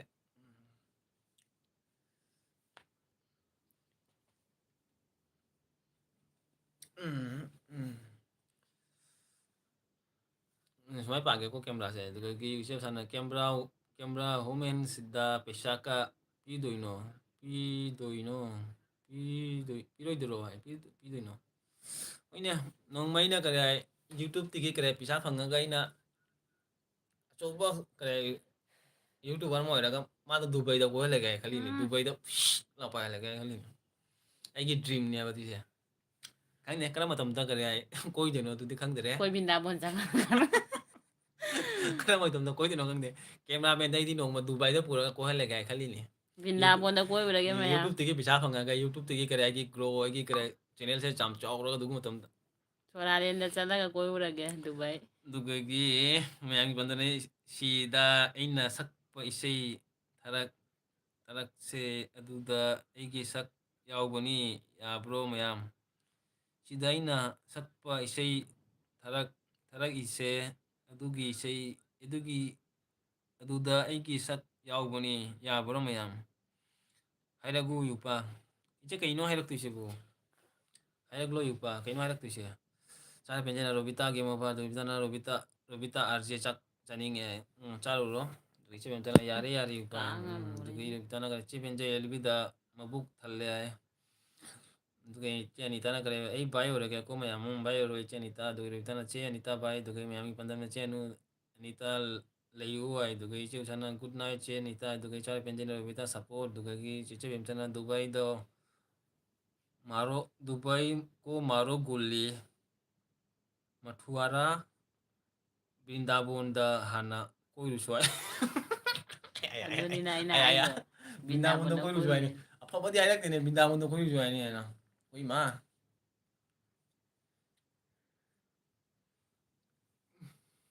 ai wo Dubai koi ga ina mayam khalla ga iche na Bindabonda koiru suai ni oi ma Dubai ko maro guli Matuara Bindabonda hana koiru chugai che penja no ga to enu nak emo ba do mem ganda idi waiti da gi 37k amuk phang ngamjar ro ya bro ate oi ma kenu ni to je bai wa re da phami se bede tum gare ka nang khun ni mobile khana thangalo e cameraman mobile khana thangalo zarai khudang na re thangalo nang dubai pudu ni nang kai Dubai da ga koi wari no janing de kisumbo e dubai pudu ni nang kai da wari no ne camera do khana phajan pai ne Dubai ga oksa re cái chung thằng oh my god nó cái đấy anh suy xét cái gì đâu tao nó cái nó đang buồn cái chơi em đó nó tên nè lại phong đi nè anh là coi lu xe hay đi xeอยู่ปะlại phongต้องcoi lu kìa khôi hà nội khôi ấy ga ấy cái nụ pi ga ꯍꯅꯨ ꯐꯥꯔ ꯃꯇꯝꯗ ꯕꯤꯟꯗꯥꯕꯣꯟꯗ ꯀꯣꯏꯔꯨꯒꯦ ꯑꯩꯈꯣꯏꯅꯤ ꯕꯤꯟꯗꯥꯕꯣꯟꯗ ꯑꯣꯏꯅ ꯂꯩꯔꯨꯒꯦ ꯏꯆꯥꯅꯨꯄꯤꯗꯤ ꯈꯔ ꯊꯥꯖꯈ꯭ꯔꯅꯤꯅ ꯑꯗꯨ ꯃꯇꯝꯗ ꯑꯩꯒꯤ ꯅꯨꯄꯤꯒ ꯕꯤꯟꯗꯥꯕꯣꯟꯗ ꯑꯣꯏꯅ ꯂꯩꯔꯨꯔꯒꯦ ꯏꯆꯥꯅꯨꯄꯤꯒꯤ ꯀꯔꯥꯏ ꯃꯇꯦꯡ ꯀꯔꯥꯏ ꯃꯥꯒꯤ ꯀꯔꯥꯏ ꯇꯧꯕꯤꯃꯣꯟ ꯇꯧꯔꯒ ꯑꯩꯈꯣꯏꯅꯤ ꯕꯤꯟꯗꯥꯕꯣꯟꯗ ꯑꯣꯏꯅ ꯆꯠꯈ꯭ꯔꯒꯦ ꯕ꯭ꯔꯣꯁꯦ ꯃꯅꯤꯄꯨꯔꯗ ꯀꯣꯏꯔꯛꯑꯣ ꯑꯩꯈꯣꯏ ꯅꯣꯡꯃꯗꯤ ꯀꯣꯏꯔꯛꯀꯅꯤꯀꯣ ꯏꯇꯥꯎꯕꯤꯅꯁꯨ ꯃꯅꯤꯄꯨꯔꯗ ꯂꯩ ꯂꯥꯛꯎ ꯂꯥꯛꯎ ꯑꯩ ꯂꯥꯛꯄ ꯉꯝꯒꯗ꯭ꯔꯗꯤ ꯈꯪꯗꯦ ꯏꯇꯥꯎ ꯍꯥꯏꯅꯤꯍꯦ ꯑꯗꯨꯅꯗꯣ ꯏꯇꯥꯎꯕꯤꯅ ꯑꯗꯨꯒꯒꯤ ꯔꯣꯕꯤꯇꯥꯅ ꯅꯣꯛꯈ꯭ꯔꯦ ꯍꯥ ꯍꯥ ꯍꯥ ꯍꯥ ꯑꯗꯨꯒꯒꯤ ꯆꯥꯔꯦꯐꯦꯟꯁꯤꯅ ꯅꯨ ꯀꯦ ꯑꯩ ꯆꯥꯏꯅ ꯀꯞꯈ꯭ꯔꯗꯤ ꯏꯆꯦꯕꯦꯝꯆꯥꯅ ꯁ꯭ꯃꯣꯜ ꯌꯨꯄꯥꯒꯤ ꯈꯨꯄꯥꯁꯦ ꯑꯩꯅ ꯏꯔꯤꯁꯦ ꯁꯣꯏꯔꯕꯣ ꯍꯥꯏ ꯀꯩꯅꯣꯅꯦ ꯀꯃꯅꯣꯅꯦ ꯑꯩ ꯃꯥꯏ ꯁꯤꯔꯦ ꯉꯁꯥꯏ ꯕꯤꯟꯗꯥꯕꯣꯟꯒꯤꯗꯣ ꯍꯥꯏꯔꯒ ꯅꯠꯇꯦꯅꯦ ꯂꯥꯏꯐꯝꯅꯤꯅꯦ ꯑꯩꯅ ꯀꯣꯏꯔꯨꯁꯨ ꯍꯥꯏꯁꯦ ꯌꯨꯄꯥ ꯍꯣꯏꯅꯦ ꯏꯆꯦꯕꯦꯝꯆꯥ ꯆꯨꯝꯃꯤꯅꯦ ꯑꯩ ꯀꯣꯏꯔꯨꯒꯦ ꯂꯥꯏꯐꯝꯗ ꯑꯍꯟ ꯑꯣꯏꯔꯒ ꯀꯣꯏꯔꯨꯒꯦ ꯏꯆꯦꯕꯦꯝꯆꯥ ꯂꯥꯏꯐꯝꯗꯗꯤ ꯍꯧꯖꯤꯛ ꯆꯠꯂꯔꯣꯏꯒꯦ ꯑꯁꯇꯤ ꯄꯨꯔ ꯆꯠꯄꯗꯣ ꯕꯤꯟꯗꯥꯕꯣꯟꯗꯣ ꯏꯆꯥꯅꯨꯄꯤ ꯊꯥꯖꯔꯒ ꯏꯆꯥꯅꯨꯄꯤꯒ ꯈꯔ ꯌꯨꯝꯒ ꯄꯥꯜꯍꯜꯂꯒ ꯌꯨꯝꯒ ꯃꯥꯅ ꯂꯩꯕ ꯃꯐꯝꯗ ꯐꯖꯅ ꯂꯩꯔꯒ ꯀꯣꯟꯅ ꯑꯩꯒꯤ ꯅꯨꯄꯤꯒ ꯑꯩꯅ ꯕꯤꯟꯗꯥꯕꯣꯟꯗ ꯑꯣꯏꯅ ꯂꯩꯔꯨꯔꯒꯦ ꯑꯇꯩꯗꯤ ꯀꯔꯤ ꯈꯪꯗꯔꯦ ꯀꯔꯝꯕ ꯃꯇꯝꯗ ꯀꯔꯤ ꯑꯣꯏꯕꯅꯣ ꯑꯗꯨꯒꯤ ꯑꯥꯁ꯭ꯔꯣꯝꯗ ꯕꯣꯔꯣ ꯍꯥꯏꯗꯤ ꯑꯥꯔꯁꯦ ꯃꯅꯤꯄꯨꯔꯗ ꯀꯣꯏꯔꯛꯂꯣ ꯑꯗꯨꯒ ꯏꯁꯃꯣꯜ ꯏꯄꯥꯁꯦ ꯀꯩ ꯑꯗꯨꯒꯤ ꯏꯇꯥꯎꯕꯤ ꯎꯅꯨꯒꯦ ꯑꯗꯨꯒ ꯏꯆꯦꯕꯦꯝꯆꯥꯅ ꯅꯣꯛꯈ꯭ꯔꯦ ꯑꯗꯨꯒꯤ ꯃꯌꯥꯝꯒꯤ ꯄꯟꯗꯅ ꯃꯅꯤꯄꯨꯔꯗ ꯑꯣꯏꯅ ꯄꯨꯔꯛꯂꯣ ꯍꯥꯏ ꯑꯗꯨꯒꯤ ꯑꯅꯨꯅ ꯀꯔꯤ ꯍꯥꯏꯕ ꯔꯣꯕꯤ ꯍꯥꯏꯅ ꯅꯣꯛꯈ꯭ꯔꯦ ꯑꯗꯨꯒ ꯁꯣꯔꯃ ꯏꯃꯥ ꯏꯆꯦ ꯊꯔꯥꯅꯤꯁꯨ ꯂꯩꯔꯝꯃꯤꯅꯦ ꯎꯏꯃꯥ ꯂꯣꯏꯔꯝꯗ꯭ꯔꯤꯅꯦ ꯍꯥꯏꯔꯁꯦ ꯂꯣꯏꯔꯝꯗ꯭ꯔꯤ ꯄꯨꯡ ꯕꯥꯔꯣꯒ ꯇꯧꯕ ꯍꯥꯏ ꯏꯆꯦ ꯀꯔꯥꯏ ꯊꯔꯥꯅꯤ ꯑꯗꯨꯒ ꯃꯌꯥꯝ ꯃꯅꯤꯄꯨꯔꯗ ꯀꯣꯏꯔꯛꯑꯣ ꯕ꯭ꯔꯣ ꯑꯥꯔꯁꯦ ꯍꯣꯏ ꯀꯣꯏꯔꯛꯀꯦ ꯃꯟꯗꯝ ꯑꯩꯅ ꯅꯣꯡꯃ ꯏꯁꯥꯒꯤ ꯀꯔꯤ ꯌꯨꯇ꯭ꯌꯨꯕꯇꯒꯤ ꯖꯔꯅꯤꯗꯒꯤ ꯄꯩꯁꯥ ꯂꯥꯛꯑꯒ ꯂꯣꯏꯅ ꯀꯣꯟꯅ ꯂꯥꯛꯀꯦꯀꯣ ꯍꯧꯖꯤꯛꯇꯤ ꯄꯩꯁꯥ ꯂꯩꯇꯦ ꯋꯥꯔꯦ ꯍꯧꯖꯤꯛ ꯄꯩꯁꯥ ꯌꯥꯝ ꯋꯥꯏ ꯄ꯭ꯔꯥꯏꯚꯦꯠ ꯖꯣꯕ ꯇꯧꯕꯅꯤꯅ ꯌꯥꯝ ꯄꯩꯁꯥ ꯋꯥꯏ ꯄꯩꯁꯥ ꯄꯥꯏꯔꯒ ꯌꯨꯇ꯭ꯌꯨꯕꯇꯒꯤ ꯄꯩꯁꯥ ꯐꯪꯉꯒ ꯂꯥꯛꯀꯦ ꯑꯗꯨꯗꯒꯤ ꯃꯅꯤꯄꯨꯔꯗ ꯀꯣꯏꯔꯛꯂꯣ ꯑꯗꯨꯒ ꯏꯇꯥꯃꯦ ꯁꯔꯃ ꯍꯥꯏꯅ ꯅꯣꯛꯈ꯭ꯔꯦ ꯑꯗꯨꯒꯤ ꯏꯆꯦꯕꯦꯝꯆꯥꯅ ꯀꯩꯅꯣ ꯀ꯭ꯔꯤꯁꯅ ꯄꯣꯛꯐꯝꯗꯣ ꯍꯥꯏꯔꯤꯅꯤ ꯀ꯭ꯔꯤꯁꯅ ꯄꯣꯛꯐꯝꯗꯣ ꯍꯥꯏꯔꯤꯅꯤꯅꯦ ꯑꯩꯁꯨ ꯆꯠꯀꯦ ꯅꯣꯏ ꯑꯅꯤꯒꯤ ꯄꯤꯆꯦꯗ ꯍꯣꯏ ꯏꯆꯦ ꯂꯥꯛꯂꯣ ꯑꯩꯁꯨ ꯆꯠꯀꯦ ꯅꯣꯡꯃ ꯑꯩꯁꯦ ꯑꯍꯟ ꯑꯣꯏꯔꯦ ꯆꯠꯀꯦ ꯍꯧꯖꯤꯛ ꯆꯠꯂꯔꯣꯏ ꯏꯆꯦꯕꯦꯝꯆꯥꯅ ꯁꯔꯃ ꯍꯥꯏꯅ ꯑꯗꯨꯒ ꯏꯇꯥꯃꯦꯅ ꯑꯩꯅꯁꯨ ꯃꯅꯤꯄꯨꯔꯗ ꯀꯣꯏꯔꯛꯑꯣ ꯍꯥꯏ ꯑꯩꯅꯁꯨ ꯃꯅꯤꯄꯨꯔꯗ ꯀꯧꯔꯤꯅꯤꯀꯣ ꯍꯥꯏ ꯑꯍꯣꯏ ꯏꯆꯦ ꯂꯥꯛꯀꯅꯤ ꯑꯩꯅ ꯂꯥꯛꯑꯗꯤ ꯃꯅꯤꯄꯨꯔꯗ ꯏꯆꯦꯒꯤ ꯌꯨꯝꯗꯁꯨ ꯆꯠꯀꯅꯤ ꯀꯔꯥꯏ ꯏꯇꯥꯎꯕꯤꯒꯤꯗꯤ ꯀꯔꯥꯏ ꯏꯇꯥꯎꯕꯤꯅꯣꯠꯀꯤ ꯌꯨꯝꯗꯗꯤ ꯆꯠꯀꯅꯤꯗꯤ ꯑꯗꯨꯗꯤ ꯑꯩꯒꯤ ꯀꯝꯄꯜꯁꯔꯤꯅꯤ ꯑꯩ ꯏꯇꯥꯎꯕꯤꯅꯣꯠꯀꯤ ꯌꯨꯝꯗꯁꯨ ꯆꯠꯀꯅꯤ ꯑꯗꯨꯒ ꯃꯌꯥꯝꯅꯁꯨ ꯂꯩꯕ ꯌꯨꯇꯨꯕꯔ ꯃꯌꯥꯝꯁꯨ ꯏꯆꯤꯟ ꯏꯅꯥꯎ ꯃꯌꯥꯝꯁꯨ ꯂꯩꯕꯗꯣ ꯃꯇꯝ ꯐꯪꯉꯗꯤ ꯃꯣꯏꯗꯁꯨ ꯆꯠꯀꯅꯤ ꯑꯗꯨ ꯂꯥꯛꯀꯅꯤ ꯅꯣꯡꯃꯗꯤ ꯗꯥ ꯕꯤꯅꯣꯠ ꯍꯣꯏꯗ ꯂꯩꯕ ꯌꯥꯔꯣꯏ ꯕ꯭ꯔꯣ ꯑꯥꯔꯁꯦ ꯑꯩꯈꯣꯏ ꯌꯨꯝꯗ ꯂꯣꯏꯅ ꯂꯩꯍꯟꯗꯣꯏꯅꯤ ꯏꯆꯥ ꯊꯣꯏꯕ ꯏꯃꯥ ꯗꯥ ꯕꯤꯅꯣꯠꯇꯁꯨ ꯂꯩꯗꯣꯏꯅꯤ ꯅꯣꯏꯗꯁꯨ ꯂꯩꯗꯣꯏꯅꯤ ꯏꯆꯦ ꯃꯣꯃꯤꯇꯥ ꯍꯣꯏꯗꯁꯨ ꯀꯔꯤ ꯍꯥꯏ ꯆꯠꯀꯅꯤ ꯂꯩꯒꯅꯤ ꯂꯩꯔꯗꯤ ꯏꯆꯦ ꯃꯣꯃꯤꯇꯥ ꯍꯣꯏꯁꯨ ꯂꯩ ꯀꯩꯅꯣ ꯋꯥꯔꯣꯏꯗ ꯃꯅꯤꯄꯨꯔ ꯆꯠꯂꯗꯤ ꯑꯩꯅ ꯃꯌꯥꯝꯁꯨ ꯂꯩꯔꯤ ꯏꯆꯤꯟ ꯏꯅꯥꯎ ꯃꯌꯥꯝꯁꯨ ꯂꯩꯔꯤ ꯏꯆꯦ ꯃꯌꯥꯝꯁꯨ ꯂꯩꯔꯤ ꯃꯅꯤꯄꯨꯔꯗ ꯔꯣꯕꯤꯇꯥꯅ ꯃꯙꯨꯔꯥꯗ ꯀꯣꯏꯔꯨꯔꯣ ꯍꯥꯏ ꯃꯙꯨꯔꯥꯗ ꯀꯔꯥꯏ ꯕꯤꯟꯗꯥꯕꯣꯟꯗꯅꯤꯅꯦ ꯑꯗꯨꯗꯤ ꯊꯔꯥꯅꯤꯅ ꯀꯔꯤ ꯇꯨꯝꯅꯤꯡꯗ꯭ꯔꯤꯕꯣ ꯃꯌꯥꯝ ꯏꯆꯦꯕꯦꯝꯆꯥꯅ ꯀꯩꯅꯣ ꯃꯙꯨꯔꯥ ꯍꯥꯏꯗꯤ ꯏꯁꯃꯣꯜ ꯃꯌꯥꯝꯒꯅ ꯑꯗꯣꯝꯒꯤ ꯃꯅꯤꯄꯨꯔꯗ ꯂꯥꯛꯄꯤꯕꯁꯤꯡ ꯑꯩꯈꯣꯏꯗ ꯂꯣꯏꯅ ꯂꯩꯗꯣꯏꯅꯤꯀꯣ ꯍꯥꯏ ꯐꯖꯅ ꯌꯨꯝꯒ ꯁꯥꯔꯝꯃꯣꯍꯦ ꯄꯥꯟꯗꯝ ꯃꯌꯥꯝ ꯂꯥꯛꯄꯩꯗꯃꯛꯇ ꯊꯝꯃꯝꯃꯣ ꯑꯩꯈꯣꯏ ꯂꯥꯛꯑꯒ ꯑꯗꯨꯒ ꯇꯨꯝꯃꯒ ꯆꯥꯔꯒ ꯂꯩꯗꯣꯏꯅꯤ ꯑꯗꯨꯒ ꯑꯅꯨꯅ ꯀꯔꯤ ꯃꯌꯥꯝ ꯇꯨꯃꯤꯟ ꯂꯩꯌꯨ ꯍꯥꯏ ꯑꯗꯨꯒ ꯏꯇꯥꯎꯕꯤꯅ ꯏꯆꯦꯕꯦꯝꯆꯥ ꯍꯥꯏꯅ ꯇꯨꯃꯤꯟ ꯂꯩꯔ ꯅꯣꯛꯈ꯭ꯔꯦ ꯑꯗꯨꯒ ꯏꯆꯦꯕꯦꯝꯆꯥꯅ ꯑꯩꯒꯤ ꯀꯣꯃꯦꯟ ꯄꯥꯕꯤꯗꯤꯌꯥꯁꯦ ꯀꯥꯏꯗꯅꯣ ꯏꯆꯦꯕꯦꯝꯆꯥ ꯉꯁꯥꯏ ꯀꯣꯃꯦꯟ ꯎꯗꯦꯅꯦ ꯏꯆꯦꯕꯦꯝꯆꯥꯅ ꯉꯁꯤ ꯑꯦꯜꯕꯤ ꯂꯩꯅꯥꯡ ꯇꯥꯔꯦꯀꯣ ꯍꯥꯏ ꯀꯩꯅꯣ ꯉꯁꯤ ꯑꯦꯜꯕꯤ ꯂꯩꯅꯥꯡ ꯇꯥꯔꯦ ꯀꯥꯏꯅ ꯀꯩꯗꯧꯔꯒꯦꯃꯦ 44ꯒ ꯂꯩ ꯁꯣꯏꯔꯕꯣ ꯑꯩꯁꯦ ꯑꯦꯜꯕꯤꯁꯤꯕꯨ ꯂꯣꯏꯁꯤꯜꯂꯨꯁꯤꯔꯣ ꯏꯀꯥꯏꯔꯤꯅꯤ ꯂꯩꯅꯥꯡ ꯇꯥꯔꯦ ꯑꯩꯁꯦ ꯃꯌꯥꯡꯕꯟꯗꯅ ꯎꯁꯥ ꯐꯖꯕꯤ ꯑꯅꯨꯅ ꯑꯩ ꯋꯥꯔꯦ ꯆꯥꯔꯄꯤꯟꯗꯅ ꯑꯣꯟ ꯑꯅꯨꯅ ꯏꯆꯦꯕꯦꯝꯆꯥꯅ ꯆꯅꯥꯡ ꯇꯥꯔꯦ ꯆꯦꯕꯦꯝ ꯏꯀꯥꯏꯔꯤꯅꯦ ꯑꯗꯨꯃꯥꯏꯅ ꯍꯥꯏꯅꯨꯅꯦ ꯑꯩꯅ ꯍꯩꯇ ꯑꯦꯜꯕꯤ ꯇꯧꯕꯁꯦ ꯑꯅꯨꯅ ꯅꯣꯛꯈ꯭ꯔꯦ ꯑꯗꯨꯒ ꯀꯞꯈ꯭ꯔꯦ ꯑꯅꯨꯅ ꯁꯔꯃ ꯏꯆꯦꯅ ꯊꯔꯥꯅꯤꯅ ꯀꯔꯤ ꯏꯆꯦꯕꯦꯝꯆꯥ ꯍꯥꯏꯅ ꯅꯣꯛꯈ꯭ꯔꯦ ꯑꯗꯨꯒ ꯃꯌꯥꯝꯒꯤ ꯄꯥꯟꯗꯝꯅ ꯆꯦ ꯃꯣꯃꯤꯇꯥ ꯅꯪ ꯀꯗꯥꯏꯒꯤꯅꯣ ꯍꯥꯏ ꯑꯗꯨꯒ ꯏꯇꯥꯎꯕꯤꯅ ꯀꯦꯃꯦꯔꯥꯃꯦꯟ ꯊꯛ ꯅꯤꯛꯂꯦ ꯂꯣꯏꯁꯤꯜꯂꯣꯅꯦ ꯅꯣꯏꯕꯨ ꯍꯥꯏ ꯃꯤꯅꯤꯠ 8 ꯋꯥꯠꯂꯦ ꯑꯗꯨꯒ ꯂꯣꯏꯁꯤꯜꯂꯒꯦ 9 ꯃꯤꯅꯤꯠꯇ ꯋꯥꯠꯂꯦ ꯃꯌꯥꯝ ꯑꯗꯨꯒ ꯃꯌꯥꯝꯒꯤ ꯄꯥꯟꯗꯝꯅ ꯅꯪꯒ ꯅꯪ ꯑꯁꯣꯝꯗ ꯁꯣꯟꯅ ꯑꯃꯨꯛ ꯐꯩꯅ ꯂꯩꯌꯦ ꯗꯣꯒꯤ ꯃꯣꯕꯥꯏꯜꯗ ꯁꯨꯃꯥꯏꯅ ꯄꯨꯊꯣꯛꯀ ꯄꯨꯁꯤꯟꯒ ꯇꯧꯕꯗ ꯁꯤꯗꯣꯔꯦ ꯑꯗꯨꯗꯒꯤ ꯑꯩ ꯃꯈꯅꯥꯎ ꯌꯥꯗ꯭ꯔꯦ ꯃꯌꯥꯝꯒꯤ ꯄꯥꯟꯗꯝꯅ ꯏꯕꯦꯝꯆꯥꯁꯨ ꯃꯅꯤꯄꯨꯔꯗ ꯂꯥꯛꯑꯣ ꯍꯥꯏ ꯑꯗꯨꯒ ꯏꯆꯦ ꯃꯣꯃꯤꯇꯥꯅ ꯍꯣꯏ ꯍꯣꯏ ꯑꯩꯈꯣꯏꯗ ꯂꯩꯔꯁꯨ ꯌꯥꯏ ꯌꯥꯔꯁꯦ ꯁꯣꯏꯗꯅ ꯂꯥꯛꯎ ꯂꯥꯛꯇꯤ ꯂꯥꯛꯎꯀꯣ ꯍꯥꯏ ꯍꯣꯏ ꯏꯆꯦ ꯀꯔꯤ ꯏꯁꯣꯔꯅ ꯄꯨꯔꯕ ꯃꯇꯝꯗ ꯂꯥꯛꯄꯅꯤ ꯍꯥꯏꯇꯥꯔꯦꯗ ꯂꯥꯛꯄꯗꯤ ꯂꯥꯛꯀꯅꯤꯀꯣ ꯅꯣꯡꯃꯗꯤ ꯃꯅꯤꯄꯨꯔꯁꯦ ꯏꯃꯥ ꯂꯩꯕꯥꯛꯇ ꯂꯥꯛꯀꯅꯤ ꯅꯣꯡꯃꯗꯤ ꯑꯩꯅ ꯀꯔꯤ ꯑꯩꯅ ꯌꯨꯇ꯭ꯌꯨꯕ ꯄꯥꯏꯕꯗꯒꯤ ꯃꯌꯥꯝ ꯁꯨꯝ ꯈꯪꯅꯔꯦꯀꯣ ꯃꯅꯤꯄꯨꯔꯒꯤ ꯏꯆꯤꯟ ꯏꯅꯥꯎ ꯃꯌꯥꯝ ꯈꯪꯅꯔꯦ ꯌꯥꯝ ꯅꯨꯡꯉꯥꯏ ꯌꯨꯇ꯭ꯌꯨꯕꯁꯦ ꯌꯥꯝ ꯅꯨꯡꯉꯥꯏꯔꯦ ꯑꯩꯗꯤ ꯈꯪꯗꯦ ꯃꯌꯥꯝꯁꯨ ꯈꯪꯅꯔꯦ ꯃꯌꯥꯝ ꯈꯪꯗꯕ ꯃꯤꯁꯨ ꯃꯌꯥꯝ ꯈꯪꯅꯔꯦ ꯑꯗꯨꯒꯤꯗꯃꯛꯇꯗꯤ ꯌꯨꯇ꯭ꯌꯨꯕ ꯑꯩꯅ ꯌꯥꯝ ꯅꯨꯡꯉꯥꯏꯔꯦ ꯏꯇꯥꯎ ꯕꯤꯅꯣꯠꯇꯣ ꯀꯥꯏꯗꯒꯤ ꯈꯪꯉꯣꯏ ꯀꯥꯏꯗꯒꯤ ꯃꯤꯅꯣ ꯑꯩꯁꯨ ꯈꯪꯗꯦꯅ ꯃꯁꯤ ꯑꯩꯒꯤ ꯏꯇꯥꯎ ꯑꯃ ꯑꯣꯏꯔꯝꯃꯦ ꯃꯥꯅ ꯉꯁꯤ ꯌꯥꯝ ꯅꯨꯡꯁꯤꯕ ꯏꯇꯥꯎ ꯑꯃꯅꯤ Pero ꯉꯁꯤ sígale, halo. ꯈꯪꯗꯕ ꯏꯇꯥꯎ ꯑꯃꯉꯁꯤ ꯏꯇꯥꯎ ꯑꯣꯏꯔꯦ ꯑꯩꯒꯤ ꯌꯨꯇ꯭ꯌꯨꯕ ꯆꯥꯅꯤꯒꯤ ꯏꯇꯥꯎ ꯑꯃ ꯐꯪꯉꯦ ꯑꯩꯗꯤ ꯈꯪꯈꯤꯅꯤ ꯏꯇꯥꯎ ꯕꯤꯅꯣꯠꯁꯦ ꯌꯥꯝ ꯅꯨꯡꯁꯤ ꯑꯩꯗꯤ ꯏꯇꯥꯎ ꯕꯤꯅꯣꯠꯁꯦ ꯑꯗꯨꯒꯤ ꯑꯩꯁꯨ ꯌꯥꯝꯅ ꯆꯥꯎꯕ ꯅꯠꯇꯦꯀꯣ ꯌꯥꯝ ꯕ꯭ꯔꯣ ꯑꯥꯔꯖꯦ ꯅꯨꯄꯤꯒ ꯂꯣꯏꯅꯗꯤ ꯅꯨꯄꯤ 8 ꯑꯃꯨꯛ ꯂꯣꯟꯕ ꯌꯥꯅꯤ ꯕ꯭ꯔꯣ ꯑꯥꯔꯖꯦ ꯍꯥꯏ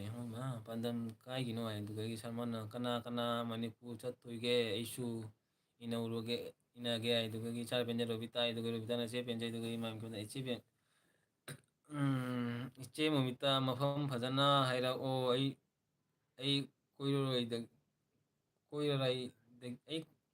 ꯀꯣꯏꯔꯥꯏꯗꯒꯤꯅꯦ ꯈꯨꯔꯥꯏ ꯍꯥꯏꯔ ꯈꯨꯔꯥꯏꯗꯒꯤꯅꯦ ꯏꯆꯦ ꯎꯁꯥꯅ ꯅꯨꯡꯁꯤꯕ ꯍꯥꯏ ꯑꯗꯨꯒ ꯑꯩꯒꯤ ꯏꯇꯥꯎꯅ ꯁꯔꯃ ꯑꯥꯔꯖꯦ ꯆꯠꯀꯅꯤ ꯍꯥꯏꯕꯅꯤ ꯑꯩ ꯅꯣꯡꯃ ꯆꯠꯀꯅꯤꯍꯦ ꯃꯅꯤꯄꯨꯔꯗ ꯅꯨꯡꯅ ꯀꯞꯈꯔꯦ ꯑꯗꯨꯒ ꯏꯆꯦ ꯎꯁꯥꯅ ꯑꯗꯨꯒ ꯏꯆꯦ ꯃꯌꯥꯝꯒꯤ ꯏꯆꯦ ꯕꯦꯝꯆꯥ ꯑꯩ ꯄꯨꯕꯤꯔꯛꯀꯅꯨꯃꯦ ꯃꯌꯥꯝꯅ ꯑꯃꯨꯛ ꯉꯥꯎꯅꯅꯤꯀꯣ ꯏꯆꯦ ꯕꯦꯝꯆꯥꯗꯤ ꯄꯨꯕꯤꯔꯛꯀꯅꯨ ꯃꯤ ꯃꯌꯥꯝꯅ ꯑꯃꯨꯛ ꯉꯥꯎꯈꯤꯅꯤꯀꯣ ꯃꯦꯝꯆꯥꯏꯇꯅ ꯑꯩꯁꯨ ꯆꯠꯀꯅꯤ ꯅꯣꯡꯃ ꯃꯅꯤꯄꯨꯔꯗ ꯏꯆꯦ ꯎꯁꯥꯅ ꯅꯊꯤ ꯉꯥꯏꯔꯦ ꯑꯗꯨꯒ ꯏꯆꯥ ꯄꯦꯟꯖꯤꯟꯅ ꯄ꯭ꯔꯤꯊꯤꯕꯤ ꯎꯈꯔꯦ ꯏꯆꯦ ꯎꯁꯥ ꯍꯣꯏ ꯃꯥ ꯍꯥꯏꯔꯦ ꯏꯆꯦ ꯑꯩ ꯋꯥꯈꯩ ꯇꯣꯛꯐꯝ ꯂꯩꯀꯥꯏꯅꯤ ꯄꯥꯟꯗꯝ ꯇꯣꯛꯐꯝ ꯂꯩꯀꯥꯏꯒꯤꯅꯤ ꯄꯥꯟꯗꯝ ꯋꯥꯡꯈꯩ ꯑꯠꯆꯥ ꯋꯥꯡꯈꯩ ꯁꯣꯔꯤ ꯑꯩ ꯋꯥꯡꯈꯩ ꯇꯣꯛꯐꯝ ꯂꯩꯀꯥꯏꯒꯤꯅꯤ ꯄꯥꯟꯗꯝ ꯑꯗꯨꯒ ꯏꯆꯦ ꯎꯁꯥꯅ ꯑꯣ ꯃꯥꯏ ꯒꯣꯠ ꯂꯥꯛꯑꯣ ꯂꯥꯛꯑꯦ ꯃꯥꯔꯂꯣ ꯍꯥꯏ ꯀꯩꯅꯣ ꯍꯥꯏ ꯑꯗꯨꯒ ꯁꯜꯃꯥꯟ ꯑꯥꯔꯖꯦ ꯀꯦꯃꯦꯔꯥꯃꯦꯟ ꯈꯨꯗꯥꯡ ꯆꯣꯛꯑꯦꯅꯦ ꯅꯪꯕꯨ ꯍꯣꯏꯅꯦ ꯆꯣꯛꯑꯦ ꯏꯆꯦ Paisa. ꯂꯣꯏꯁꯤꯜꯂꯒꯦ ꯃꯤꯅꯤꯠ 4 ꯋꯥꯠꯂꯦ ꯂꯣꯏꯁꯤꯜꯂꯒꯦ ꯑꯩꯒꯤ ꯁ꯭ꯇꯦꯟ ꯂꯩꯇꯕꯅꯤꯅ ꯋꯥꯏꯌꯦꯕ ꯑꯗꯨꯒ ꯑꯩꯒꯤ ꯀꯣꯃꯦꯟꯁꯦ ꯀꯩ ꯄꯥꯗꯣꯏꯁꯦ ꯁꯤꯈꯩ ꯄꯥꯕ ꯌꯥꯗ꯭ꯔꯦꯕ ꯑꯩ ꯃꯣꯕꯥꯏꯜꯗꯒꯤ ꯆꯞꯈꯔꯦ ꯃꯣꯕꯥꯏꯜꯁꯦ ꯑꯗꯨꯒ ꯃꯌꯥꯝꯒꯤ ꯄꯥꯟꯗꯝꯅ ꯑꯩ ꯑꯗꯨꯗꯤ ꯏꯆꯦ ꯃꯣꯃꯤꯇꯥ ꯑꯩ ꯈꯨꯔꯥꯏ ꯆꯤꯡꯒꯝꯕꯝ ꯂꯩꯀꯥꯏꯗꯒꯤꯅꯤ ꯏꯆꯦ ꯃꯣꯃꯤꯇꯥꯅ ꯑꯣ ꯈꯨꯔꯥꯏ ꯀꯗꯥꯋꯥꯏꯒꯤꯅꯣ ꯍꯥꯏꯗꯨꯒꯤ ꯅꯤꯌꯠ ꯍꯥꯊꯤ ꯍꯥꯏꯅ ꯍꯥꯏ ꯑꯗꯨꯒ ꯏꯆꯥ ꯄꯦꯟꯖꯤꯜ ꯑꯣ ꯃꯣꯃꯤꯇꯥꯅ ꯑꯣ ꯄꯥꯟꯗꯝ ꯍꯥꯏꯅꯤ ꯑꯗꯨꯒ ꯏꯆꯥ ꯄꯦꯟꯖꯤꯜꯅ ꯁ꯭ꯇꯣꯞꯅꯤꯗ ꯑꯗꯨꯒ ꯏꯆꯥ ꯄꯦꯟꯖꯤꯜ ꯂꯣꯏꯔꯦ ꯀꯣꯃꯦꯟ ꯂꯣꯏꯔꯦ ꯀꯣꯃꯦꯟ ꯅꯥꯏ ꯃꯤ 60ꯒ ꯂꯩꯅꯦ ꯀꯩꯅꯣ tꯧꯏꯁꯤꯕꯨ ꯑꯩꯒꯤ ꯑꯦꯜꯕꯤꯁꯤꯕꯨ Line 75 ꯁꯨꯔꯦ 75 rồi. ꯑꯩꯒꯤ ꯀꯌꯥ ꯁꯨꯔꯒꯦ ꯑꯩꯒꯤ ꯎꯇꯥꯟ ꯄꯥꯏꯔꯣ ꯁꯛ ꯎꯠꯂꯅꯨꯅꯦ ꯑꯗꯨꯝ ꯄꯥꯔꯣꯅꯦ ꯂꯣꯏꯁꯤꯜꯂꯒꯦꯗ ꯁꯛ ꯎꯠꯂꯒ ꯀꯩꯅꯣ ꯂꯣꯏꯁꯤꯜꯂꯒꯦ ꯀꯩꯅꯣ ꯃꯤꯅꯤꯠ 5 ꯃꯇꯨꯡꯗ ꯂꯣꯏꯁꯤꯜꯂꯒꯦ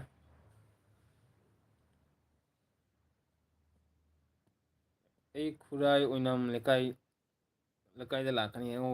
ꯑꯩ ꯈꯨꯔꯥꯏ ꯑꯣꯏꯅꯥꯝ ꯂꯩꯀꯥꯏꯗ ꯂꯥꯛꯀꯅꯤ ꯏꯆꯦ ꯃꯣꯃꯤꯇꯥ ꯑꯩ ꯏꯁꯩ ꯁꯛꯄ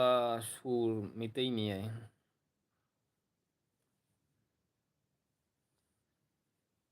ꯃꯌꯥꯝꯅ ꯂꯩꯕꯁꯦ ꯄꯨꯡ ꯊꯦꯡꯉꯦꯀꯣ ꯄꯨꯡ 2 ꯍꯦꯜꯂꯦ ꯑꯩ ꯑꯦꯜꯕꯤꯗꯣꯏꯁꯦ 2 ꯑꯋꯥꯔꯁ ꯍꯦꯜꯂꯦꯅꯦ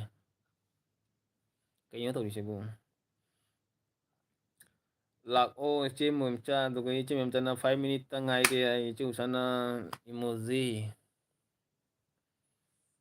ꯑꯩꯒꯤ ꯀꯌꯥ ꯒꯨꯗ ꯅꯥꯏꯠ ꯃꯌꯥꯝ ꯕꯥꯏ ꯕꯥꯏ ꯊꯔꯥꯅꯤ ꯕꯥꯏ ꯕꯥꯏ ꯒꯨꯗ ꯅꯥꯏꯠ ꯊꯦꯡꯉꯦ ꯑꯩ ꯀꯌꯥ ꯁꯨꯔꯦꯒꯦ 297 ꯁꯨꯔꯦꯅꯦ 90 ꯑꯩꯒꯤ 90 ꯀꯌꯥꯅꯣ 96 ꯑꯣ 97 20 ꯒꯨꯂꯤꯇꯅꯤ ꯑꯩꯒꯤꯁꯤ ꯂꯥꯛꯏꯁꯦ 97 ꯁꯨꯔꯦ ꯑꯣ 99ꯅꯤ ꯁꯨꯔꯤꯁꯦ ꯁꯣꯔꯤ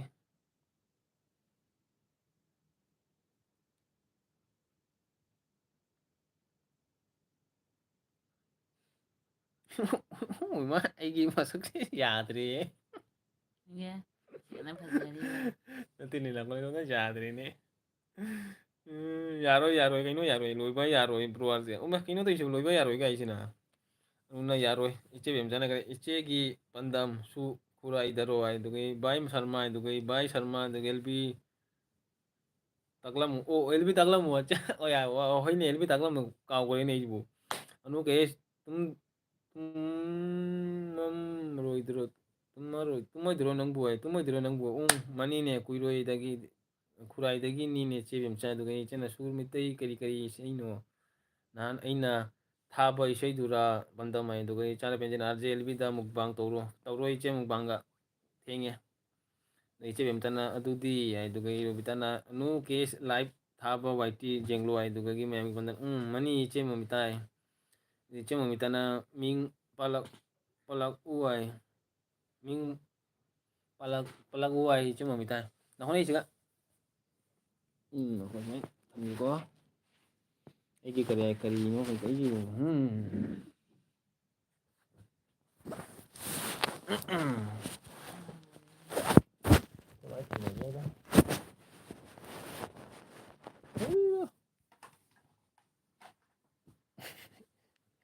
ꯄ꯭ꯂꯦꯗꯤꯡꯒꯤ ꯃꯊꯛꯇ ꯂꯣꯏ ꯊꯝꯃꯦ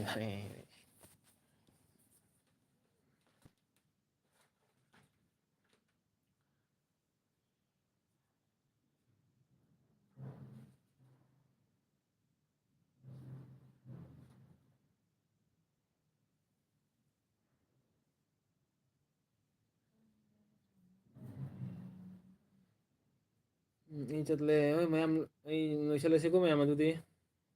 ꯃꯌꯥꯝ ꯒꯨꯗ ꯅꯥꯏꯠ ꯇꯧꯕꯤꯔꯣ ꯒꯨꯗ ꯅꯥꯏꯠ ꯄꯨꯡ ꯃꯤꯅꯤꯠ ꯑꯅꯤꯇ ꯉꯥꯏꯔꯦ ꯂꯣꯏꯁꯤꯜꯂꯁꯤ ꯑꯩ ꯃꯤꯅꯤꯠ ꯑꯅꯤ ꯎꯏꯒꯦ ꯑꯩ ꯃꯤꯅꯤꯠ ꯑꯅꯤ ꯎꯏꯒꯦ ꯅꯈꯣꯏ ꯑꯩ ꯍꯥꯏꯔꯒ ꯀꯣꯃꯦꯟ ꯄꯥꯅꯔꯣꯏꯀꯣ ꯑꯩꯁꯦ ꯎꯕ꯭ꯔꯥ ꯑꯅꯨ ꯀꯩꯁꯥꯝ ꯀꯔꯦ ꯑꯅꯧꯕ ꯎꯕ꯭ꯔꯥ ꯈꯪꯗꯦꯅꯦ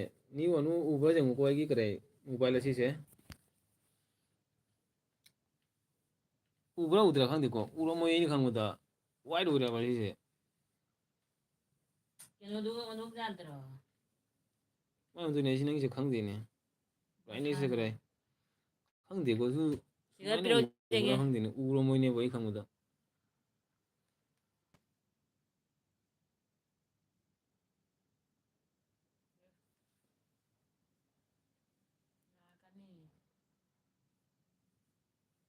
ꯑꯗꯣ ꯁꯤ ꯎꯕ꯭ꯔꯥ ꯇꯨ ꯎꯔꯦꯀꯣ ꯍꯧꯖꯤꯛ ꯎꯔꯦ ꯇꯨ ꯑꯗꯨꯒ ꯁꯤꯒ ꯂꯩꯁꯦ ꯀꯩꯅꯣ ꯑꯩ ꯃꯥ ꯀꯃꯥꯏꯅ ꯇꯥꯛꯄꯤꯗꯣꯏꯅꯣ ꯁꯤꯗꯤ ꯑꯩ ꯋꯥꯔꯅꯤ ꯁꯤꯕꯣ ꯈꯔ ꯀꯩꯅꯣ ꯌꯥꯗ꯭ꯔꯣ ꯑꯩ ꯇꯥꯛꯄꯤꯕ ꯉꯝꯃꯔꯣꯏꯁꯤꯒꯗꯤ ꯑꯩ ꯀꯣꯟꯅ ꯇꯥꯛꯄꯤꯔꯒꯦ ꯈꯪꯗꯔꯦ ꯁꯤꯒ ꯑꯅꯨ ꯂꯩꯔꯦ ꯇꯨ ꯑꯅꯨ ꯀꯔꯤ ꯏꯃꯥ ꯀꯥꯏ ꯆꯠꯈ꯭ꯔꯦ ꯑꯩꯕꯨ ꯀꯔꯥꯏ ꯕꯨ ꯆꯨꯗꯣꯔꯦ ꯁꯤꯗ ꯑꯩ ꯉꯝꯃꯔꯣꯏ ꯌꯥꯔꯣꯏ ꯃꯌꯥꯝ ꯑꯩ ꯇꯜꯂꯦꯗ ꯑꯣꯖꯥ ꯑꯣꯏꯅꯤꯡꯗꯔꯦ ꯍꯣꯏ ꯑꯗꯨꯗꯤ ꯄꯟꯗꯝ ꯇꯥꯀꯤꯀꯣ ꯑꯗꯨꯗꯒꯤ ꯍꯣꯏ ꯌꯥꯔꯣꯏꯌꯦ ꯕꯕꯤꯇꯥ ꯑꯗꯨꯝ ꯎꯗꯦ ꯑꯣꯟ ꯕꯥꯏ ꯃꯌꯥꯝ ꯂꯣꯏꯁꯤꯜꯂꯁꯤꯀꯣ ꯃꯌꯥꯝ ꯒꯨꯗ ꯅꯥꯏꯠ ꯂꯣꯏꯁꯤꯜꯂꯁꯤ ꯃꯌꯥꯝ ꯒꯨꯗ ꯅꯥꯏꯠ ꯍꯥꯏꯕꯤꯔꯝꯃꯣ ꯂꯣꯏꯁꯤꯜꯂꯁꯤ ꯊꯦꯡꯉꯦ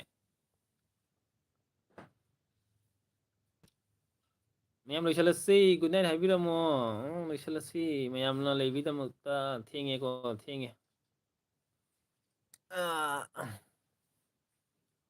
ꯀ꯭ꯋꯥꯁꯨ ꯁꯥꯏꯔꯤꯅꯦ ꯃꯌꯥꯗ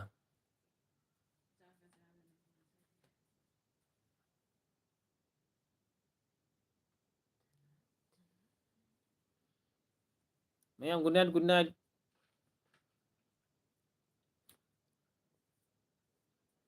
ꯅꯥꯏꯠ ꯀꯣꯃꯦꯟ ꯂꯥꯛꯇ꯭ꯔꯕ ꯈꯪꯗꯦꯅꯦ ꯁꯤꯁꯤꯕꯨ ꯒꯨꯗ ꯅꯥꯏꯠ ꯃꯌꯥꯝ ꯒꯨꯗ ꯃꯣꯔꯅꯤꯡ ꯕꯥꯏ ꯑꯅꯨ ꯀꯔꯤꯒꯤ ꯕꯥꯏꯅꯣ ꯑꯗꯨꯒꯤ ꯒꯨꯗ ꯅꯥꯏꯠ ꯑꯩꯗꯤ ꯍꯥꯏꯔꯣꯏꯌꯦ ꯑꯗꯨꯗꯒꯤ ꯇꯜꯂꯤ ꯑꯗꯨꯗꯒꯤ ꯑꯩꯗꯤ ꯕꯥꯏꯒ ꯍꯥꯏꯔꯔꯣꯏ ꯑꯅꯨ ꯌꯨꯇꯨꯞꯇ ꯆꯪꯂꯒ ꯑꯗꯨꯒ ꯄ꯭ꯂꯥꯁꯇ ꯊꯦꯡꯂꯣ ꯒꯣ ꯂꯥꯏꯚ ꯍꯥꯏꯅ ꯌꯥꯎꯕꯅꯤ ꯑꯗꯨꯒ ꯇꯥꯏꯇꯜ ꯏꯔꯣ ꯃꯊꯪꯗ ꯑꯗꯨꯝ ꯂꯥꯛꯄꯅꯤ ꯑꯅꯨ ꯑꯥꯔꯖꯦ ꯑꯦꯜꯕꯤ ꯁꯞꯄꯣꯔꯠ ꯍꯥꯏ ꯆꯨꯝꯃꯤ ꯀꯔꯤ ꯍꯥꯏ ꯏꯆꯦ ꯕꯕꯤꯇꯥꯅ ꯍꯥꯏꯁꯦ ꯑꯩꯈꯣꯏꯒꯤ ꯀꯔꯤ ꯍꯥꯏ ꯌꯨꯇꯨꯕ ꯆꯦꯅꯦꯜꯒꯤ ꯑꯗꯨꯒ ꯆꯠꯂꯒ ꯄ꯭ꯂꯥꯁꯇ ꯊꯦꯡꯂꯣ ꯑꯗꯨꯒ ꯒꯣ ꯂꯥꯏꯚ ꯍꯥꯏꯅ ꯌꯥꯎꯕꯅꯤ ꯑꯗꯨꯒ ꯇꯥꯏꯇꯜ ꯏꯔꯣ ꯃꯊꯪ ꯑꯗꯨꯝ ꯂꯥꯛꯄꯅꯤ ꯑꯗꯨꯒ ꯂꯥꯛꯄꯅꯤ ꯑꯩꯁꯨ ꯁꯤꯒꯩꯒꯤ ꯌꯦꯡꯕ ꯁꯤꯒꯩꯁꯤ ꯇꯥꯛꯄꯤꯕ ꯌꯥꯔꯔꯣꯏꯕ ꯑꯩ ꯋꯥꯅꯦꯕ ꯁꯤꯒꯩ ꯇꯥꯛꯄꯤꯕꯁꯦ ꯏꯁꯀ꯭ꯔꯤꯟꯁꯨ ꯌꯥꯎꯗꯕꯅꯤ ꯃꯣꯕꯥꯏꯜ ꯃꯈꯨꯠ ꯑꯃꯅ ꯄꯥꯏꯔꯒꯗꯧꯅꯤ ꯃꯈꯨꯠ ꯑꯃꯅ ꯁꯨꯃꯥꯏꯅ ꯌꯦꯡꯍꯜꯂꯤꯅꯤ ꯃꯌꯥꯝ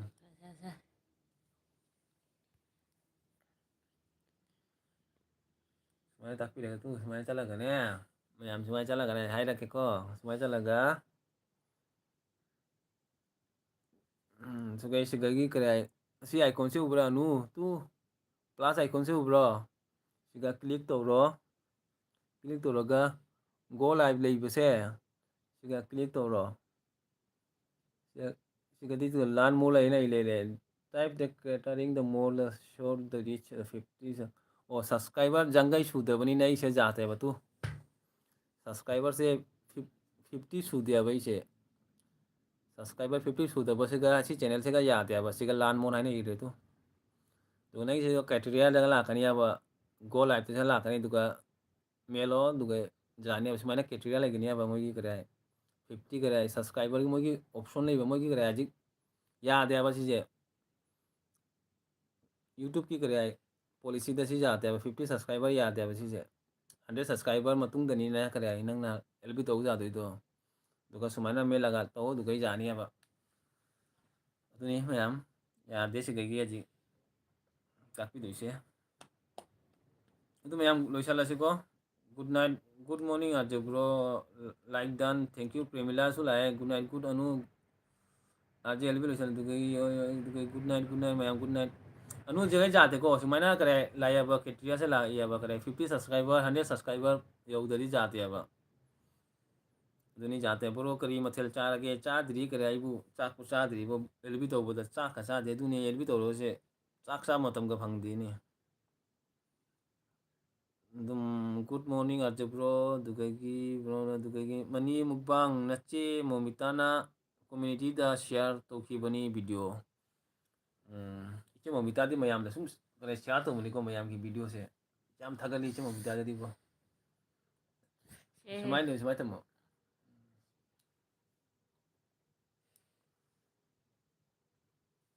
खरा थांगलो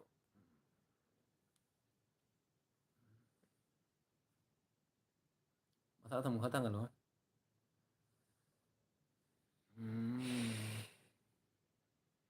ꯑꯩꯒꯤꯗꯤ ꯇꯧꯕꯤꯗꯕ ꯏꯆꯦ ꯃꯣꯃꯤꯇꯥ ꯑꯩ ꯃꯨꯛꯕꯥꯡ ꯇꯧ ꯂꯣꯏꯕꯒ ꯂꯥꯛꯏꯅꯤꯅꯦ ꯂꯣꯏꯁꯜꯂꯒꯦ ꯍꯥꯏꯔꯣ ꯍꯥꯏꯖꯕ꯭ꯔꯣ ꯍꯣꯏ ꯂꯣꯏꯁꯜꯂꯒꯦ ꯃꯌꯥꯝꯁꯨ ꯀꯔꯦ ꯊꯦꯡꯉꯦꯕ ꯃꯌꯥꯝꯁꯨ ꯀꯔꯦ ꯄꯨꯡ 12 ꯇꯥꯔꯦ ꯊꯦꯡꯖꯜꯂꯦ ꯂꯣꯏꯁꯜꯂꯒꯦ ꯀꯩꯗꯧꯅꯤ ꯊꯦꯡꯉꯦ ꯆꯥꯛꯁꯨ ꯆꯥꯗ꯭ꯔꯤꯁꯨ ꯇꯧꯔꯛꯀꯦ ꯄꯟꯗꯝ ꯍꯥꯏ ꯑꯩ ꯐꯥꯒꯤ ꯇꯧꯕꯅꯤ ꯏꯆꯦ ꯃꯣꯃꯤꯇꯥ ꯍꯥꯏ इजे मोमिता लोइसलसिरे इजे मोमिता थेंगे को मयाम सु करे तुम्मा मतम जौरे थेंगे इसु करे चक्साद्री लोइसलसि एदी हाइरोए पांदम करे संग लेजोरी ngasi यंदा मणिपुर मपारी Susu boy dole.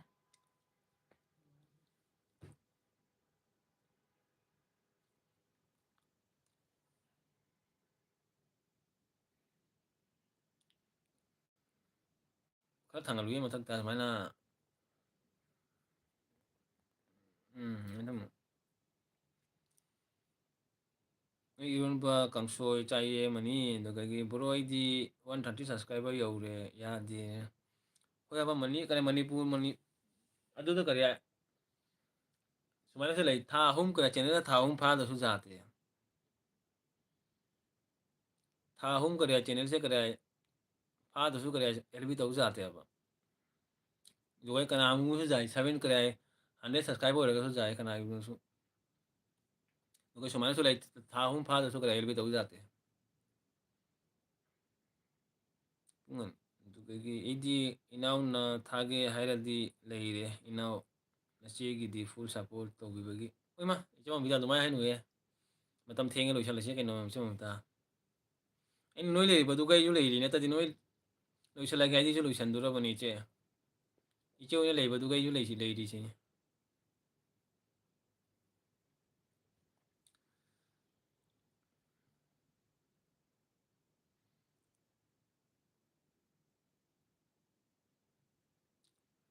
चे Mamita कंसोइसु हाउबनी एगी Panipuri 100 ꯅꯩꯁꯜꯂꯦ high ꯑꯣꯃꯥ panipuri ꯆꯥꯏꯔꯣ ꯀꯔꯥꯏꯃꯅꯤ ꯏꯪꯕꯁꯤꯒꯗꯤ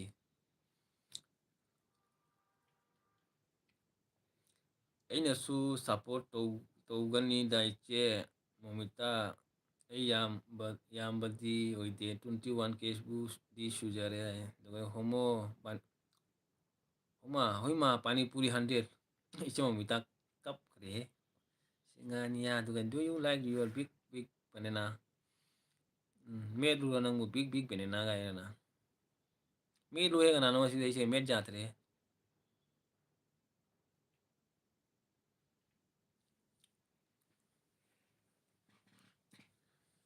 thank you ꯄꯥꯟꯗꯝ ꯏꯆꯦ ꯃꯣꯃꯤꯇꯥ ꯄꯨꯡ ꯀꯌꯥꯐꯥꯎ ꯂꯩꯁꯦ ꯍꯥꯏꯅꯣ ꯂꯣꯏꯁꯤꯜꯂꯁꯤꯅ ꯏꯆꯦ ꯃꯣꯃꯤꯇꯥ ꯏꯆꯦ ꯃꯣꯃꯤꯇꯥꯒꯤ ꯀꯔꯥꯏ ꯌꯥꯏꯊꯥꯡ ꯍꯥꯏꯔ ꯀꯩꯅꯣ ꯍꯥꯏꯕꯅꯤꯅꯦ ꯈꯪꯗꯦꯍꯦ ꯌꯥꯏꯊꯥ ꯂꯧꯔꯒ ꯂꯣꯏꯁꯤꯜꯂꯁꯤ ꯍꯥꯏꯔ ꯀꯩꯅꯣ ꯀꯩꯅꯣ ꯍꯥꯏꯕꯅꯤ ꯌꯥꯏꯊꯥꯏꯕꯨ ꯌꯥꯏꯊꯪ ꯍꯥꯏꯕ꯭ꯔꯥ ꯀꯩꯅꯣ ꯍꯥꯏꯕꯅꯤꯅꯦ ꯈꯪꯗꯦꯍꯦ ꯌꯥꯊꯪ ꯍꯥꯏ ꯌꯥꯏꯊꯪ ꯍꯥꯏꯔ ꯀꯩꯅꯣ ꯅꯪꯒ ꯑꯗꯨꯒ ꯂꯩꯔꯗꯤ ꯑꯩꯕꯨ ꯃꯔꯣꯟꯒ ꯁꯨꯅꯩ ꯉꯧꯒ ꯇꯠꯂꯦꯍꯦ ꯄꯅꯤꯄꯨꯔꯤ ꯆꯥꯕꯗ ꯈꯅꯥꯎꯒ ꯇꯠꯂꯦꯍꯦ ꯄꯥꯅꯤꯄꯨꯔꯤ ꯆꯥꯕꯗ okay bro good night bro ꯅꯨꯡꯁꯤꯕ ꯒꯨꯗ ꯅꯥꯏꯠ ꯄꯥꯟꯗꯝ ꯊꯦꯡꯉꯦꯀꯣ ꯃꯤ 40 ꯂꯩꯔꯦ ꯀꯅꯥꯅꯣ ꯂꯩꯁꯦ ꯈꯪꯗꯦ ꯃꯤ 40 ꯂꯩꯁꯤꯕꯨ ꯂꯨꯝꯃ ꯁꯪꯉꯤ ꯃꯥꯅ ꯑꯩꯒꯤꯗꯃꯛꯇ 40 ꯂꯩ ꯀꯗꯥꯏꯗꯒꯤ ꯃꯤ ꯂꯩꯁꯨꯁꯦ ꯀꯗꯥꯏ ꯉꯁꯤ ꯇꯧꯔꯤꯌꯦ ꯒ꯭ꯌꯥꯟ ꯃꯦꯟ ꯇꯥꯗꯦ 40 37 ꯎꯝ 37 30 ꯁꯨꯔꯦ ꯍꯧꯖꯤꯛꯇ ꯁꯤꯡꯒꯥꯅꯤꯌꯥ good night okay bro good night ꯏꯆꯦ ꯃꯣꯃꯤꯇꯥ ꯒꯨꯗ ꯅꯥꯏꯠ ꯍꯥꯏꯔꯝꯃꯣ ꯂꯣꯏꯁꯤꯜꯂꯁꯤ ꯑꯩꯕꯨ ꯇꯜꯂꯦꯍꯦꯕꯣ ꯐꯝꯃꯤ ꯈꯨꯇꯥꯁꯤꯕꯣ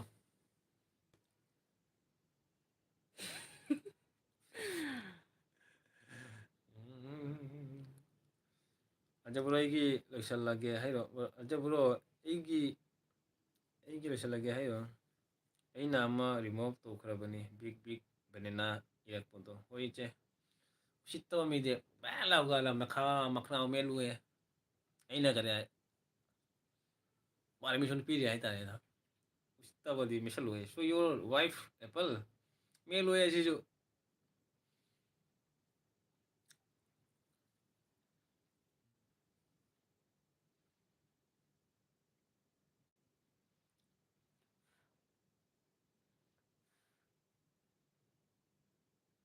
ꯑꯩꯒꯤ ꯃꯁꯛꯁꯦ ꯑꯩꯁꯤ ꯃꯣꯕꯥꯏꯜꯗ ꯑꯩꯒꯤ ꯃꯁꯛꯁꯦ ꯌꯦꯡꯉꯨꯌꯦ ꯃꯌꯥꯝ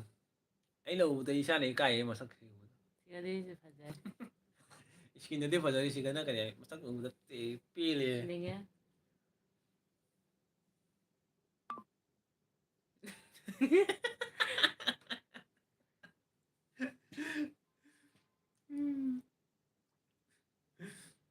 ꯑꯗꯨꯒꯤ ꯌꯥꯝ ꯐꯖꯩ ꯕ꯭ꯔꯣ ꯍꯥꯏ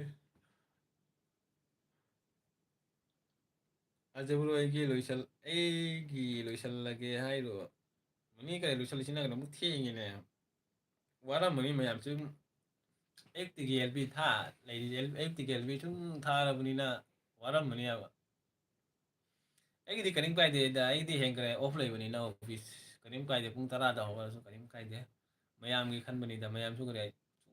ꯑꯌꯨꯛꯇꯒꯤ ꯑꯦꯜꯕꯤ ꯊꯥꯔꯕꯅꯤꯅ ꯀꯔꯤꯝ ꯀꯥꯏꯗꯦ ꯁꯨꯃꯥꯏꯅ ꯄꯥꯏ ꯂꯩꯗꯣꯏꯔꯣ ꯋꯥꯔꯝꯃꯅꯤꯗ ꯀꯩꯅꯣ ꯚꯤꯗꯤꯑꯣꯁꯤꯡ ꯍꯥꯏꯁꯦ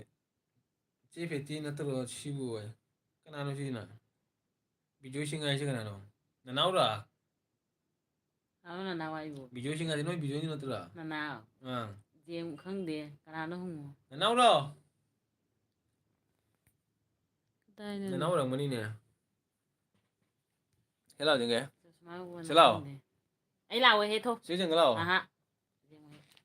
ꯍꯪꯉꯣ ꯀꯅꯥꯅꯣ ꯅꯅꯥꯎ ꯕꯤꯖꯣꯏ ꯁꯤꯡ ꯍꯥꯏꯁꯦ ꯅꯅꯥꯎꯅꯤ ꯅꯅꯥꯎꯔꯅ ꯀꯔꯝꯕ ꯀꯅꯥꯅꯣ ꯆꯦ ꯐꯦꯇꯤ ꯅꯠꯇ꯭ꯔꯣ ꯁꯤꯕꯨ ꯅꯅꯥꯎꯅꯤꯅꯦ ꯁꯤꯁꯦ ꯀꯔꯝꯕ ꯅꯅꯥꯎꯅꯣ ꯅꯣꯏ ꯅꯅꯥꯎ ꯎꯝ ꯕꯤꯖꯣꯏ ꯁꯤꯡ ꯍꯥꯏ ꯅꯠꯇ꯭ꯔ ꯃꯥꯏ ꯃꯃꯤꯡ ꯑꯗꯣ ꯃꯥꯏ ꯃꯇꯔꯣ ꯑꯣꯏꯔꯤꯕ ꯆꯦ ꯐꯦꯇꯤ ꯅꯠꯇ꯭ꯔꯣ ꯁꯤꯕꯨ ꯆꯦ ꯐꯦꯇꯤ ꯅꯠꯇ꯭ꯔꯥ ꯍꯥꯏꯁꯦ ꯐꯦꯇꯤ ꯍꯥꯏꯁꯤꯗꯤ ꯈꯪꯗꯔꯕ ꯐꯦꯇꯤ ꯃꯤꯅ ꯈꯪꯕ꯭ꯔꯥ ꯐꯦꯇꯤ ꯍꯥꯏꯅ ꯑꯁꯥ ꯂꯣꯇꯥ ꯈꯪꯉꯒ ꯐꯦꯇꯤ ꯍꯥꯏꯗꯤ ꯈꯪꯗꯦ ꯃꯥ ꯑꯗꯣ ꯑꯣꯏꯔꯝꯒꯅꯤ ꯍꯪꯉꯨꯅ ꯕ꯭ꯔꯣꯒꯤ ꯄꯤꯁꯨꯝꯁꯦ ꯑꯩꯗꯤ ꯌꯥꯝ ꯆꯩ ꯆꯤꯆꯩ ꯍꯥꯏ ꯄꯤꯁꯨꯝꯁꯦ ꯐꯖꯕ꯭ꯔꯣ ꯍꯥꯏꯁꯤꯔꯥ ꯀꯩꯅꯣ ꯍꯥꯏꯁꯦ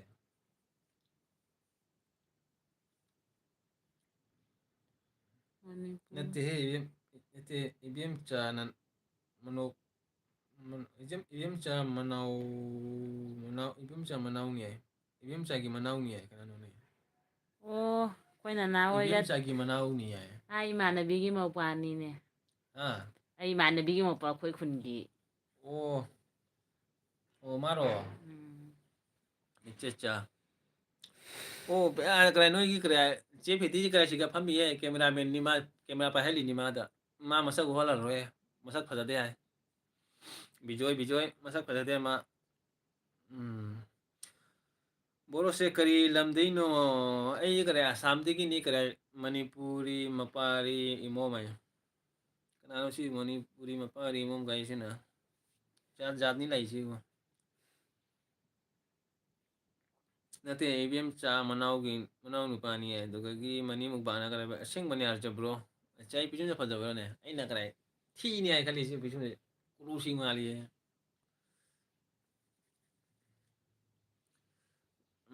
ꯃꯅꯤ ꯀꯔꯥꯏ ꯃꯅꯤꯄꯨꯔꯗꯤ ꯀꯔꯥꯏ ꯄꯅꯤꯄꯨꯔꯤ ꯆꯥꯔꯕꯅꯤꯅ ꯆꯥꯛ ꯆꯥꯔꯝꯃꯔꯣꯏꯅꯦ ꯉꯁꯤ ꯍꯣꯏ ꯋꯥꯔꯧꯗꯦꯗ ꯕꯤꯖꯣꯏ ꯁꯤꯡꯍ ꯀꯔꯤ ꯏꯅꯥꯎ ꯀꯧꯗꯣꯏꯔꯥ ꯀꯩꯅꯣ ꯀꯧꯗꯣꯏꯅꯣ ꯏꯅꯥꯎ ꯀꯧꯗꯣꯏ ꯅꯠꯇ꯭ꯔꯥ ꯎꯝ ꯏꯅꯥꯎ ꯋꯥꯔꯧꯗꯦꯗ ꯑꯩꯒꯤ ꯑꯦꯜꯕꯤꯗ ꯂꯥꯛꯄꯩꯗꯃꯛꯇ ꯊꯦꯡꯀ꯭ꯌꯨ ꯀꯔꯥꯏ ꯑꯃꯗ ꯀꯔꯤ ꯍꯥꯏ ꯀꯧꯅꯤ ꯚꯥꯏ ꯍꯥꯏ ꯀꯧꯗꯣꯏꯔꯥ ꯆꯤꯆꯦ ꯐꯤꯇꯤ ꯍꯥꯏꯕꯅꯤꯅ ꯚꯥꯏ ꯍꯥꯏ ꯀꯧꯔꯣ ꯚꯥꯏꯗꯣ ꯑꯗꯨꯝ ꯀꯔꯥꯏ ꯁꯕꯁꯀ꯭ꯔꯥꯏꯕ ꯇꯧꯕꯤꯔꯝꯃꯣ ꯁꯕ ꯇꯧꯕꯤꯔꯝꯃꯣ ꯚꯥꯏꯒꯤ ꯆꯦꯅꯦꯜꯁꯦ ꯋꯥꯔꯧꯕ ꯌꯥꯗꯦ ꯅꯁꯤꯇ ꯐꯪꯅꯕꯅꯤ ꯏꯕꯥꯏ ꯍꯣꯏ ꯑꯣ ꯀꯔꯤꯝ ꯀꯥꯏꯗꯦꯗ ꯀꯔꯥꯏ ꯅꯅꯥꯎ ꯀꯔꯥꯏ ꯑꯩꯒꯤ ꯆꯦꯅꯦꯜꯗ ꯁꯨꯝ ꯁꯞꯄꯣꯔꯠ ꯇꯧꯕꯤꯔꯝꯃꯨ ꯍꯦ ꯍꯦ ꯒꯥꯏꯔꯤꯅꯦ ꯍꯣꯏ ꯅꯣꯛꯂꯛꯏꯔꯥ ꯀꯩꯅꯣ ꯈꯪꯗꯦꯅꯦ ꯑꯩꯕꯨ ꯈꯪꯗꯦꯅꯦ ꯀꯃꯥꯏꯅ ꯈꯪꯉꯝꯃꯤꯅꯣꯅꯦ ꯅꯣꯛꯂꯛꯑꯦ ꯑꯩꯉꯣꯟꯗ ꯑꯩꯈꯣꯏ ꯃꯅꯤꯅ ꯀꯔꯤꯕ ꯆꯥꯛꯁꯨ ꯈꯔꯗꯤ ꯆꯥꯔꯦ ꯍꯣꯏ ꯆꯥꯛ ꯆꯥꯗꯗꯤ ꯐꯠꯇꯦꯀꯣ ꯅꯨꯡꯗꯥꯡꯗ ꯆꯥꯛ ꯈꯔ ꯆꯥꯎ ꯐꯠꯇꯦ ꯑꯗꯨꯒ ꯃꯅꯤꯄꯨꯔꯤ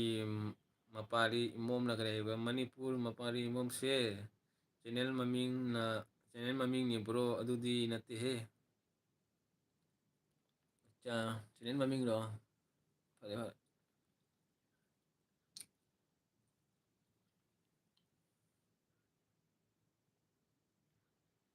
ꯃꯅꯤꯄꯨꯔꯤ ꯃꯄꯥꯔꯤ ꯏꯃꯣꯝꯁꯦ ꯆꯦꯅꯦꯜ ꯃꯃꯤꯡꯅꯤ ꯕ꯭ꯔꯣ ꯑꯗꯨꯗꯤ ꯅꯠꯇꯦꯍꯦ ꯍꯣꯏ ꯍꯣꯏ ꯕ꯭ꯔꯣ ꯋꯥꯔꯧꯕ ꯌꯥꯗꯦ ꯁꯣꯔꯤ ꯑꯩꯅ ꯈꯪꯗꯅ ꯁꯨꯝ ꯍꯥꯏꯕꯅꯤ ꯏꯕꯥꯏ ꯈꯣꯏꯁꯦ ꯈꯣꯏꯗꯤ ꯀꯥꯏꯗ ꯂꯩꯒꯦ ꯍꯧꯖꯤꯛꯁꯦ ꯑꯣ ꯑꯩ ꯀꯔꯥꯏ ꯒꯨꯍꯥꯇꯤꯗ ꯂꯩꯌꯦꯅ ꯕꯤꯖꯣꯏ ꯒꯨꯍꯥꯇꯤ ꯒꯅꯦꯁꯒꯨꯔꯤꯗ ꯂꯩ ꯄꯤꯛꯅ ꯂꯩꯍꯧꯕꯅꯦ ꯃꯣꯏꯁꯤꯡꯁꯦ ꯎꯝ ꯀꯩꯅꯣꯃꯗꯪ ꯆꯥꯍꯧꯋꯤꯅꯦ ꯀꯅꯥꯅꯣ ꯍꯥꯏ ꯔꯥꯖꯕꯤꯔꯗꯣ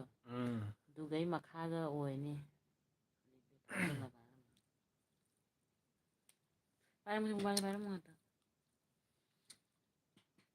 ꯃꯥ ꯑꯅꯨꯁꯦ ꯇꯨꯝꯗ꯭ꯔꯤꯅꯦꯕꯣ ꯀꯅꯥ ꯑꯅꯨꯁꯦ ꯀꯗꯥꯏ ꯇꯨꯝꯅꯤꯡꯗ꯭ꯔꯤꯕꯣ ꯍꯥꯏꯁꯦ ꯏꯆꯦ ꯑꯅꯨ ꯀꯩꯁꯥ ꯑꯅꯨ ꯁꯤꯁꯇꯔ ꯖꯥꯔꯤꯕꯣꯟꯒꯤ ꯑꯣꯟ ꯑꯗꯨꯒ ꯌꯥꯔꯦ ꯌꯥꯔꯁꯦ ꯆꯥꯛ ꯂꯥꯝꯃꯝꯃꯅꯤ ꯍꯥꯏ ꯑꯗꯨ ꯑꯥꯔꯖꯦ ꯕ꯭ꯔꯣ ꯕꯤꯖꯦꯟ ꯕ꯭ꯔꯣꯒ ꯀꯌꯥꯝ ꯂꯥꯞꯅꯒꯦ ꯂꯥꯞꯅꯩ ꯈꯔ ꯂꯥꯞꯅꯩ ꯃꯣꯏꯅ ꯑꯥꯏ ꯑꯦꯁ ꯕꯤ ꯇꯤꯗ ꯂꯩ ꯑꯩꯅ ꯀꯔꯤ ꯍꯥꯏ ꯒꯅꯦꯁꯒꯨꯔꯤꯗ ꯂꯩ ꯂꯥꯞꯅꯩ ꯀꯤꯂꯣꯃꯤꯇꯔ ꯇꯔꯨꯛ ꯇꯔꯦꯠꯇꯤ ꯁꯨꯔꯝꯒꯅꯤ ꯇꯔꯨꯛ ꯇꯔꯦꯠꯇꯤ ꯑꯣꯏꯔꯝꯒꯅꯤꯗ ꯑꯥꯏ ꯑꯦꯁ ꯕꯤ ꯇꯤꯒ ꯑꯗꯨꯒ ꯒꯅꯦꯁꯒꯨꯔꯤꯒ ꯀꯅꯥ ꯕꯤꯖꯦꯟꯒ ꯈꯪꯅꯕ꯭ꯔꯣ ꯃꯥꯕꯨ ꯅꯠꯇꯦ ꯀꯩꯅꯣꯅ ꯍꯪꯉꯛꯏꯅꯤꯗ ꯃꯅꯤꯅ ꯍꯣꯏ ꯏꯆꯦ ꯃꯣꯃꯤꯇꯥ ꯒꯨꯗ ꯅꯥꯏꯠ ꯍꯥꯏꯔꯣꯅꯦ ꯏꯆꯦ ꯃꯣꯃꯤꯇꯥ ꯒꯨꯗ ꯅꯥꯏꯠ ꯍꯥꯏꯔꯣꯅꯦ ꯂꯣꯏꯁꯤꯜꯂꯒꯦꯅꯦ ꯌꯥꯔꯦ ꯑꯥꯔꯖꯦ ꯆꯥꯛ ꯂꯥꯝꯃꯝꯃꯅꯤ ꯍꯥꯏꯗ ꯑꯥꯔꯖꯦ ꯕ꯭ꯔꯣ ꯕꯤꯖꯦꯟ ꯕ꯭ꯔꯣꯒ ꯀꯌꯥꯝ ꯂꯥꯞꯅꯒꯦ ꯍꯣꯏ ꯂꯥꯞꯅꯗꯦ ꯌꯥꯝꯅꯗꯤ ꯀꯤꯂꯣꯃꯤꯇꯔ ꯃꯔꯤ ꯃꯉꯥ ꯇꯔꯨꯛꯀ ꯑꯣꯏꯔꯝꯒꯅꯤꯗ ꯑꯩꯅ ꯈꯟꯕꯗꯗꯤ ꯑꯗꯨꯒ ꯅ꯭ꯌꯨ ꯄꯨꯝꯅꯃꯛ ꯁꯥꯞ ꯇꯧꯕꯤꯔꯝꯃꯨ ꯍꯥꯏ ꯊꯦꯡꯀ꯭ꯌꯨ ꯀꯔꯥꯏꯅꯣ ꯏꯆꯦꯅ ꯑꯩꯒꯤꯗꯃꯛꯇ ꯍꯥꯏꯕꯤꯔꯦ ꯀꯦꯃꯦꯔꯥꯃꯦꯟ ꯌꯥꯗꯔꯦ ꯌꯥꯝꯅ ꯍꯥꯏꯔꯤ ꯇꯨꯝꯅꯤꯡꯕ ꯃꯥꯜꯂꯦ ꯆꯦ ꯐꯦꯇꯤꯁꯦ ꯆꯦ ꯐꯦꯇꯤꯁꯦ ꯋꯥꯔꯦꯅꯦ ꯀꯦꯃꯦꯔꯥ ꯃꯣꯕꯥꯏꯜꯁꯦ ꯄꯥꯏꯕꯗ ꯑꯩꯒꯤꯗꯃꯛꯇ ꯑꯩꯒ ꯀꯃꯥꯏꯅ ꯈꯪꯉꯝꯃꯤꯖꯥꯠꯅꯣꯌꯦ ꯆꯦ ꯐꯦꯇꯤ ꯋꯥꯔꯦ ꯑꯩꯒꯤ ꯃꯣꯕꯥꯏꯜ ꯄꯥꯏꯕꯗ ꯐꯩꯅ ꯄꯥꯏꯔꯤꯗꯨ ꯀꯔꯤꯒꯤꯅꯣ ꯆꯨꯝꯅ ꯄꯥꯏꯌꯨ ꯆꯨꯝꯅ ꯑꯩꯁꯨ ꯎꯗꯅ ꯃꯥ ꯀꯃꯥꯏꯅ ꯈꯪꯉꯤꯕ ꯑꯩꯅ ꯑꯩ ꯃꯈꯣꯟꯗ ꯑꯩꯒꯤ ꯃꯨꯛꯕꯥꯡꯗꯣ ꯈꯪꯉꯝꯒꯅꯤ ꯃꯥ ꯃꯅꯤꯄꯨꯔ ꯃꯄꯥꯔꯤ ꯏꯃꯣꯝ ꯁꯇ꯭ꯔꯗ ꯑꯣꯖꯥꯅ ꯆꯤꯅꯥ ꯀꯟꯕ ꯚꯤꯗꯤꯑꯣꯗꯣ ꯌꯥꯝꯅ ꯅꯨꯡꯁꯤꯌꯦ ꯑꯆꯥ ꯑꯩ ꯂꯥꯛꯀꯅꯤ ꯖꯅꯋꯥꯔꯤꯗ ꯑꯩꯈꯣꯏ ꯑꯍꯨꯝ ꯃꯨꯛꯕꯥꯡ ꯇꯧꯁꯤ ꯄꯣꯛ 1 kg ꯆꯦꯂꯦꯟꯖ ꯇꯧꯁꯤꯀꯣ ꯍꯩꯠ 1 kg ꯄꯣꯛ ꯆꯦꯂꯦꯟꯖ ꯇꯧꯗꯣꯏꯕ ꯀꯅꯥꯅ ꯃꯅꯤ ꯃꯨꯛꯕꯥꯡꯅ ꯍꯥꯏꯕ 1 kg ꯄꯣꯛ ꯆꯦꯂꯦꯟꯖ ꯇꯧꯁꯤ ꯍꯥꯏ ꯑꯗꯣ ꯆꯥ ꯂꯣꯏꯔ ꯋꯥꯟꯊ ꯂꯩ ꯑꯩ ꯄꯣꯛꯇ ꯑꯣꯏꯅ ꯇꯧꯁꯤꯍꯦ ꯆꯥꯛꯀ ꯌꯥꯎꯔꯨꯁꯤ ꯑꯩ ꯄꯣꯛꯇ ꯆꯥꯁꯤ 1 ꯀꯤꯂꯣꯗꯣ KG ꯑꯃ ꯄꯣꯛꯇ ꯆꯥꯁꯤ ꯆꯥꯛꯀ ꯌꯥꯎꯔꯣꯏꯁꯤ ꯑꯗꯨꯗꯤ ꯆꯥꯕ ꯉꯝꯒꯅꯤꯌꯦ ꯆꯥꯛ ꯆꯥꯎꯔꯒ ꯀꯤꯂꯣ ꯑꯃ ꯀꯔꯤ ꯑꯣꯛ ꯆꯥꯕꯗꯤ ꯌꯥꯔꯣꯏꯍꯦ ꯉꯝꯃꯣꯏꯍꯦ ꯂꯦꯛꯊꯣꯔꯛꯇꯣꯏꯕ ꯊꯥꯎ ꯅꯠꯇꯅ ꯕꯤꯖꯣꯏ ꯅꯆꯦ ꯃꯣꯃꯤꯇꯥ ꯋꯥꯏꯗꯁꯨ ꯁꯞꯄꯣꯔꯠ ꯇꯧꯕꯤꯔꯝꯃꯣ ꯍꯣꯏ ꯕꯤꯖꯣꯏ ꯈꯔ ꯏꯆꯦ ꯃꯣꯃꯤꯇꯥꯁꯨ ꯁꯞꯄꯣꯔꯠ ꯇꯧꯕꯤꯔꯝꯃꯣ ꯏꯆꯦ ꯃꯣꯃꯤꯇꯥꯁꯨ ꯌꯥꯝ ꯅꯨꯡꯁꯤꯕ ꯏꯆꯦꯅꯤꯗ ꯃꯌꯥꯝꯅꯁꯨ ꯂꯩꯖꯦ ꯁꯨꯝ ꯃꯌꯥꯝꯅꯁꯨ ꯁꯨꯝ ꯁꯞꯄꯣꯔꯠ ꯇꯧꯕꯤꯔꯝꯃꯣ ꯕꯤꯖꯣꯏ ꯕꯤꯖꯣꯏꯅ ꯀꯔꯤ ꯍꯥꯏ ꯁꯞꯄꯣꯔꯠ ꯇꯧꯒꯦ ꯃꯌꯥꯝꯅ ꯁꯨꯝ ꯁꯞꯄꯣꯔꯠ ꯇꯧꯕꯤꯔꯝꯃꯣꯀꯣ ꯃꯥꯗꯤ ꯆꯦꯅꯦꯜ ꯄꯥꯏꯔꯝꯃꯣꯏꯍꯦ ꯃꯥ ꯆꯦꯅꯦꯜ ꯄꯥꯏꯔꯝꯃꯣꯏ ꯁꯞꯄꯣꯔꯇꯔꯅꯤ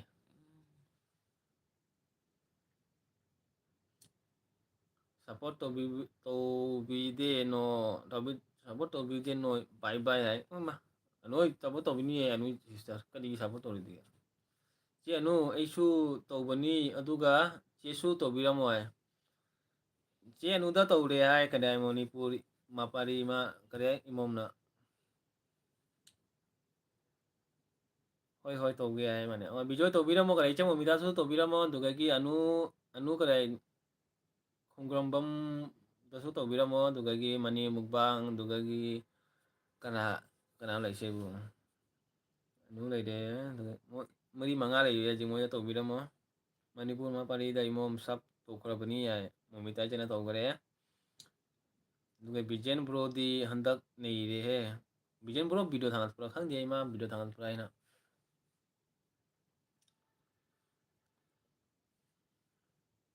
ꯀꯥꯡ ꯄꯥꯏꯒꯤ ꯃꯈꯦꯠꯁꯨ ꯂꯣꯏꯔꯦ ꯀꯥꯡꯅ ꯂꯣꯏꯔꯦꯅꯦ ꯆꯦꯟꯅꯤ ꯕꯤꯖꯦꯟ ꯀꯗꯥꯏ ꯃꯨꯛꯕꯥꯡ ꯊꯥꯒꯠꯄ꯭ꯔꯣ ꯃꯅꯤꯕ꯭ꯔꯣ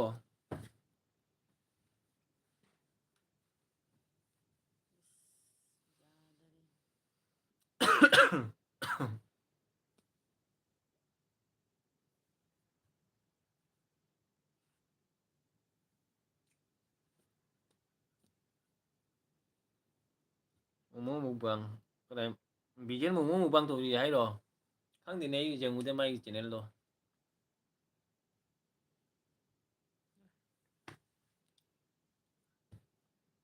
ꯃꯤꯃꯤ ꯃꯨꯛꯕꯥꯡ ꯀꯩꯅꯣ ꯃꯣꯃꯣ ꯃꯨꯛꯕꯥꯡ ꯃꯤꯃꯤ ꯃꯨꯛꯕꯥꯡ ꯍꯥꯏꯁꯦ ꯀꯩꯅꯣ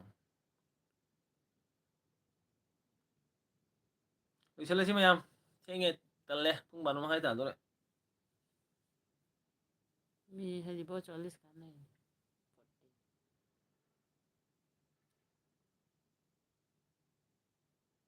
ꯏꯆꯦ ꯃꯣꯃꯤꯇꯥ ꯂꯣꯏꯁꯤꯜꯂꯁꯤ Bye Hiro, love you, love and support you from Gujarat, bro. Thank you, inspire, leave it. Love and support you from Gujarat. Thank you, bro.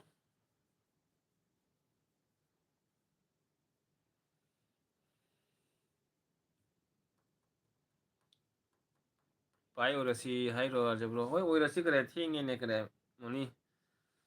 Kare, ichi momita su waram money, masu kare. Chaka sabra sadi ba khang dine. Ichi momita su kuide, leise. Isu gani de bijengi. Isu thengna de ne bijengi. Hoy ne je, isu jeng de da mai bui doga. Bye, Orasi, Hiro.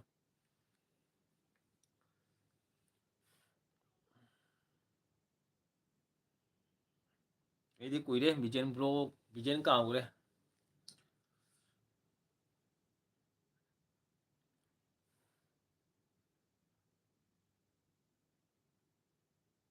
kanaana message Dile तो नहीं Mrs करे कहता नहीं मैं चुतिया night and रही है तो सोजा hide करो साले को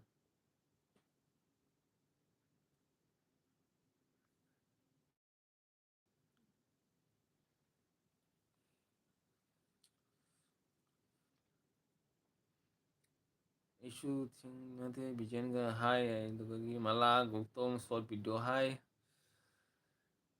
cuma minta kayak itu sih no misalnya sini cuma minta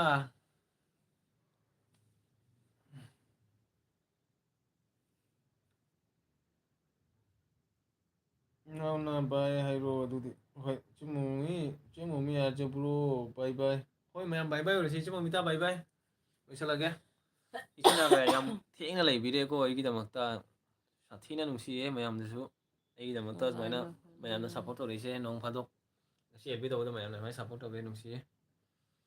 짜리 알죠 허이제 에디 짜들이 제이디 뿡바롬 마카이 따도레 짜들이